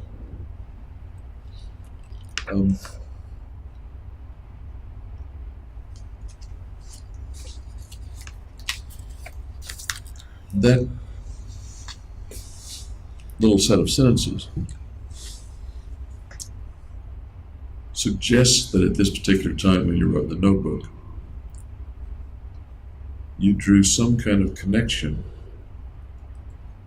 between thinking about killing when you were a kid and ending up with the actual killing when you were grown up. I guess it kind of progressed.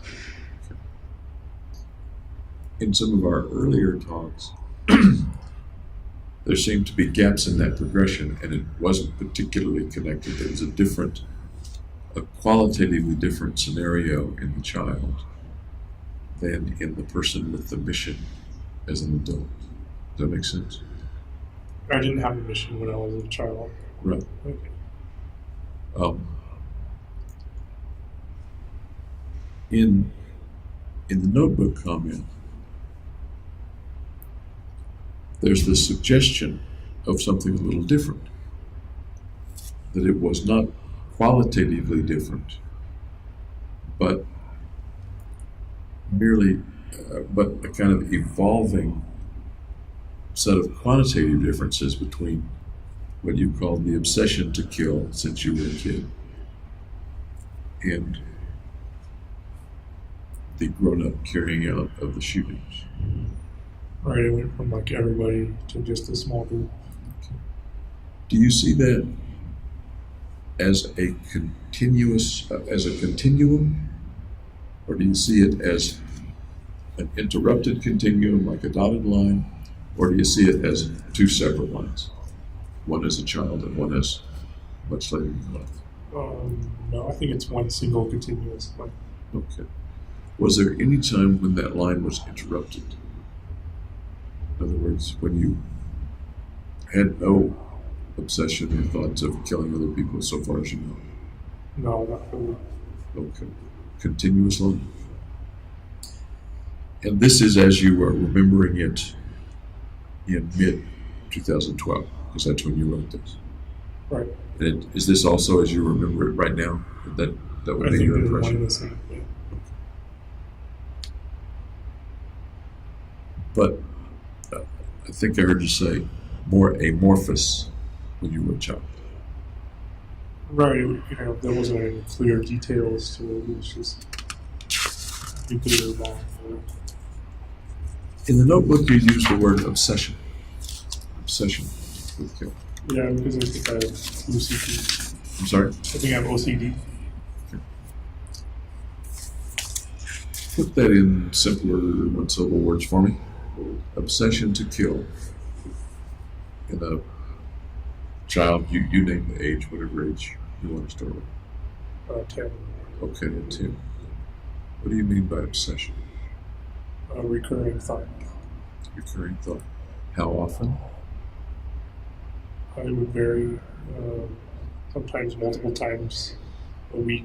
Sometimes going every other week.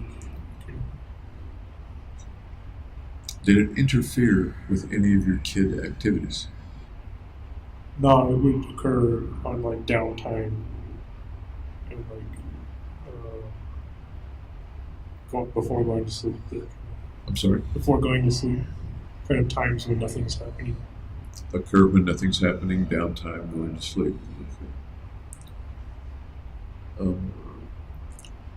I think you said that you never wrote about it or did any drawings about it or things like that. Is that No, I didn't. you didn't I kept it inside. kept it inside? Um, this is as far as you remember.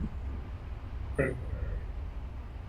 Would it surprise you one way or the other if somebody discovered in a box drawings that you made when you were 11 consistent with obsessions to kill? It would surprise me. Okay.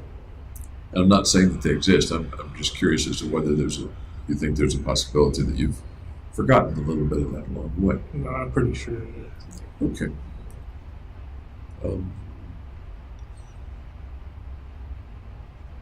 I did run across a couple of your early drawings, by the way. I'm not a very good artist. No, these are kid drawings. These are kid drawings. When you were in family counseling in Monterey,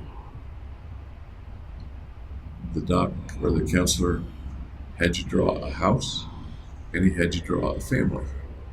Remember that? No, not at all. Long time ago. I am not a very good interpreter of children's drawings. I'm not a child psychiatrist, so I won't attempt to interpret them. But they didn't involve killing anybody, okay? Okay. They really didn't.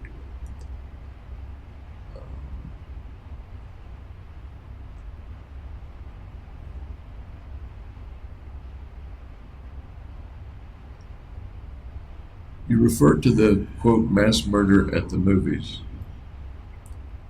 as the last escape.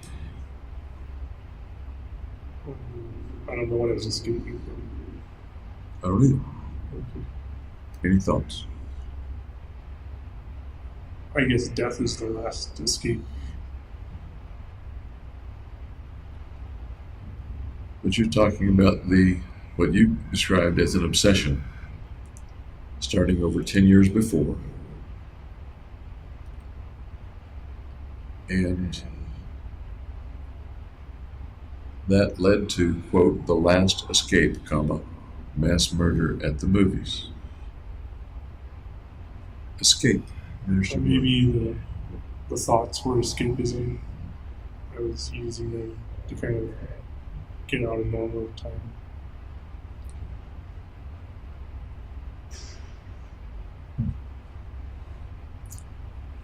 And then you're apparently explaining this to the reader. You say, so anyways, that's my mind. It is broken. I tried to fix it. I made it my sole conviction. But using something that's broken to fix itself proved insurmountable. Right. That's a logical statement. Can't use a broken tool to fix something. Well, I can't think of many really good analogies except just the statement that you made that we need help to fix a broken mind. Right. A mind that's seeing itself erroneously or operating erroneously.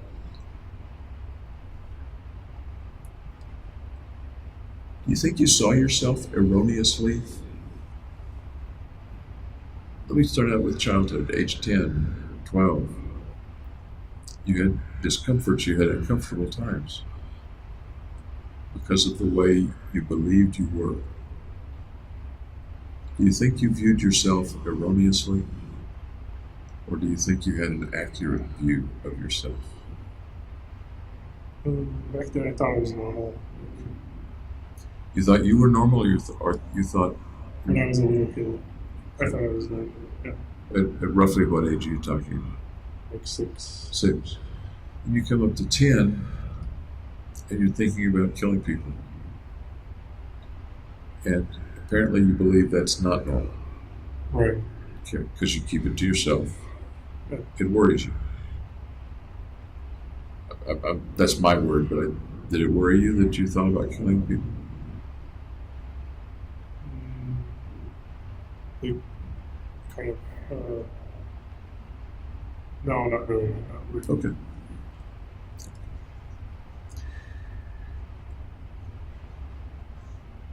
As you, if I had been some other kid playing with you, roughly your age 10, 11, 12, would I have thought you were abnormal? No. Okay. So, from the standpoint of other people viewing you, Is this a normal guy? they viewed you differently.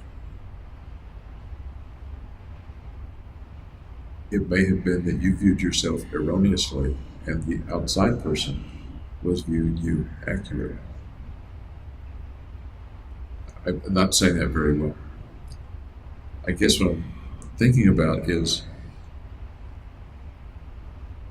if the broken brain doesn't perceive itself accurately very well,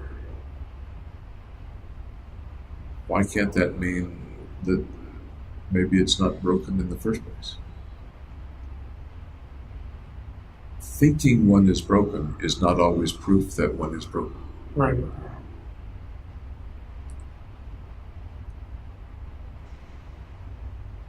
How accurate or inaccurate do you think you've been in viewing yourself over the years? Pretty accurate, otherwise I wouldn't have written it down.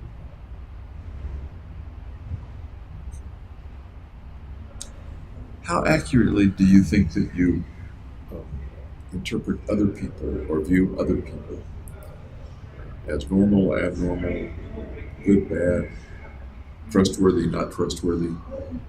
How good a judge of other people do you think you are? Pretty good judge. Good judge.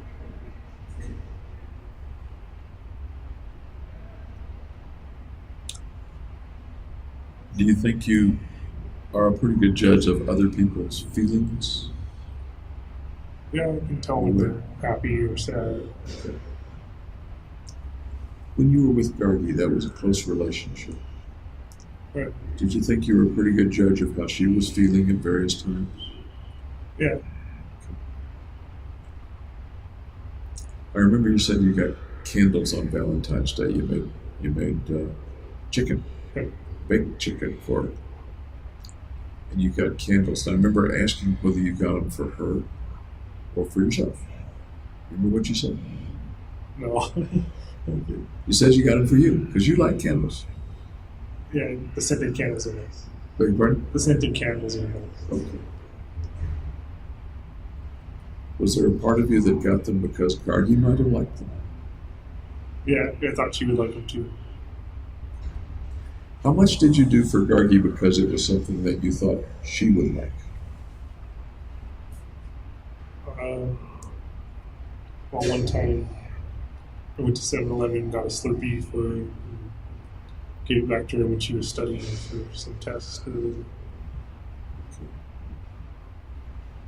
Nice thing to do. You were thinking of her.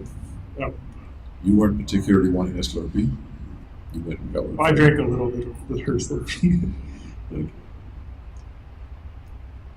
In general, has it usually been more about James than other people, or not? No, it's been a balance.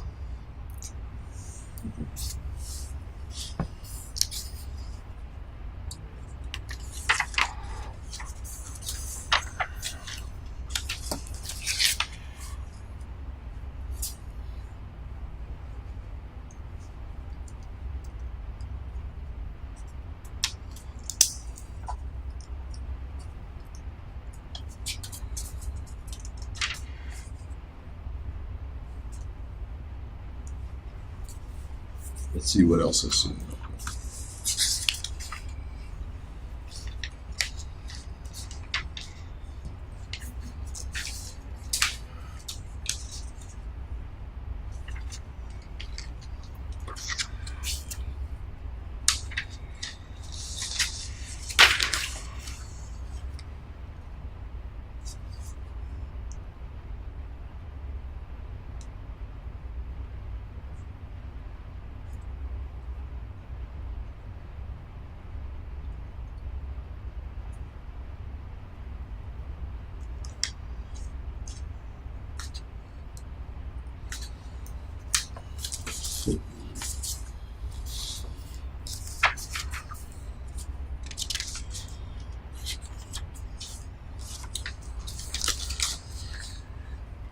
I skipped over the phrase that I was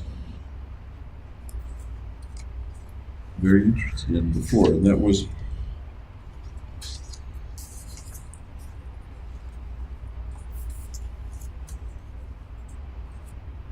in trying to, in the insurmountable task of fixing what you thought was your broken brain. A couple lines lower, you say, in order to rehabilitate the broken brain, my soul must be eviscerated. I have no idea looking back on what that means.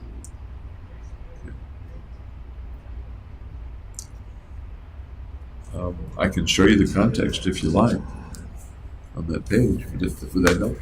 Maybe. Okay, and here's the eviscerated part.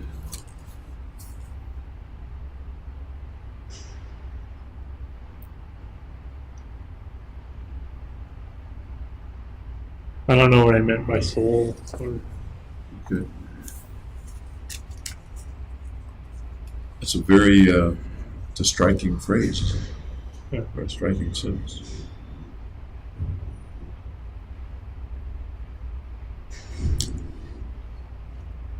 The next sentence is, I could not sacrifice my soul to have a, quote, normal mind.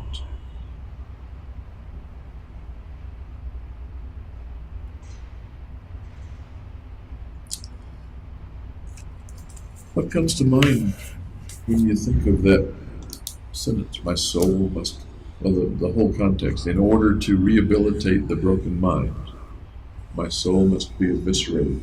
What pictures come to mind?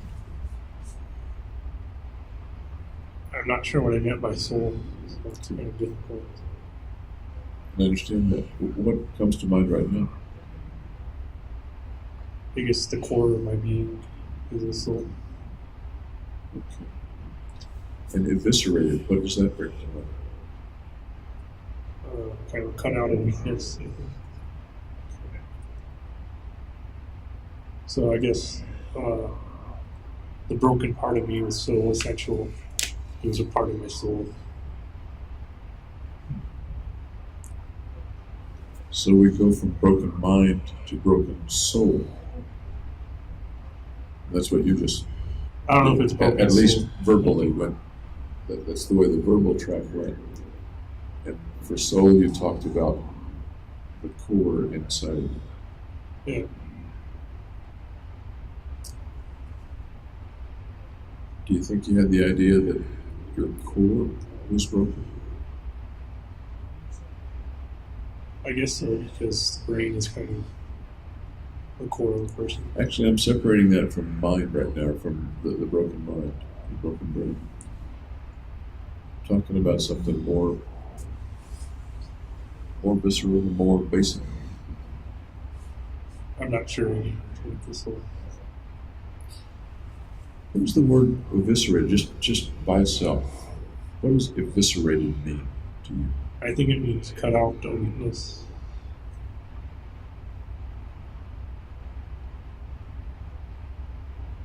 Cut out a weakness. Do you think that's what it means in this context, or do you think that's what the dictionary says? I think that's what it means in this context. In dictionary, maybe just to cut out. My impression of the word eviscerated is a little more serious than cut out. I can cut out an appendix. Right. You wouldn't eviscerate the appendix. Yeah. I think of eviscerate as take out all the viscera, meaning all the guts, intestine, stomach, liver, kidneys.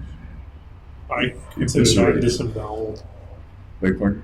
I consider that to be disembowel. It's exactly what eviscerate means. Okay, well, I don't have a dictionary. And again, if that's not what you think the word means, then that may be an irrelevant path to go down. Okay. But once again, you're a very smart guy. Summa cum laude. Not summa, only magna. Okay, magna cum laude. Not the highest. Yeah, you're right.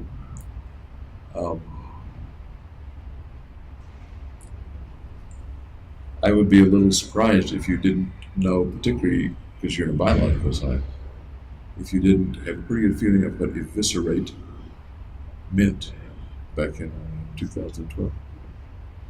I thought like to cut out an organ or something. Eviscerate my soul. My soul must be eviscerated. Any way you slice it, it sounds like a pretty radical cure. Yeah. And the next sentence indicates that you didn't want to do that cure. I could not sacrifice my soul to have a normal mind. Right. Is that the impression you get from reading the sentences together? Let me read them to you. Neuroscience seemed like the way to go, but it didn't pan out. In order to rehabilitate the broken mind, my soul must be eviscerated. I could not sacrifice my soul to have a normal mind.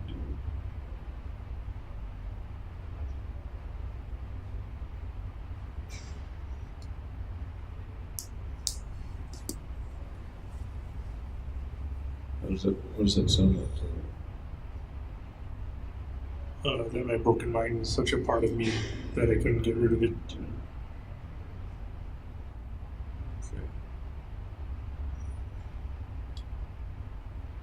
So, erroneous impression or not, that's one way that you may have been thinking at that time. That it was impossible to get rid of? Or did you mean it's so much a part of me that I don't wish to get rid of it? I don't wish to get rid of that important part of me. I may have misunderstood. It's an important part of me. So it's so important I can't get rid of it. Thank you for clarifying. Thank you for clarifying. It's so important that broken or not, I can't get rid of it.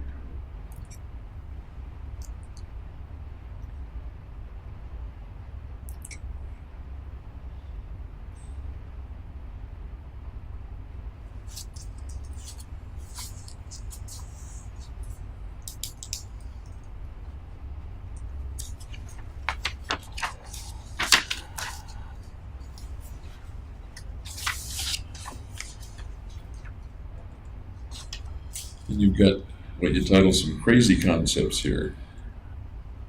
That was just like random stuff I was thinking about. Beg your pardon? That was random stuff I was thinking about. Some of which don't sound crazy, they sound kind of philosophical. And I don't think you were referring to yourself as, these are the concepts of a crazy person. I think Right. you were, am I right? They were just kind of interesting. Okay, I didn't want to misinterpret that. Okay.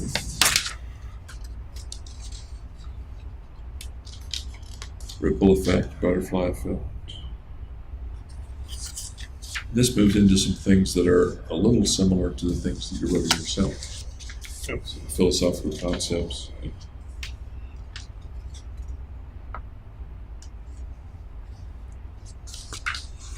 And then a few pages of replies. Once again, any reason why I wrote that? any thought or context for doing the why, like 5 pages of why? I guess it just really bugged me that I didn't know why things were the way they are right now. Okay. And the whys bug lots of people. As you were doing the why, do you remember what you might have been feeling? Was it frustrating to have why? Was it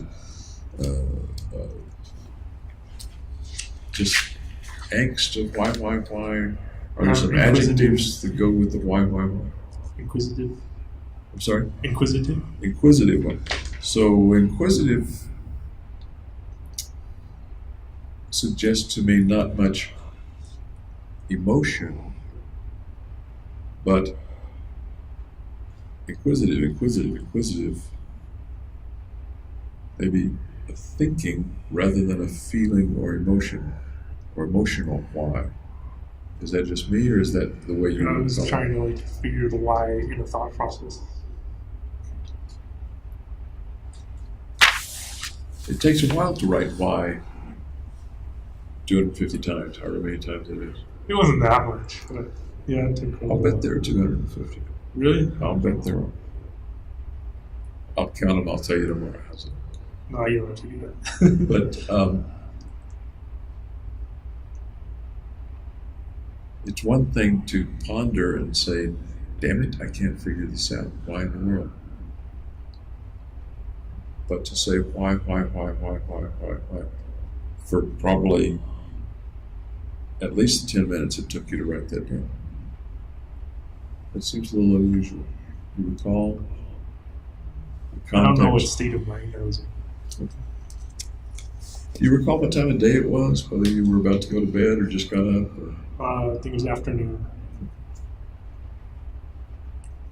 Do you recall roughly when it was? After you left school?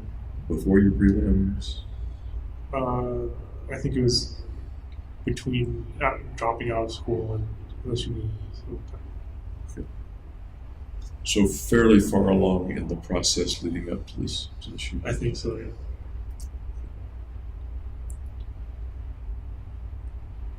And a couple of pages later, we have the comment about casing the place, targets random. The cruel twists of fate are unkind to the misfortunate. We talked about that. The various possibilities, methods, and venues. And then the rather detailed laying out of the plans and for doing it. Chronologically, these are after the whys. So roughly when would you have been making those drawings? June and July. June or July?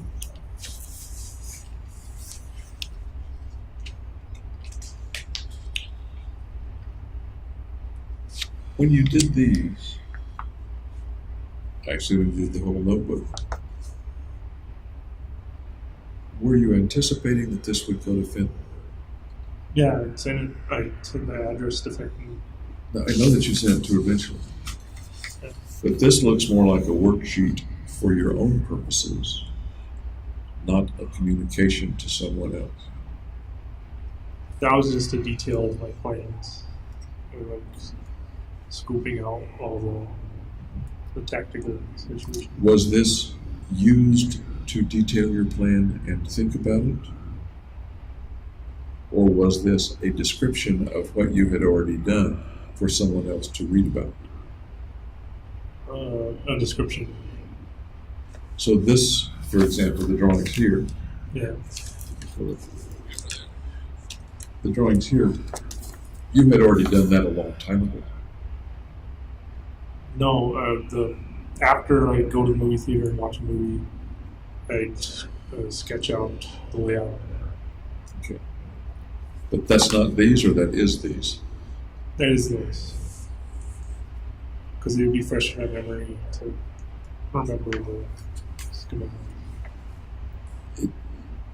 This suggests to me that the last details of the planning took place a little later than I thought they did. But Yeah, I didn't go to the movies until June and July. until June and July. late June, early June, or do you recall? Late June, early July.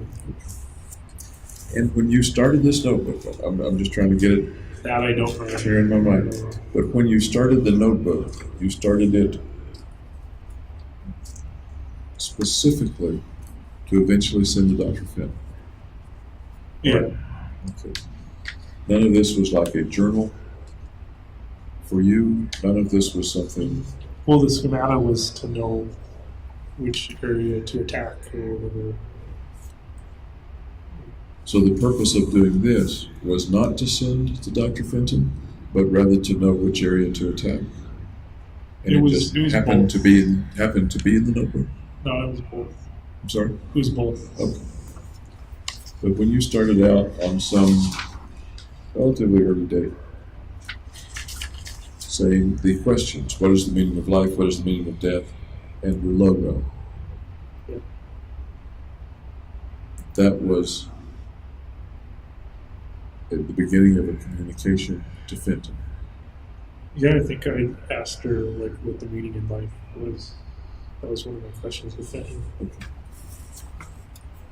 And you asked her what she thought the meaning of life was. And she wouldn't tell me. She wouldn't tell you.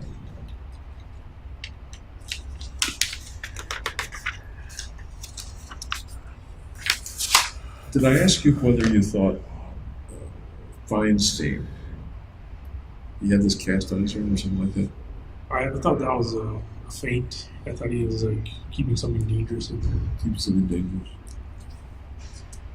Did you think he was testing whether you would empathize with him? I asked him about his cast. I'm sorry? I asked him about his cast. He said, how'd you break your arm? Or how your arm was doing. Okay.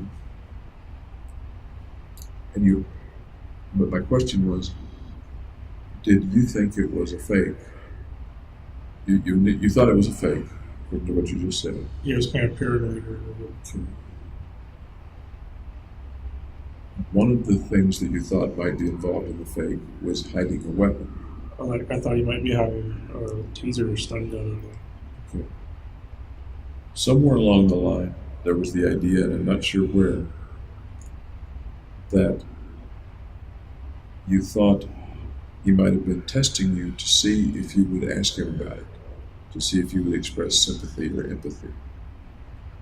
I think I expressed empathy. I'm sorry? I think I expressed empathy. Yeah, but my question was, did you think it was a test to see if you would express empathy? Yeah, I'm not sure. Okay. All right. Fair enough.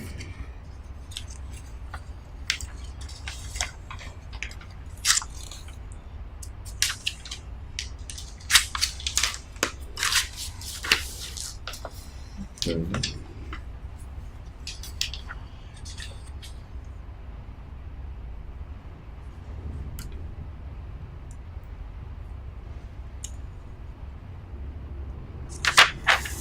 We've talked several times about the hatred of mankind that you wrote down.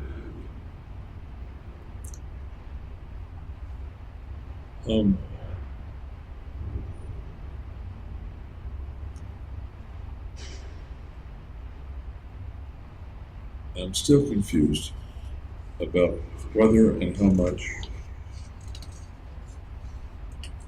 the shooting had to do with hating mankind and, as you say it here, being freed by the medication, perhaps, freed of concern about the consequences of the shooting. Whether the shooting had to do with your hating of mankind or intense aversion of people,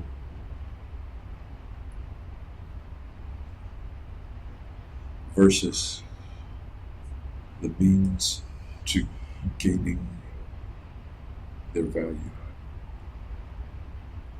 Right. So, like, what weight did I assign? How much of it had to do with what you describe as primary drive reversion to hatred of mankind? Okay. You hate folks enough you may want to kill them, and some folks may kill them. Is that... I didn't really hate any of the people in the theater. I just hate mankind in general. Were they representatives of mankind to be hated and killed? Or was the killing related? As a crowd, they were... I'm sorry? As a crowd, they were kind of... Talking about motivation for killing them. Okay, good.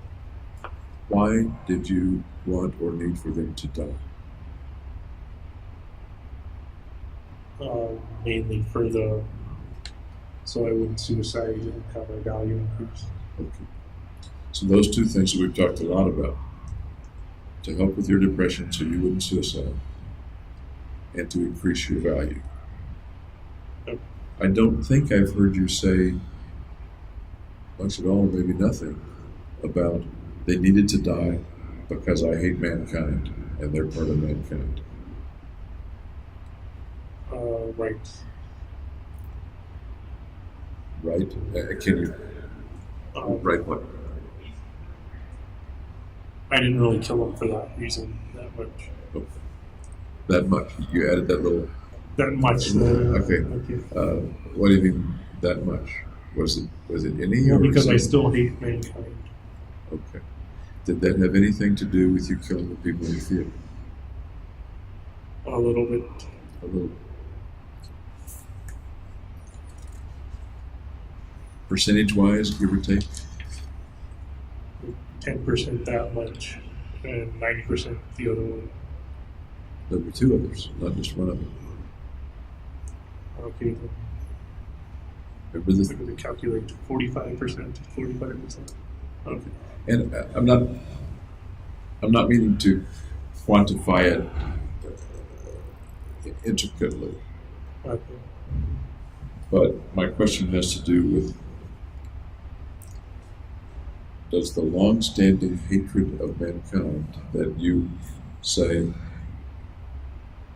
experienced a primary drive reversion to hatred of mankind with you believe with the treatment, an intense aversion of people?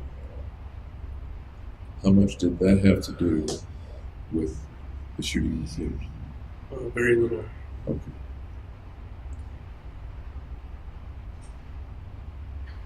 Refresh me as to, and I can look this on a timeline, up on a timeline, I suppose. You're going to see fit to that general date and the time that you began to buy weapons, first weapon that you bought.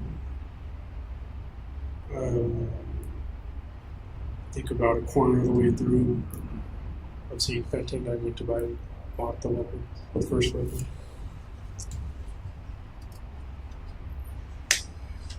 That's helpful, thank you. Okay.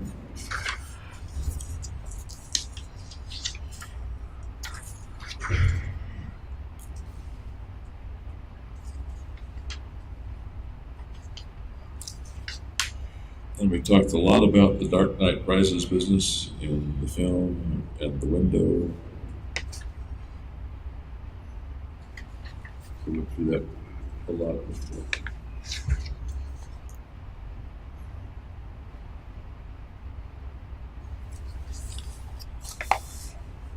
Your statement toward the end: what kind of God commands his people not to murder, yet cowers behind free will? I'm not sure what that is. He lets everybody do what they want, but then says, no, you can't do this. Says as a commandment? As a command, yeah. Cowers behind free will. Cowers is an interesting word to choose. I guess why wasn't he more bold? I'm sorry? Why wasn't he more bold and enforced it himself that people can't kill people? I mean, why didn't he just make it so that people couldn't kill? Yeah. Is that what you mean? Okay, I understand.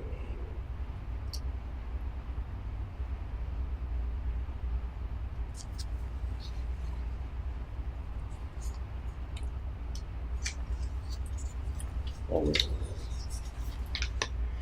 I think that's the end of the notebook. I do remember the